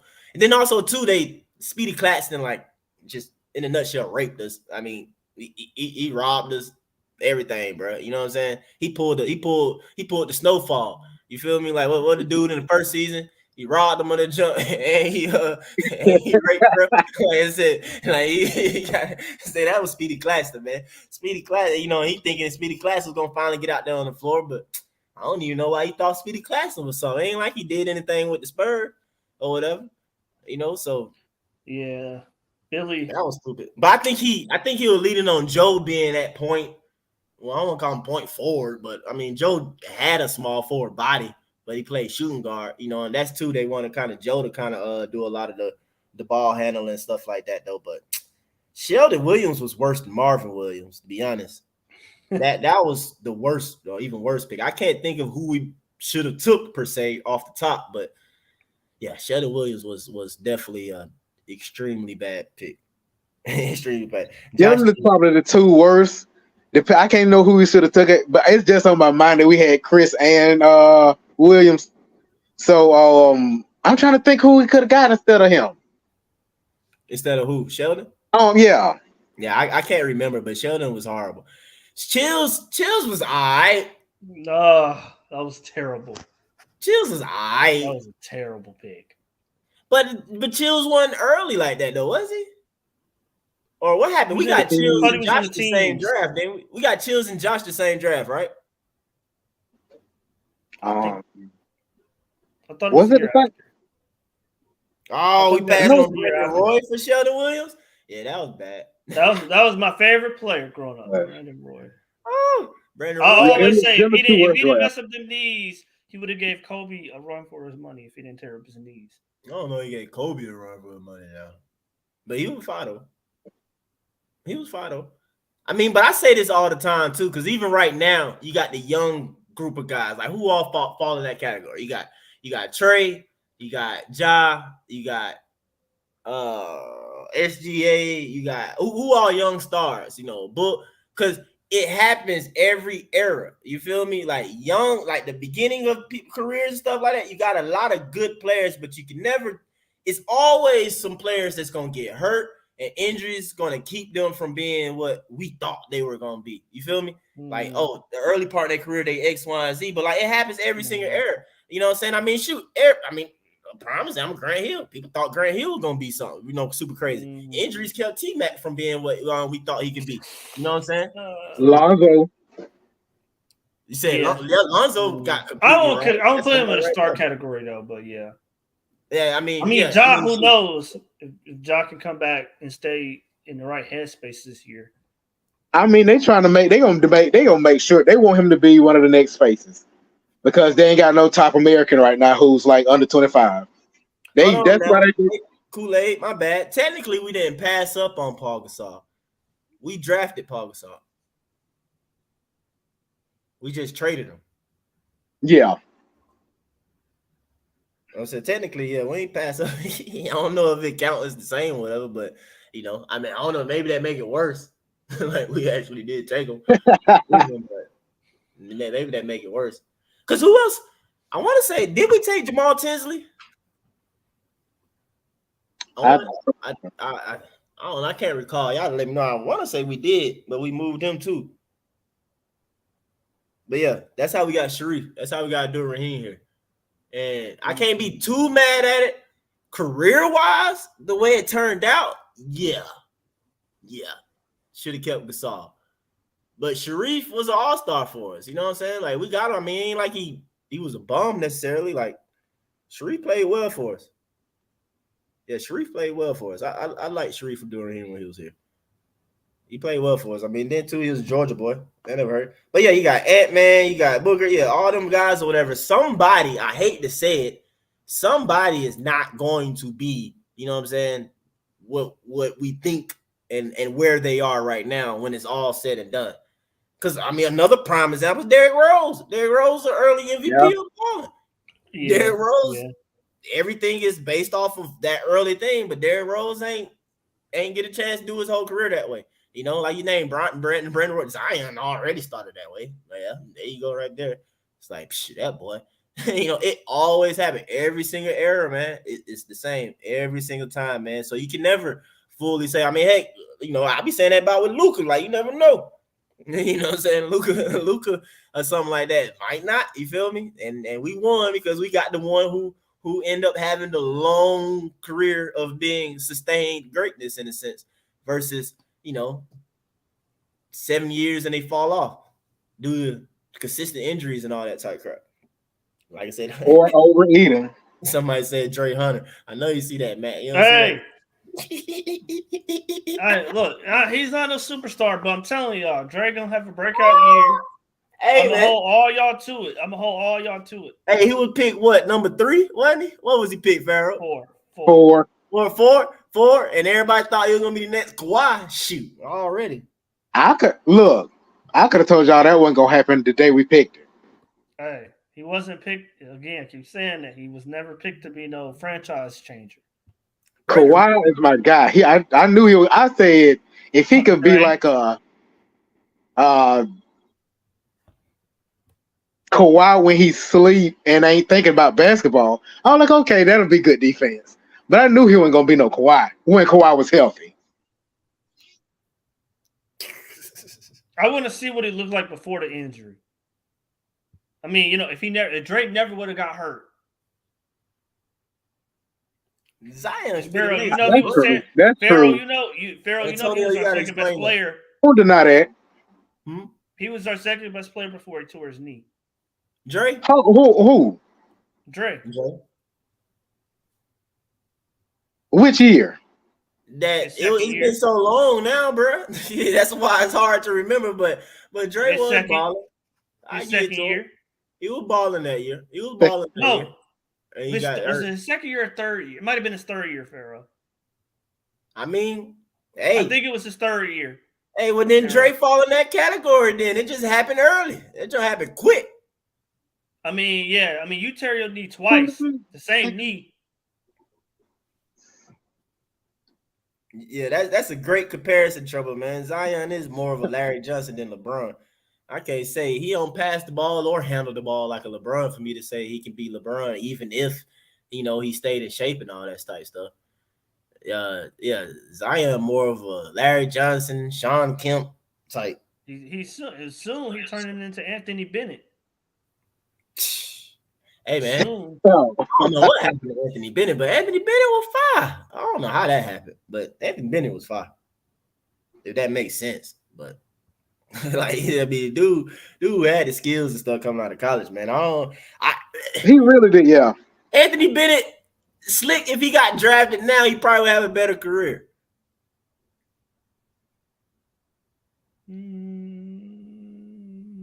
How long did he stay in the league? Now I'm trying to think about it now. Yeah, I think a year, maybe 2 years. What happened to him? Honestly, I don't even remember. I think he got hurt. I think it was his knee, and then he just never came back. Like he never recovered.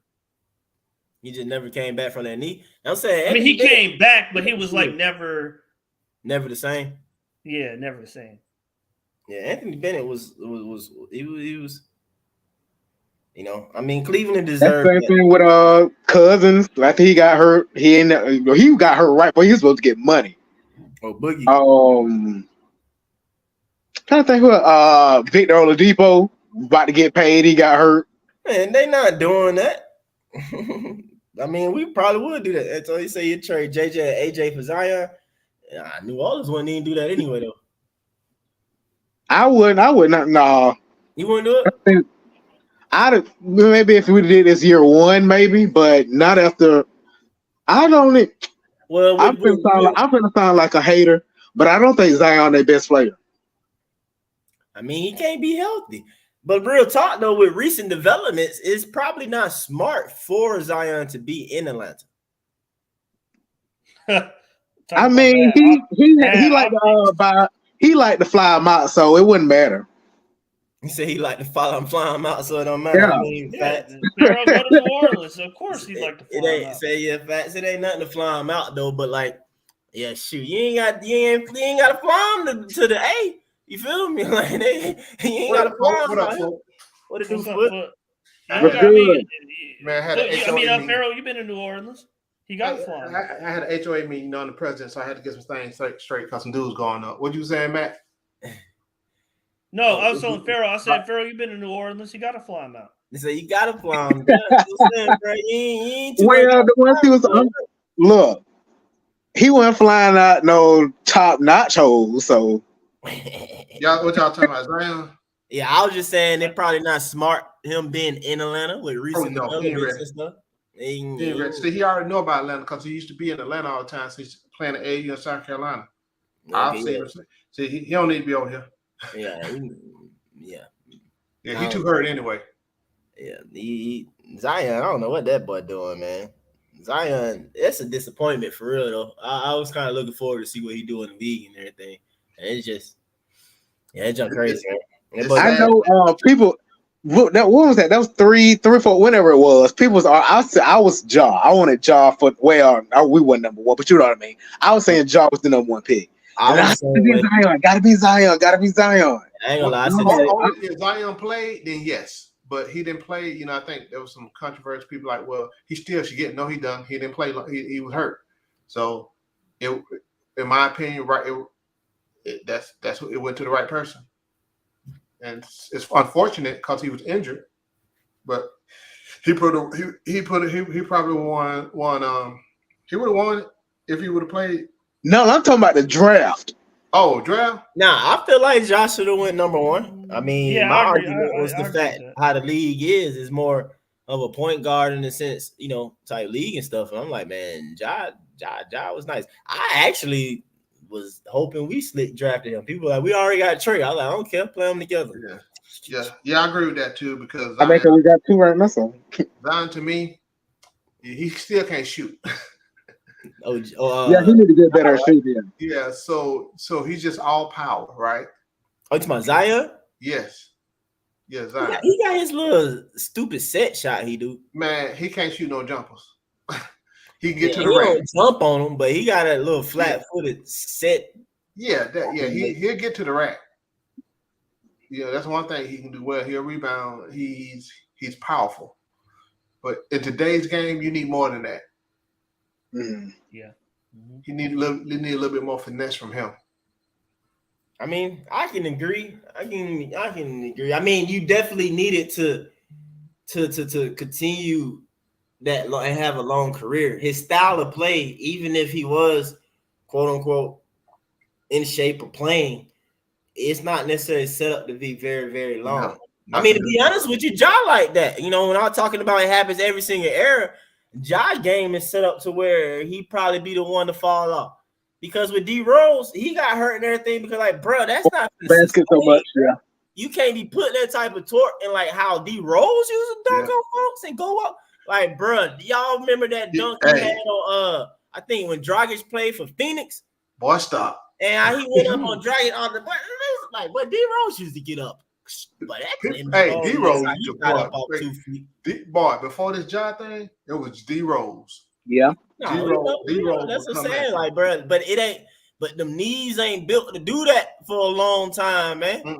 Ain't nobody knees built to do that for a long time, man. To be jumping like that, bro. You already fast, you running fast, and you stopping on a dime and all this type stuff, and then bending and boost. It's just, yeah, bro. That junk ain't built to go like that for a long time. Vince Carter, he played such a long time because everybody know Vince Carter as a dunker, but like. He's such a great dunker, it make you sleep on the rest of his game. Vince had handles and able to shoot and do so many other things too as well. You know what I'm saying? Yeah, Vince was a finesse dunker though. I mean, you know, more like he wasn't no power dunker. Just like he'd go up on somebody, but it wasn't like. Oh no, now for he had power dunks now too. Though. Oh no, I'm talking about consistent power dunk, like. It's just his jumping ability was so crazy. It's just like I he get can it, dance around you in the air. I get that. It was finesse, is what I'm saying. So when I look at power dunking, Darryl Dawkins, Sean Kemp, right, Dominic Wilkins. But I feel like that's because they ain't have Vince's ability. Yeah, but see, they have his ability, but they lived above the rim too now. Hey, you got to understand what Charles used to be above the rim. People forget about Charles Barkley. Well, you know, he's starting to go a little bit before my time with Charles Barkley as far as him being consistently above the rim. Yeah, the dude every bit of 6'4". Yeah. Right? 6'4", I thought you like 6'6". He was 6'4"? Man, Charles Barkley about 6'4", 6'5" at the most. Dang, that's crazy. Yeah, he like 6'5", I think. And power forward. That's how I think it's 6'6". At the most. And power forward, right? Yeah, he always been power forward. People talking about Charles Barkley with Zion, it ain't on damn comparison. I'm not comparing on Charles Barkley. I put Charles Barkley above Zion. Yeah, they only do it because of the size. Bro, but that Vince dunk on Zoe, you remember that Alonzo poster he got? Yeah. Come on, bro. Like, that boy. But I'm saying, can't nobody hang in the air like Vince. So it's like he didn't necessarily know how to power you because he'll go up like that. But it's like, all right, cool. I'm just gonna come down and then finish on the other side of the rim on you. You know what I'm saying? I'm talking about that finesse. See, when you go look at Dominique, he come down the lane on Kahinaway. I'm taking like this, and it's gonna be two hands vert. Ain't no one hand glide.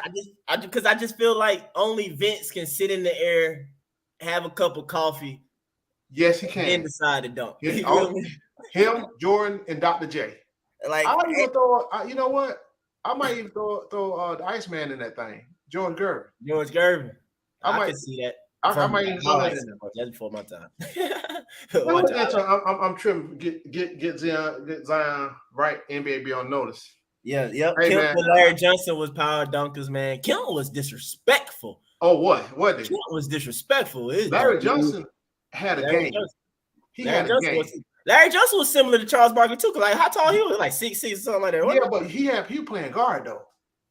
Larry Johnson, grandmama, yes. He was guard, wasn't he? I don't remember him playing guard now. Man, they ran break so much. I'm thinking I was a lot younger then, but hold on. I didn't think he played guard because I don't know. Small forward. That's what I say. I was about to say power forward, but small forward, okay. But see, you got so you got to think. They ran that break at UNLV. They was up and down the court. Everybody with the ball. Stacey man. I just keep going on, man. That UNLV team was tough. Yeah. They did. I mean, I ain't watched them, but when I look back at it and I see the stuff in there, I see the lineup. They're like, God dang, they had a squad. Boy, yes, sir. They had a squad. They had a squad. Then they had old boy from Georgia transfer out. Elmo Spencer, one who went to Washington, the one I told you don't know me. Yeah, that Charlotte team was nice too, though. Who don't know you? What'd you say? What I just said, what dude's name I just said? Elmo Spencer. Because he went to Georgia for a year and got diagnosed as a manic depressive. He was overweight. Dude was about 6'11", 400 pounds. He was big and was slow. He was lumbering. Then once he went to UNLV, he got in shape, run up and down the court. I said, look at old Elmo. But hey man, that UNLV team was tough. Yeah, see that stuff. I had to go back. Yep, Stacey Allman. Yep, I mean they would get. Hey man, that whole squad. Who they lose to in one of the finals? They should have won. I gotta look at it. But I'm saying, thinking about that though, that Charlotte team was nice though. They did have a cool little team with Larry Johnson was there. Cause that's Alonzo earlier days and stuff too. Like Muggsy, and then what was it, Kendall Gill? Yeah, Georgetown had a squad, but Georgetown kept some folks. See, when I was coming up, the Big East ruled all the basketball, and then you had ACN now a little bit, Georgia Tech and some of those Syracuse. Yeah, I remember the days when Big East, definitely ran basketball. I remember those days a little bit or whatnot. That's definitely a change. I mean, it didn't change so much now with the SEC. Greg Anthony, was on that thing too. Oh, that's right. Oh, man, appreciate it. They lost to Duke. They should have beat them. What are you talking about? UNLV? Yeah. They lost to Duke? Yeah, that one year. They lost to Duke. They lost to, what was the Grant Hill team, wasn't it? Or not? Yeah, it might have been Grant Hill and Leitner. I had to check. Christian Leitner now. Yeah. But, man, to this day, when somebody get hung, bro, I be in the gyms and stuff like somebody get hung. I was like, bro, them young guys, they don't be knowing what I be talking about though, bro. It's just crazy. I was like, but Grant Hill drink Sprite too. Mm-hmm. Yep. They don't be knowing what I'm talking about. No. I was like, dang, bro. Man, them used to be some epic commercials. Grant Hill drink Sprite too. Yeah, man. What were y'all talking about early? Shoot, man. Trae, the USA team, and seeing if anybody was still on Pascal. Everybody sound like they pretty much done with it. They don't really care if it happens or not. They're just gonna die it off. Hey, man. Like I said, I'll take Pascal for the right price. I ain't giving up the farm. I mean, and did y'all see that USA game and get an exhibition against Puerto Rico? I missed it. Hey, man. Yeah, we later. We beat them pretty good, but brother, I didn't like what I saw originally. But Puerto Rico ain't got nobody. Who Puerto Rico got? I don't care, man. I feel like this. If you supposed to be them dudes, we got all this talent over here. We should be running them dudes out the gym right off the rip. But they technically did though. They didn't win. Bro, at the end, yeah, I understand. That's what I'm saying. At the end, we wound up winning by about 20 or something like that. I thought it was like 40. I don't know for that, but that wasn't. if you look at the game, they start getting stuff together. Let's see if they have another one like that. I just felt though that again, I know it's the first game, they just got together. I felt so it was close pretty much to like third quarter. They'll compete up and down as far back and forth with scores, but Puerto Rico, hey, they got some dudes over there. I don't think about it. Who did they have? Like they play? Because I know Alvarado didn't play. Huh? Alvarado from Puerto Rico? Who? I think he played for the. I think he's from New York, but I think he played for them. But you know how like I think like Cat played for the Dominican Republic. No, I'm Oh, talking about Carl France. Anthony playing for Carl Anthony Hey, playing for Dominican. Canada gonna have a squad, and somebody else gonna have a squad. Oh, we know Canada, but you know Eric Gordon, he playing for the Bahamas. He played for them like either the year before he went to college or the first year in college. And so once you play for a team, you can't switch. Who? Hey man, let me tell you something. Yes, you can. You can switch, Pharaoh. I think they have to let you though. They ain't finna let the United States do it. They let Eric Gordon do it. Eric Gordon played for the USA already before. And they recently people approved for Eric Gordon to be able to play for the Bahamas. I'm saying you think they're gonna let somebody switch to the United States though? No, they won't let them switch to the United States because the reason they let him go to the Bahamas because FIBA said, quote unquote, is good for basketball, but they were saying that it's a developing program. I don't think the Bahamas always had a international team. Hell, I ain't even seen it. Since they're up and coming, developing or whatever, they allow him to do it. I mean, I didn't even know he had any connections to the Bahamas. I mean, don't you gotta like at least like be from there or family or something like that? Or something close. Do y'all think the select team can win the FIBA? The select team? You mean the team that's playing that we got? Yeah, I only call them a USA team when they play in the Olympics. Okay, I got you. You know, because technically, I think they can. I think they can go far. I don't know if they can win it all. What you say, Pharaoh? I think they can get far. I don't know if they can. They can win it all, but I don't think it'll be like a easy. Do like walk through the park and shit. Yeah, we got what's Spain doing? And France. Well, Spain, I don't know if Spain is Spain the same Spain? I don't know because I don't know if the Gasol brothers gonna play. Did they play last Olympics? Yeah, they did. Oh man. Hey man, they still getting buckets. Yeah, they still be out there balling though. But I'm saying Mark and Paul, they still playing international. I don't know. Man, it is 4 years later, so you might be right. But I'm saying they got to go against Canada. They got a Lucas squad. I don't know the team that the kid from Houston played for. Look at them. Look, they just lost to Greece, but they got without Giannis. What you said, Mollywop? They got Mollywop. Oh, for real? Yeah, let me see these teams. But I'm saying though, what team is that though that the kid from Houston played for? Was it Segun? I don't know. They said Luka Magic strikes again on the front page of FIBA. So what did he do? You said who strike again? Luka said the front page of the FIBA basketball said Luka Magic strikes again. So what did he? But I'm saying because I think he dropped the triple double against the team that Segun played for. But Segun or whatever had like 24, 8, and 8. Well, Luka had like 34. Lib Gianna or something. What the hell is that? I know. France and Canada is definitely the That's team. where they played at. That's where they played at. I'm sorry. Canada The Canada look good.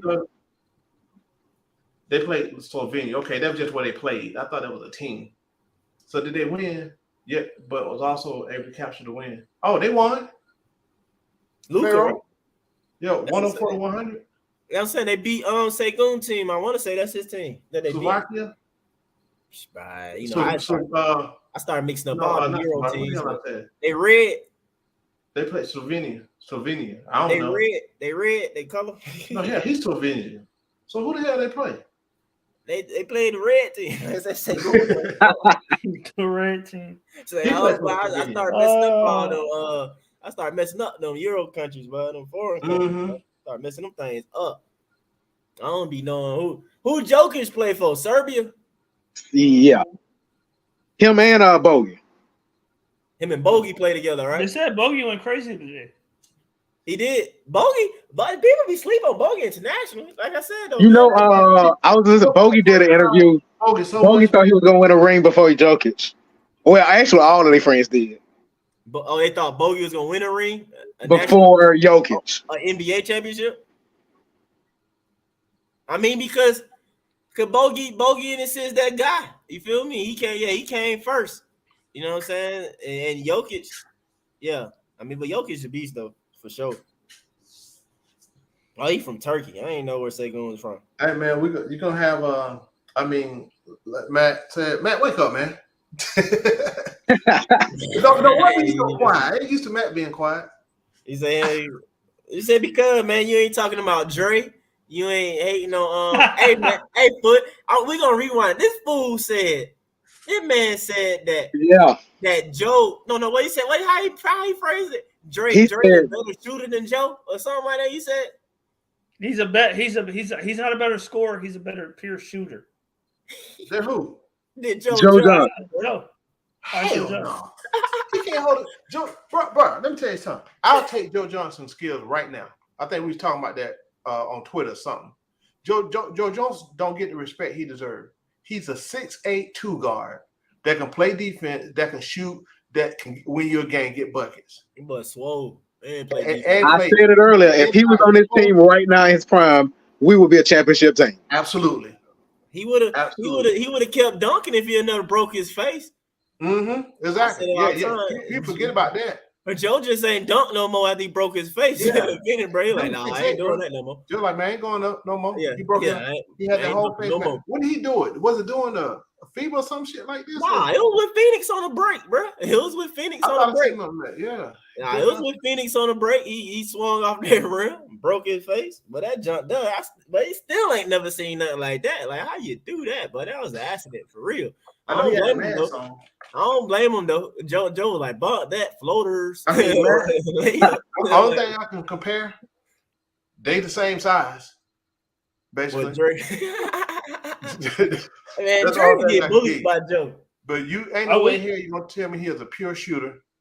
Joe Johnson could shoot that's that rock. a question for Matt. You think Dre could defend Joe Johnson? Oh yeah. Remember, Dre do good against guys his size. He struggled against the shooting guards and point guards. Man, I'm gonna tell you. But the threes and Joe fours, back and do lifting his ass up, pound. Or he hit him with that crossover and that smooth look. Boy, let me stop. You gotta go back and look at these past playoffs with Dre against Tatum. Look at Tatum numbers. You mean when Tatum was blowing by him? No, after the first 2 games, Pharaoh, he had to get Tatum averaged how many points with him on? Not on Dre. Man, Tatum don't use number one. Tatum ain't as big as Joe. He's taller, maybe longer, but also too, like I told you, bro, when we were talking about earlier, like Joe's the first person I took notice in doing what I said, though. But like Tatum don't use his body like Joe. What? Joe bully Dre and cross him up. Hey, so I don't know if y'all was following, in the pro-am, right? Joe Johnson, Lou Williams went at it. So I'm telling y'all, man, it's in the I think the Atlanta Entertainment Basketball League. Yeah. Hey, bro. I'm gonna tell y'all something, man.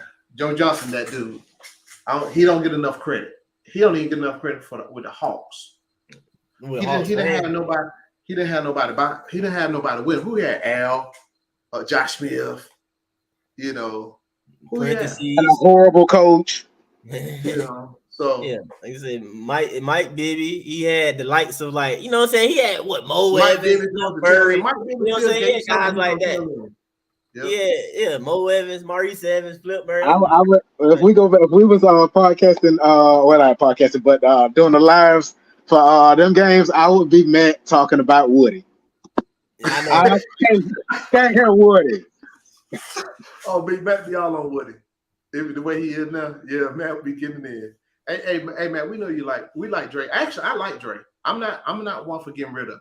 So I said that, right? I wouldn't get rid of Dre like everybody else trying to, Pharaoh. But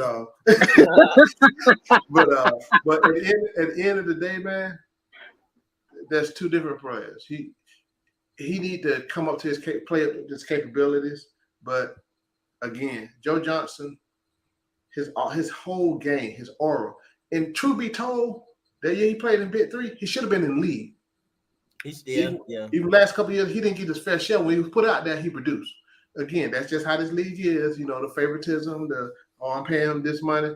Joe Johnson won't use the last 2 times teams he was on because he stayed in shit. Hell, that dude look like he can strap up now. No, I mean, Joe's a better overall player, no doubt. But I'm just saying, I was just talking about just shooting. That's it. Bro. So they ain't right. Bro. Come on, dog. That's the last thing you should compare. The shooting? Are you serious? Dre top 5 in the league in the mid range, right? And it's and that's the part I was trying to think when you brought it up about the 3, but when you went to the mid range, Joe way better than mid range. Well, I'm just saying both. And distance.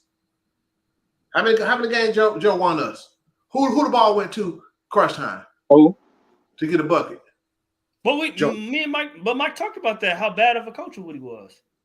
But we ain't talking about coach. We talking about player, bro. Don't deflect. You said who you want in clutch or compared to who? No. He talked to Foot said that Joe won us so many games, but I'm like, you said earlier, Woody was so bad. That's the only where the ball was going. I mean, that ain't a knock necessarily on Joe. It's not a knock. I'm just saying. Are we gonna put the ball in Dre's hands to win this the game? No. Hell no, Dre. They ain't gonna put it in Dre's either. But y'all, everybody in the chat, I do not hate DeAndre Hunter.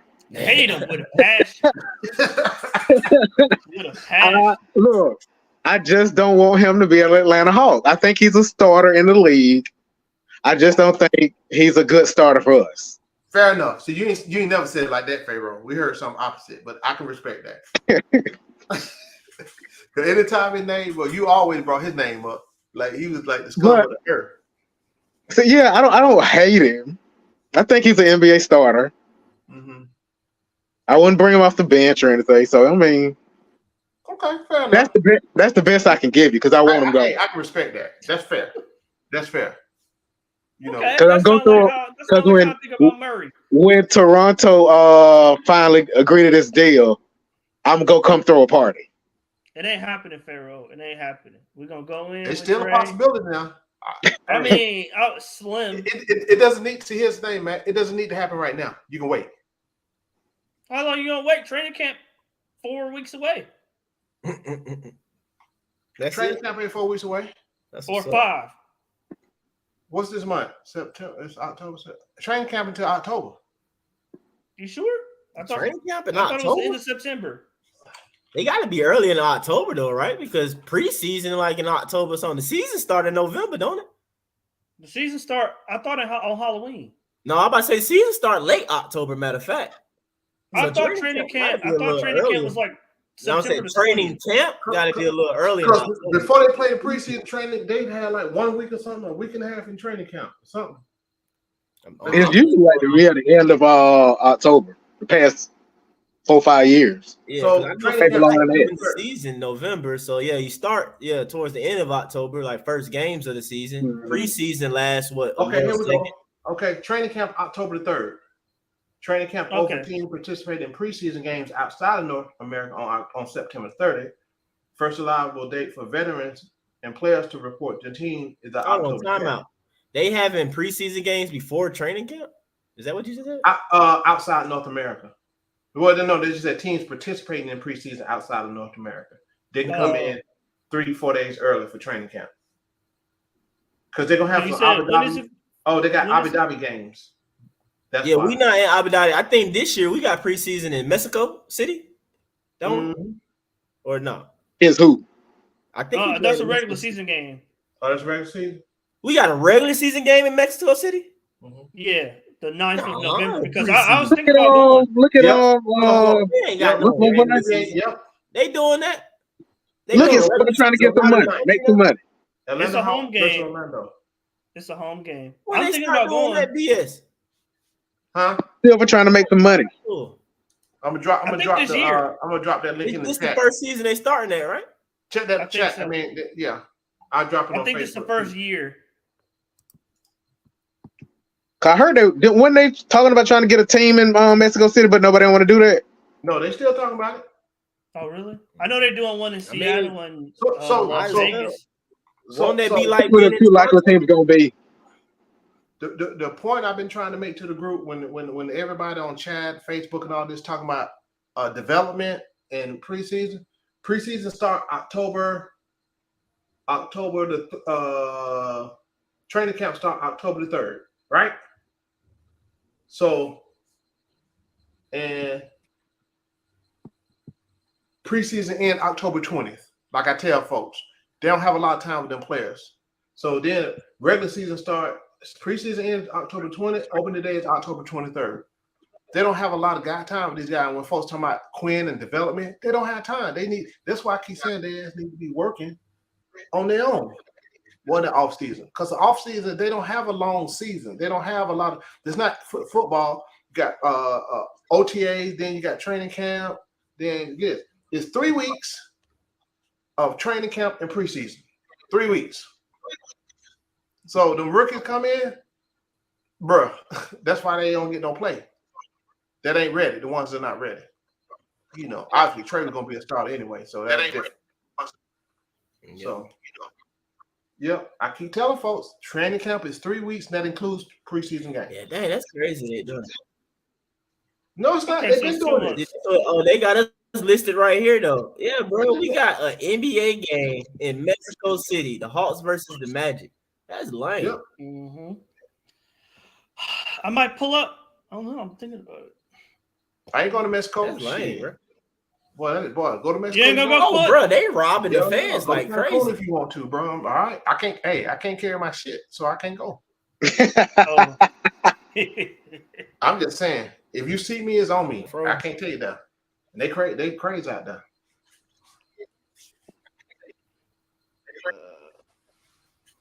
You said who? When they expand, okay, you brought up when they expand. Which team y'all think y'all coming east? Memphis or New Orleans? You think one team moving to the east? Well, hold on. What they probably going? It's probably going to be Seattle and Las Vegas. It's going to be two teams. Pharaoh. It's going to be two because they got Las Vegas to the west. For sure. It don't have to be one. Why would it be two?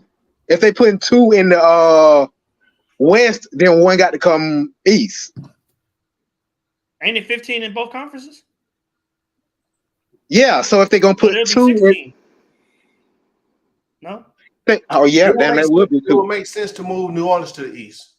Both New Orleans. Memphis is close to the east, right? Ain't it? But I'm thinking Memphis close to the east. No, it might be Memphis and Minnesota.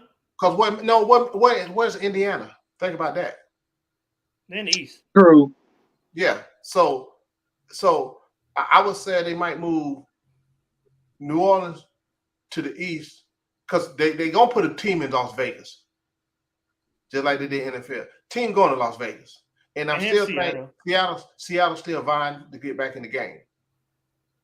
I think it's gonna go to cities. They just built a new arena in Seattle, or they building it now. The track. I was just out there last month. Yeah, so Seattle and New Orleans.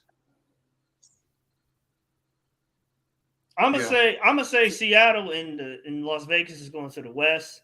No. I mean new team Seattle and Vegas. I'm sorry. Thanks, man. Yeah, Seattle and Vegas. I think they'll go to the west and then the east. Mess me up. It would have to be two. Now then, you got me right. You right, man. It'll be two. I'm gonna say. This whole time I've been thinking one. I would say Memphis and New Orleans since it's gonna be two. I'm trying to look at this. No. So they net two. Okay, I see what you're saying. Yeah. So I think it's gonna be Minnesota because Minnesota should be in the east. Minnesota? Sure. No, not man. I mean, New Orleans is right there. Not compared to the two. Not compared to Memphis and New Orleans. It's right. It's on the Great Lakes. It doesn't matter, but again, I mean, Memphis might be a little west. You still got Indiana. Indiana's closer, and you got Memphis. That's the next closest. Then Louisiana, and then Minnesota. That's what I was saying. Indiana's right above Kentucky, and it's closer than even Memphis. Yeah, Indiana, but Indiana's already in the east. I mean, I'm sorry, not Indiana. I'm tripping. Yeah, I'm tripping. So it'll be. Hold on, who knew what? I meant Memphis. Memphis, Memphis Louisiana, in the then East. Minnesota. I don't think Minnesota's gonna stay in the West. Because hold on, when did Minnesota get that expansion team? 97? No. 94. They won a team that moved, right? They was a expansion team, right? Right. Yeah. Say 94. 94 or 97, I can't remember. A lot of people don't know Louisiana had Jazz down there. They were the Jazz. Jazz. That's why that's why the team moved the name Jazz. That's why they'll name the Jazz. I know that much. That's why they'll call still the the Jazz. I mean, they still are, but yeah, that's where that team came from. That's what you're talking about. Pharaoh. Yeah. I mean, I'm just saying that's why. You're talking about where Utah came from. Well, you say that again. I'm just saying. I said, what you was talking about? Where Utah came from? Oh, because they got the Jazz, but they got the team from New Orleans. That's why. Mm-hmm. And then when New Orleans got another team, the name, because Jazz don't moved to Memphis, right? Like they changed the Grizzlies. Well, they didn't change the national. They did because the Grizzlies came from Vancouver. It went to hold on. Grizzlies came from Vancouver. Oklahoma City. Yeah. No. Charlotte Grizzlies came. No, the Charlotte Memphis Hornets. team. No, Charlotte was a expansion team, but they moved from. Yeah, it was. No, Charlotte was Charlotte, the Bobcats. Bobcats. Yeah. They're the Bobcats now. They were the Hornets. They were the Hornets originally, but the Hornets went. Didn't that Charlotte team? They were the Hornets. So, but what the hell happened? I want to say the Hornets had went to New Orleans for a minute. The Hornets went to New Orleans for a minute. Yeah. Charlotte was the Hornets. The Charlotte was the Hornets, and then the Hornets went to New Orleans for a minute, and then Charlotte got a team again, being the Bobcats. Yeah, that's true. Yeah. I remember when the Charlotte Hornets got there because I think they was expansion because they had that's one of these type of outfits we in back in the day. That's when that was Zoe and Larry Johnson. Then we were talking about that. Got me. But remember, Chris Paul played for New Orleans, and they were the Hornets. Because then the Bobcats, they moved again. Something happened. Let me check. Because Charlotte team left. No, what it is, the Charlotte team name back. They just got the team name back. Hold on. Yeah. And they changed the Bobcats back to the Hornets. It was an expansion team at first. The Hornets, yeah, back in the 90s. Yeah. Because Charlotte's Nest, because that's their city like moniker. Queen's Nest, something like that. I want to say they lost the team, man. I mean, Charlotte lost the damn team. No, they lost the name. Yeah, they lost the name. So they're the Hornets. They're the Bobcats. It was in New Orleans, but Chris Paul. Yeah. Remember Chris Paul and David West? So yeah, so team, they were playing in 1988 to 2002. Okay, Bobcats was 2004 to 14. So I know what I'm talking about. Let me see. Let me look. Original Charlotte Hornets, yeah. So the 3 teams, because I remember Miami came in at that time. Miami came in when the Hornets came in. It was Miami, the Hornets, and somebody else. I can't remember.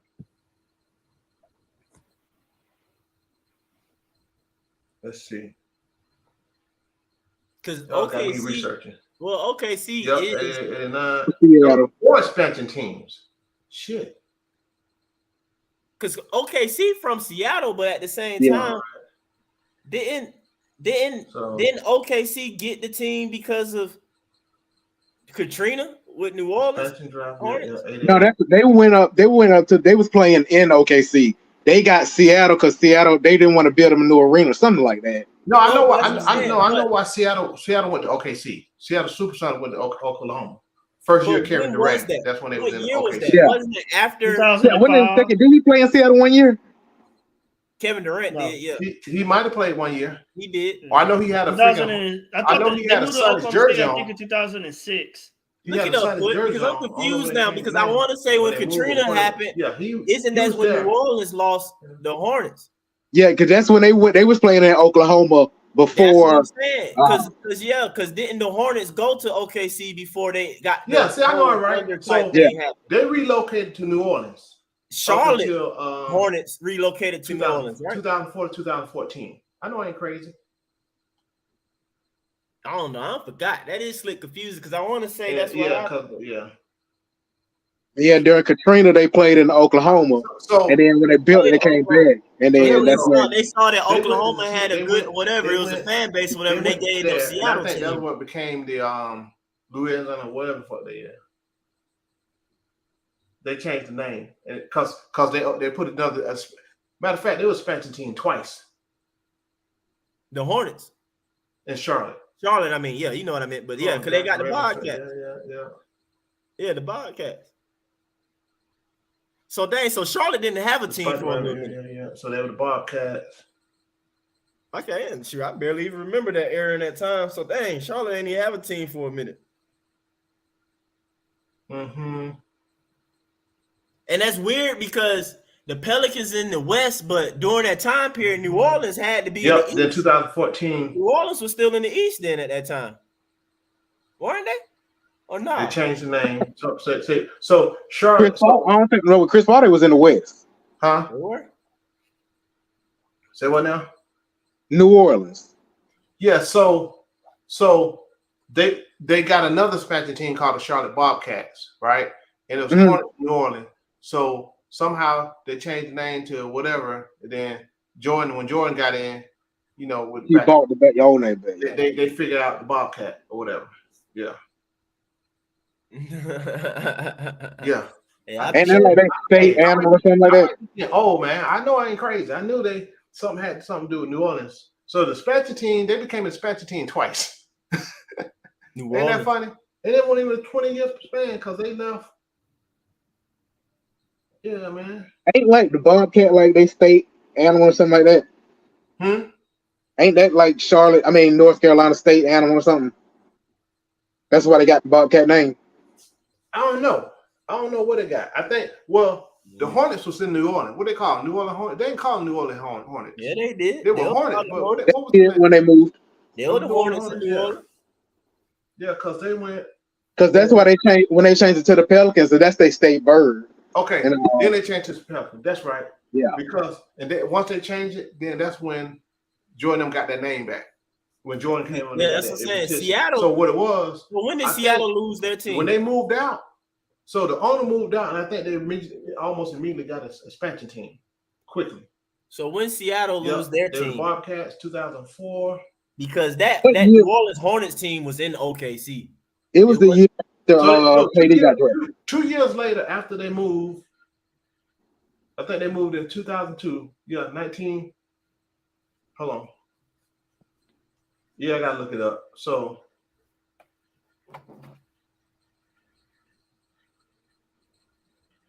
They moved the team following the 2002 season. Yep. So 2002 they left.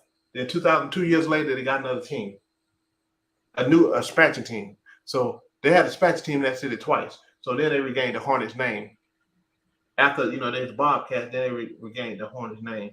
See, it almost reminded me of I don't know if some of y'all remember when the Browns left Cleveland and moved to became the Baltimore. Yeah, I ain't know enough about it. I heard about it. Dude, hey man, the Browns left and became the Baltimore Ravens. They loaded the truck up late at night and left. I thought that was the Colts. That wasn't the Colts team. Or that joke was all on the. The Browns loaded the truck up and left. Or was the Colts in Baltimore overnight? I thought the Colts was something like that. Though. It ain't happen no more in the NFL, but they can't happen no more.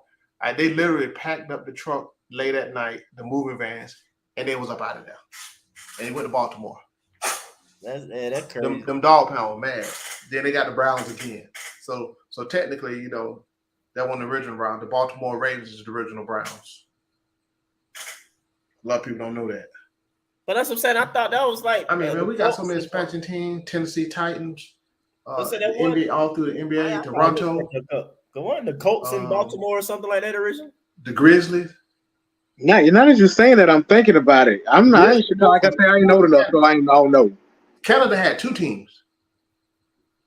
What was Toronto? You had Toronto Raptors and who was the Grizzlies? Vancouver Grizzlies. Vancouver, yes. Yeah. So the Grizzlies was a Canadian expansion team. Yeah, so Sharif played for Vancouver at that time, and everybody got tired of traveling all the way out to Vancouver, so they. Mm-hmm. Yeah, I'm saying that's how that happened. They're trying to span the NFL and all. It's all about that money. The folks are paid. They about to put NBA a team in Mexico. They're trying City. to get a team in Mexico and all this other stuff. In Las Vegas. Yeah, I don't like this jump, bro. They taking home games from us. Yeah, they kept But it simple. why they couldn't do a game when we was away? That's what I'm saying. I mean, the way it's listed, we away. I mean, they got us listed okay. in Orlando. I mean, they don't say at or nothing. They just say versus though. NBA Mexico City game, Hawks versus Orlando. Rocket How many are they doing in Mexico City? You said what? How many games they doing in Mexico City? I don't even know. I think it's just us. I think it's just the one. Also, just one, like the NFL go over to Europe once a year. London, they do. Yeah, they experiment like that. And that NFL talking about actually putting teams over there. Yeah, I think that's what they're trying to do too. So they're trying to figure out logistics, and they're trying to get that European money too, because they don't take it on. So, cause them things be packed. I mean, I think it's more of a novelty. It ain't never going to overtake football. I mean, football. No, soccer. No, the real football. You right. They ain't gonna overtake real football. Soccer. Them stadiums, man. You see how them stadiums be full? Man. Just like when Atlanta United came. See, people forgot we had a soccer team, a fresh soccer team in Atlanta, played in Atlanta Fulton County Stadium. Yeah, y'all remember that? It wasn't MLS though. Y'all don't remember that? I don't remember that far back. Heck no, but it wasn't no MLS. The soccer team I remember was the Silverbacks, and they weren't MLS. But we had the Atlanta Silverbacks that used to play up off everybody remember that? Off Norcrest. Soccer team, Atlanta had professional soccer team back in the day. And I just told you the Silverbacks, they played off of Norcrest. I know y'all call me old. I think Trouble Man, no. Man, the Silverbacks. They were named after soccer team. Y'all know the soccer team we had? And Foot not hear you, Mike? Huh? Yeah. Can Foot not hear you? Nah, he don't hear me. Oh, you know what? I ain't even hear what you saying, Mike. I'll tell you, bro. At least the one I know of was the Silverbacks. They used to play off of Peachcrest, man, up down on the north side. I know what you're talking about. No, they played at Atlanta Fulton County Stadium, bro. Yeah, I'm about to say that before my time, though. You talking about that one? I don't know that one. That's like we had a hockey team before the Thrashers. I didn't know that until y'all was talking about it a couple weeks ago. The Flames. I did not really know about that. That's the Flames. They still the Flames, and they left here and won a championship like 2 years later. Yeah, I'm saying, yeah, we had a hockey team, but yeah, the Silver. Only one I be thinking of is the Thrashers. Oh, B-Rose said he played at the Silverbacks Stadium. See, I like that name though. I actually like the Silverbacks better than Atlanta United. You know, United ain't got nothing to do with Atlanta. I like Silverbacks. Y'all know why it's Silverbacks though, right? Y'all do know that. Y'all know why they called them Silverbacks. Go ahead, y'all know that, down. huh? Break it down for everybody. Yeah. You know, I had to give everybody a history lesson earlier. I mean, you know, you missed that part. Pharaoh and I had to break everything down. Yeah. But nah, no. But Silverbacks, man, you know, that's off of you know, the late Willie B. Late great Willie B. I mean, we all old enough to know Willie B. Yeah, now, yeah. right? I don't know if everybody know Willie B. Yeah, some of them might be too young. I know analysts, he too young to know Willie B. I know a lot of my, you know, kids and everything. I work with the rec center. I be having to teach them about Willie B when I take them to the zoo and stuff like that, though. But you know, the gorillas at the zoo and everything. Willie B, he was a silverback gorilla, and the gorillas at the Atlanta Zoo, they all, you know, they silverbacks or whatever. But yeah, but like I said, I like that name, man. I mess with it. Like I said before, that's what it was. Atlanta Chiefs. The Chiefs. Okay, I remember that name. But they played at Fulton County Stadium. I'm old as fuck. Yeah. Oh, yeah. I'm looking at when they played. Let's see. Yeah, they played at Atlanta Fulton County Stadium. I didn't even know that. Mm-hmm. I didn't even know MLS was around that long, really. No, it wasn't MLS. I'm about to say it wasn't, huh? Oh, okay. MLS is something new. Yeah, right, I'm about to say I mean, it ain't new now, but it's been around long enough now. But I'm about to say I didn't think MLS went back that long. Bro, so they had two stints. The Chiefs? Yeah, from 68 to 73, then 79 to 81 again. Well, hey, we got a champ. We got a champion lacrosse team. Who that? Brookwood. I don't know when the last time they won though, but I do remember them winning the championship. Ain't nobody watching lacrosse though. It was the MPSL. What it was. Either way it goes, the United States ain't never had no top soccer league. The MLS ain't even the top soccer league in the world. Hey, who remember the Atlanta Beat? The Atlanta Beat? No, I don't Yeah. remember that. I don't know what that is. For like 2001, 2003, Women's United Soccer. I remember Atlanta Beat. Oh, no wonder. What, 2-3 years? Women's soccer? Yeah, I don't even watch men's soccer. Yeah, the Atlanta Flames. Yeah, that was a hockey team. The Hey, Thrashers man. was the Thrashers. Why were they called the Beat I forgot though? his name though, but we had Who one on of the top players in hockey for the Thrashers. Yeah, so Atlanta Look, Flames. why were they called the Beat? I don't know, bro. I don't know. Named after the radio station. Ain't that a radio station or something? So the Calgary Flames, matter of fact, they left in 1980. I was a young buck then, but I remember they left and they went to Calgary and became Calgary Flames. It was 7 years before I was born. God, that one old. Yeah, 7 years before I was born. Yeah, man. When they win the damn champion? I told you, y'all boys was out there. Y'all was out there having nightmares about Wayne Williams and stuff. That's the age y'all. Hey, bro. Hey, that's why we ran as a pack. Hey, bro. I just be thinking about that sometimes. I'm like, but y'all boys, yeah, y'all probably getting lessons. Y'all be like, y'all ain't going outside today. No, I'm gonna tell you, Mike. No, we went outside because we lived outside, right? I got you. We lived outside. So y'all mom was like, no, not right now. You heard the story. We leave in the morning, come home before the street lights come on. So it started with Wayne Williams. No, that was true. No, that was before Wayne Williams. But I know. But so that was a rule for me. We ran as a pack, and they ran Wayne Williams something serious because when I lived off 2nd Avenue in East Lake area, that hit around Kirkwood area too. Around it got too close. So when we go, we all know we was already a pack anyway. A lot of people see. I remember that when I was young. We was outside. Yeah. We was in creek. That's why we were tough. Y'all was soft. I know y'all. Don't do that. I was old enough to remember that. Come home before the street lights come on. We did a bicycle rim with no spokes to the tree to play basketball. You talking about people younger than what? Because you 36, right, Mike?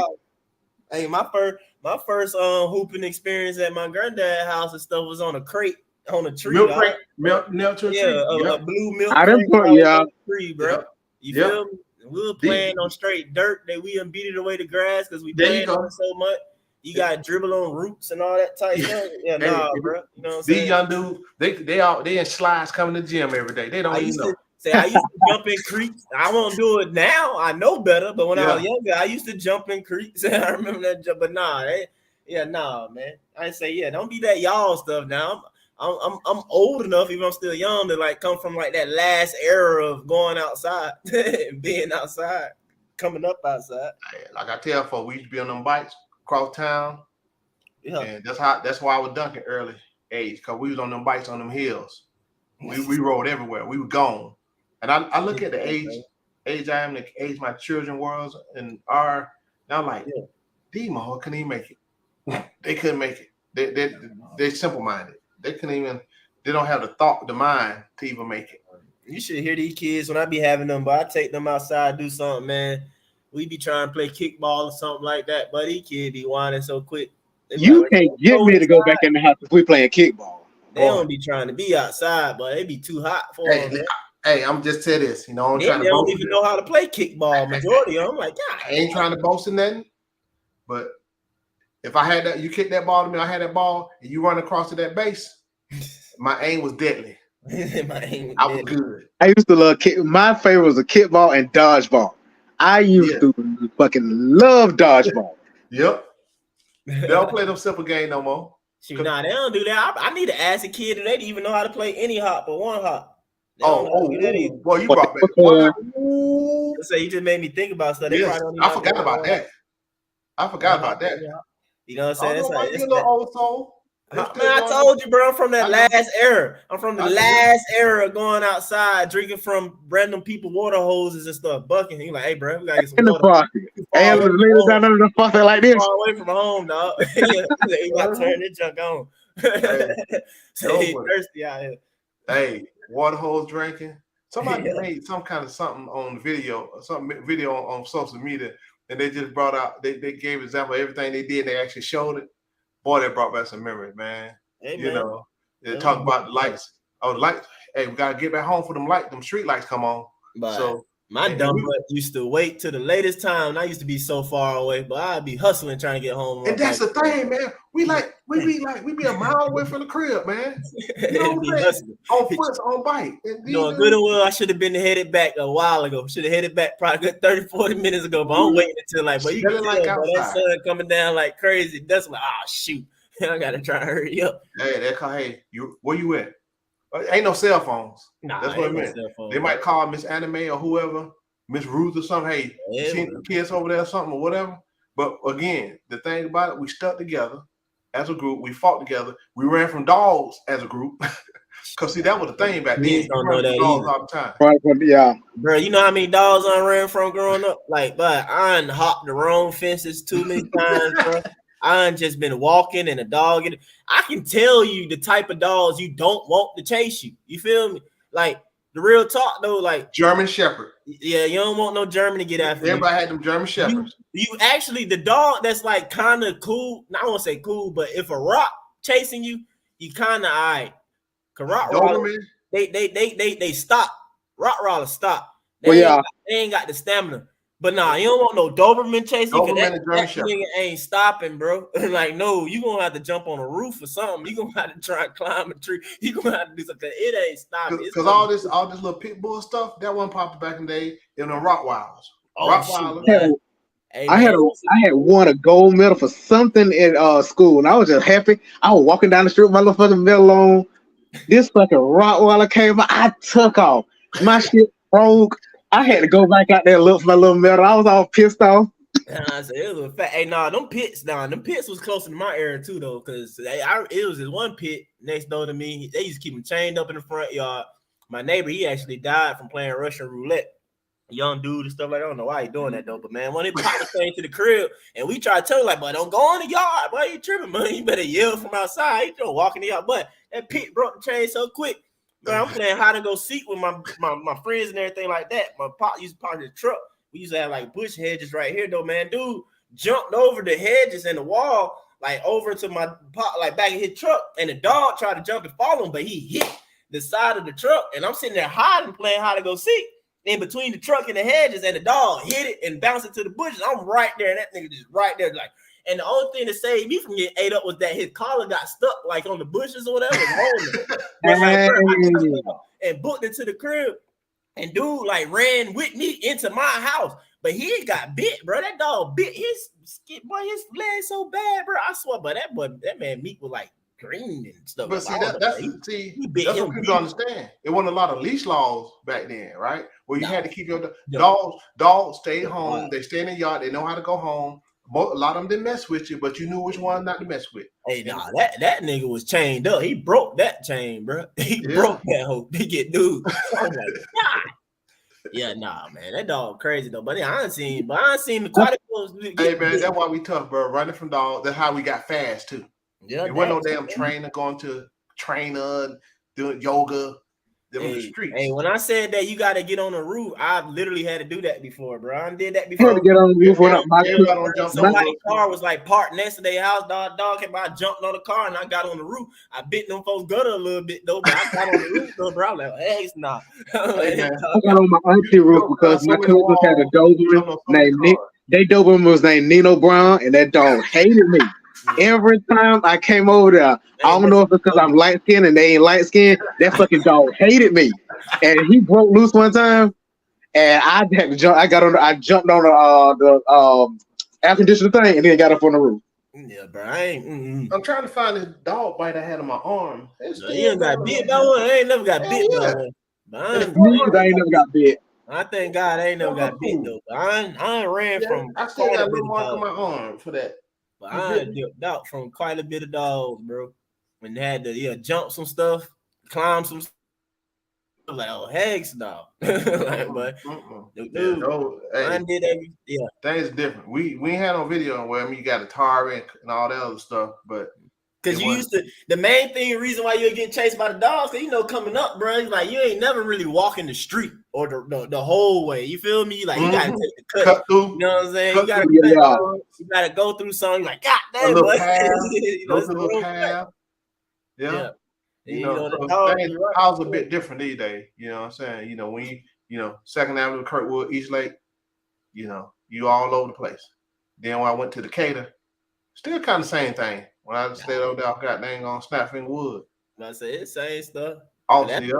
Cause when I'm talking about that pit situation, that's when I was over there on Columbia Drive, Spring Valley and stuff like that. But shoot, man, You used to live in Spring Valley? You used to live in Spring Valley? Yeah. Okay, I didn't know that. Or did we talk about that before? Yeah, I think so. That. Yeah, that's my roots in a sense or whatever. Yeah, man. Everyone from Columbia Drive. Yeah, man. But yeah, man. Shoot. What you know about that 2106? No, actually, I did get bit. Well, it was my dog. I had a well, it wasn't mine. It was my dad's. I got bit by a child, but I bit it back. And so, Cows were mean though. Hey, they yeah, I was trying to, the Big Ten Silver Tens.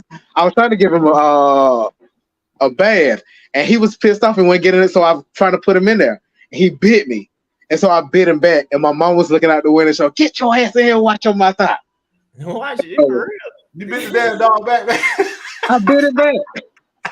Did he bite you again? Well, no. The way that I was like 2 or 3, so they never tell me he bit me bad. I beat my duck. I had some ducks too, and I beat. Actually, it was thick, but they say I beat it to death. I used to chase it around with a bowling pin, and I could never catch it because they can fly. And so one day they saw me in the backyard beating it with a bowl. I didn't know what I was doing. I was like 3 or 4, and so I was just hitting it with a bowling pin. But it was already sick, so that's the only reason I caught it. So you around there catching cats too? You one of them? No, I just we had a child and 2 ducks, and my dad from the country, like Carmen. And so that's what we had in the backyard. Y'all fried that duck though, didn't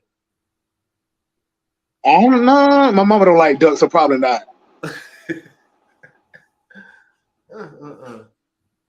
That crazy. Hey, look at the subscriber going up. But yeah, that's the only time I had to think about it. That's the only time I got bit by a dog. Yep, they got me in the 4th grade. Like I said, I can remember what it was. I see the little mark on my arm though. I damn sure remember that. I was going to Norwood Elementary over there. I got there in Columbia, and coming home from school one day, we already knew about it. That nigga, well, we were loose. He caught me that time. You know what I'm saying?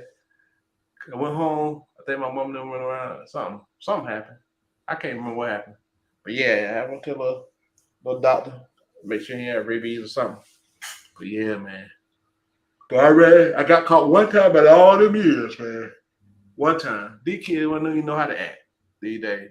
They're freeze and stop. You have to ask analysts. That's how we got fast though, boy. Say analyst, the young buck boy, they say he probably this is like, boy, god dang, y'all going through some stuff.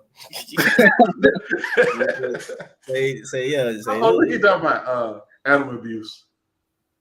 Him biting the dog. That's how to shoot, man. He abused you first. Yeah, exactly. I mean, hey, man. Actually, they still laugh about this to this day. They laugh about that.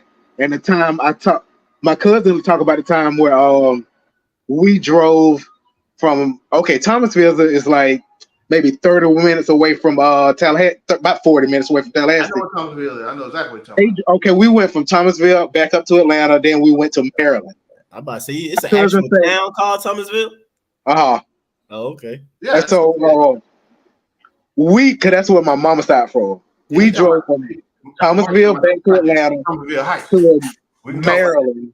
My cousin was getting married in Maryland. We drove like all the way from. I talked about Super Mario all the way from Thomasville to. And my cousin say, "Nigga, you ain't never riding in the car with me again."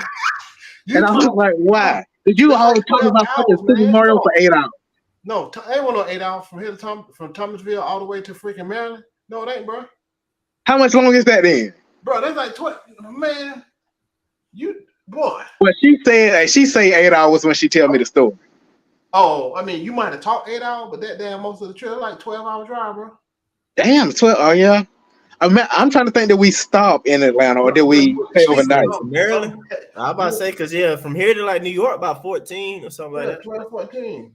Yeah, I'm saying I drove to New York twice. Did that a couple times. a long trip. I done drove is Miami. Because I didn't drive the time we went to New Orleans. So yeah, I drove to Miami. Hey, and see, but people don't realize it ain't had no AC. Did you have some AC? Well, you might have AC in the car. Talk about when I drove.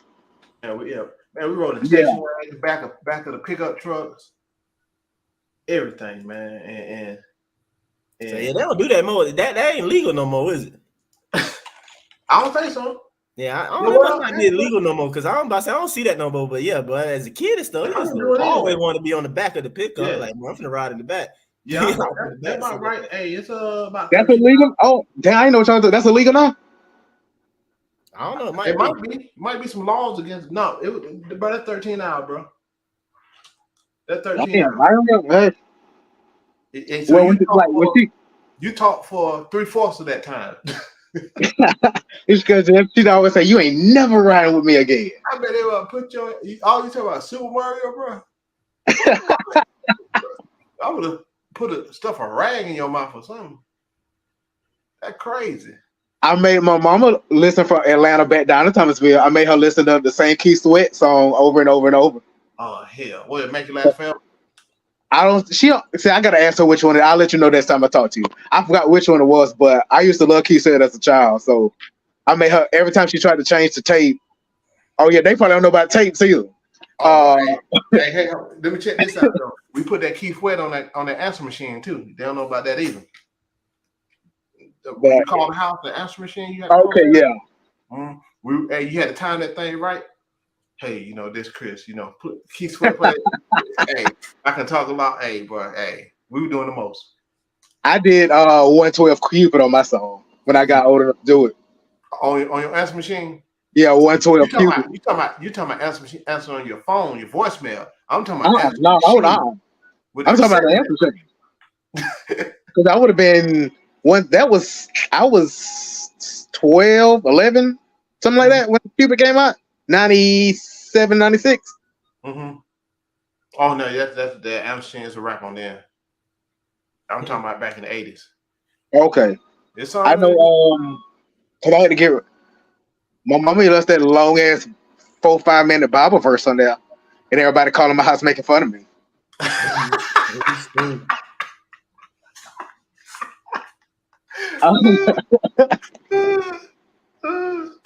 Man, times have changed. See, I think new stuff gonna come out for y'all jokers that's gonna be different. I tell you, man, it's you just look at the times. Yeah, I said these new folks. Look at the real. Everything digital now. Everything so digital. These new kids, they about to be dating AI. Yeah. AI yeah. Bro, I seen this one jump, bro. It's an AI. It's an artificial intelligent. It ain't like it's doing anything, but it was created by AI or whatever. It's like an IG model. And they used to see the word it's Android, like, but they got like 75,000 followers and stuff already, and it's like a black model. I mean, of course it looks good or whatever, but it ain't real. It's just crazy, bro. You like that rap? You remember that rapper they made? They kind of look like 6ix9ine. Oh yeah. I remember that though. Yeah. And it was a white dude who made it. That's where it's going. Nah, I already know that's where it's going. Social media don't really, and it's gonna be wild, man. I mean, just think, before we had this platform, bro, you had to talk to people on the phone. We had to be able to communicate. That's why folks can't communicate. You want to talk to somebody, you got to pick up the phone, bro, and you had to know their number. See, people don't realize, ain't nobody remember. You had to remember everybody's number now. Now we didn't have to dial the area code back in the days for a while up until the 90s, right? Yeah, I remember when it changed. Yeah, I think I was in like 5th or 5th grade. Because especially in Atlanta, when it's 4-4 was it. And then with the 770 and I'm so Atlanta, my area code ain't never been nothing else. I only want 404. You know what I'm saying? Really, be 444 was it. Remember what people used to say, 7 digits because you ain't had to type in 10. You used to only had to type in 7 digits. You ain't had to type in the area code. That was my number. He said you ain't even have to remember the area code or type area code. Still to this day, it depends though. A building was super old because every now and then you might pass an old bomb building that only got 7 digits on it. Mm-hmm. You feel me? Or whatever. You I know, didn't think ain't about too that. many around like that though. But that's because you ain't talk the area code. But yeah, 404 was Atlanta. Then it was what the first other one was 770, but that was like But that was like 770 that was was like the first Gwinnett and edition one. That the 770 started being once it was they outside of Atlanta. I remember everybody who was in Yeah, Gwinnett basically had outside. Yeah. 770. Yeah, it was outside, but there was still some in Atlanta though. It depended. A lot of new numbers, but mostly 770 was outside. I'm saying, Atlanta. I mean, well, me being from the east side, I just remember mainly folks that was like in Gwinnett County, they had 770 area. Yeah, code. so, but people don't understand Gwinnett County has always been big, but it wasn't as populated. In the 90s, late 80s and the 90s, Gwinnett County was the fastest growing county in the country. Super country though. Huh? Yeah. Oh yeah. All this stuff. It's still like that because you know I'm a parks guy and everything. I used to work for Gwinnett County Parks and Recreation. They've actually won. They got plenty of parks that have won national awards and stuff. Oh like boy, that. hey man, Can't nobody. Parks are huge because they got so much out there land and stuff Gwinnett like that. Parks. They a lot of them on them old farmland. Yeah, that's what it is. Old stuff, and they got donated to the county or the county like took it over stuff like that. But they all their parks are big. Basically. Bro, I got. Let's see. I can come out the neighborhood. I can go left or right on Adamstown and get to a park in a mile or two. That's how close. You know, Yellow River and Lenore Church. Okay. Right? Yeah. And bro. Yeah, Lenore Park big. All I'm saying them parks big, man. Yeah, Lenore. Because I worked for Gwinnett. I was at Lucky Shows in Norcross, and then I worked for a good minute at George Pierce out in Swanee. George Pierce was big. Yeah, yeah. They had the seniors. I used to go ball at over there at Norcross. That's one of the first big ones, but man, the parks is off the chain. And then, cause see, all I know about Midway and Gresham Park. I learned to swim at Midway. I went to Midway camp back in the day. Yes, sir. Midway and Gresham. I mean, Gresham got expanded from what it was. I go back there and look, you know, the one by Clifton, you know, expanded on over to Boulder Crest a little bit. I'm looking at that part at Gresham. How we play football on this? How do we do all this? This is before they built that gym. That gym wasn't the original part of that park. That was the a rec football center. school over there. The rec center. Yeah, the rec center one. It wasn't like that because a lot of basketball. They ain't have a rec center, did they? Back then, no, right? It wasn't a lot of parks. Dude, we played basketball in the asphalt, just like elementary school. We used to go to the DeKalb elementary schools to play basketball. People don't know that though. I ain't know y'all did that, but for me, I remember that growing up. Like saying, I tell people that because I remember guys used to come down here like, man, Atlanta don't really have a lot of outdoor courts and stuff like that. But growing up, the outdoor court was the neighborhood elementary school. Yep. And then it came a time when I was probably like going into middle school or like in DeKalb County, they went and start taking down all the rims all the time. Man, now if you notice, all elementary schools got a gym. They got like a little some gym thing with it. But all the neighborhood, like everybody used to hit the blacktops at the elementary school. That's what you. That's what we played. We played on blacktop with them double rims, right? Yep. And see, but people like why Gwinnett schools because Gwinnett schools.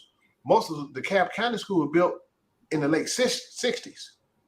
So, because DeKalb was it. Before you had Atlanta and you had DeKalb, then Cobb County can't start to step up, and then Gwinnett. Now you're seeing stuff like Henry County doing this thing. But fortunately, Atlanta was already what the population was. Then DeKalb, and so when you look at it, so when Gwinnett started their schools. They started a lot of their schools in like the late 70s and 80s, right? The DeKalb started in the like 60s. So in Atlanta started way before that. Some of the old school and some newer school, whatever, rebuilt. But that's what it was. That's why when every Gwinnett school got its own football field. The DeKalb, you had Avondale Stadium, Panthersville. What's the one about Drury Hill? Adams and North DeKalb by Chambly. Right, that's 4 or 5 stadiums that the DeKalb schools use. Every Gwinnett school got their own dang on stadium. Hold on, DeKalb used what school? What stadiums? Because for me, all it was Memorial Drive, Memorial, and Panthersville. Memorial, yeah, I forgot that. So you got Memorial and Panthersville is all I really know. You got Memorial, you got Avondale. Avondale, but you got North Gwinnett, which is at Chamblee, and over there by Briarcliff, over by Open Campus. There used to be Briarcliff Elementary, and next to it, and Adams. What's Adams?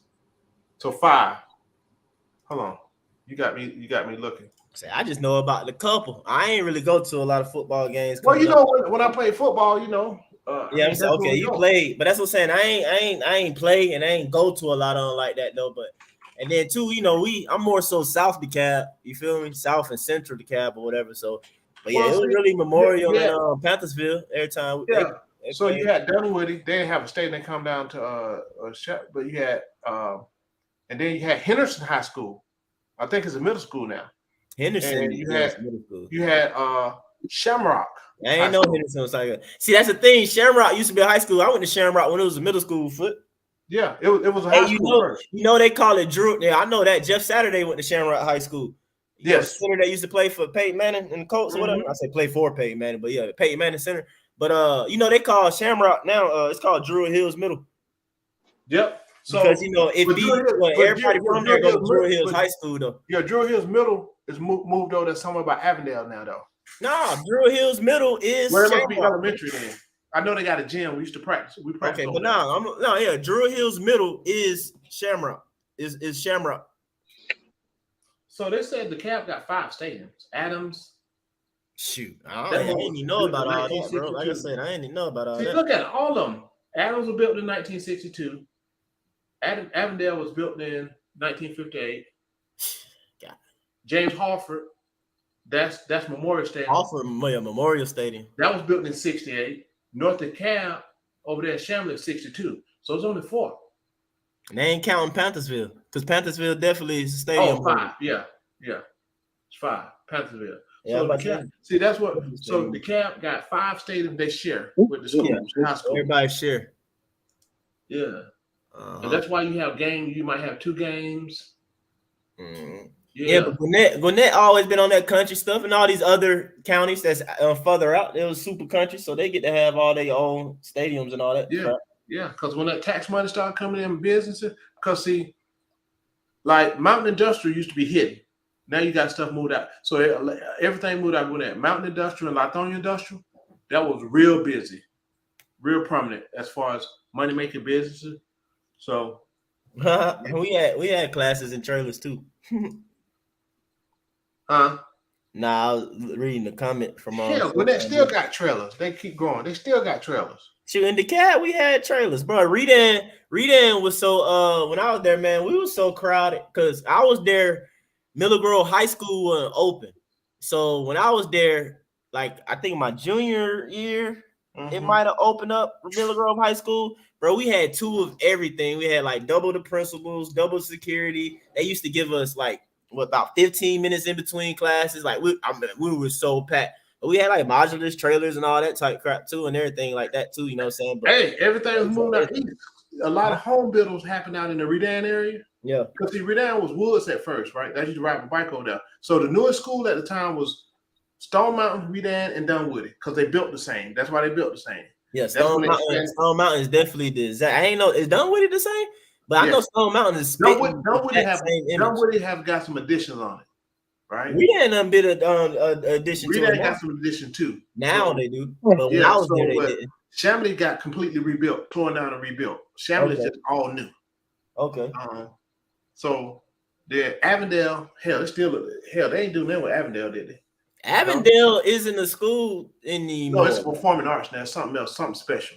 I think that's a move though. The DeKalb School of Arts, DSA. I don't know if DSA is still there. It might be, but DESA is around the corner. The Elementary School of Arts though, but DSA might be there. My younger sister went to DSA, but yeah, Avondale hasn't been a high school for a good minute. That's regular Avondale High School. Oh, whatever. Yeah. So we were hating because Avondale got a high school and the gym right behind it, and so they had to practice on that field. Oh yeah, on the Avondale Stadium. And so they get to have the games. That was our home. That was our home stadium. So man, it was interesting, man. Would always take me down these reminiscing times, man. I'm trying to talk Hey about man, it's a good time though, man. But somebody said about Gwinnett, damn near all Gwinnett schools still got trailers because it's just so many people. It's still expanding. It's still expanding. Gwinnett so doggone big, bro.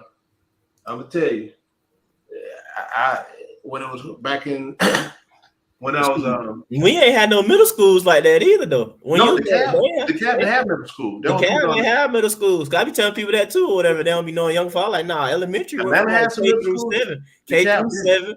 Because I remember Columbia Elementary was K through 7, and Columbia High School started at 8th grade. Well, no. So no, it was Wadsworth was next. Columbia Elementary wasn't even there.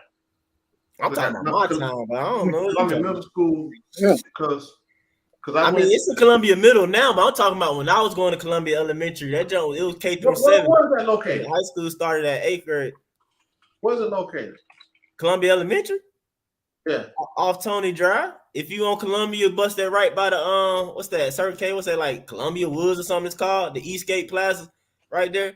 You go down that way, but off Tony Drive. I mean, if you came from County Road, it's a little longer way to get to it on Tony Drive, but it's off Tony Drive or whatever. For real? Yes. Was it Columbia? My granddad had a house on Tony Drive. I went to Columbia Elementary. So you got Wadsworth. You got what the hell? Columbia Woods. I gotta look. It might have been man. I can't damn remember. I'm getting old. Yes, I'm Tony. Columbia Elementary, Columbia Woods. Oh, yeah. By my Uncle Arcade. That's right. Yeah, that's right. Columbia Elementary. You see where it's at? Yeah. So yeah, because high school, elementary 1 through 7, high school 8 through. Boy, you put the 8th graders in high school right now. It'd be messed up, but yeah. Hey, now middle school is needed though, but I really can't recall all the middle schools. Like, yeah, it's a lot of middle schools was built like after I got into high school and stuff like that. Like, opened up a little like later on and stuff like that. Like, yeah, it wasn't converted because you had Gordon. Gordon was a high school because it was about Gordon. Where's that? Over there for Gordon High School. I don't think. Yeah, they people would ain't high school no more. It ain't a high school no more. It ain't been a high school forever. No. Gordon was what was Gordon? It was like between Candler. I want to say between Candler and Gresham, somewhere over that area. Gordon? It's over by Kelly Lake area. I mean, I know the places that you naming right now, but dang, I ain't never heard of no Gordon High School. Oh, there we go. So Gordon is now McNair Middle. Yeah, that's what I was about to say. I was like, what you naming or whatever sound like a McNair or something like that. Yeah. So it's called McNair now. Middle. Okay. So that's Gordon. So it used to see that's that old stuff. That's like me calling it. Well, Crim ain't Crim no more. But only reason why I know the old Crim name is because my uncle, like I said, my dad's side from Kirkwood, and like they went to Murphy, so they be telling me they're like, I went to Murphy. Yeah, that's called it Murder High. Yeah, they call it Murder High and stuff like that. My uncle tell me about it all the time. You know, no, we probably know some of the same folks. Because you know Kirkwood, because I had two grandmas, 2nd Avenue. I had families Kirkwood, East Lake. So that was McNair, because McNair used to be called Walker. Used to be Walker High School.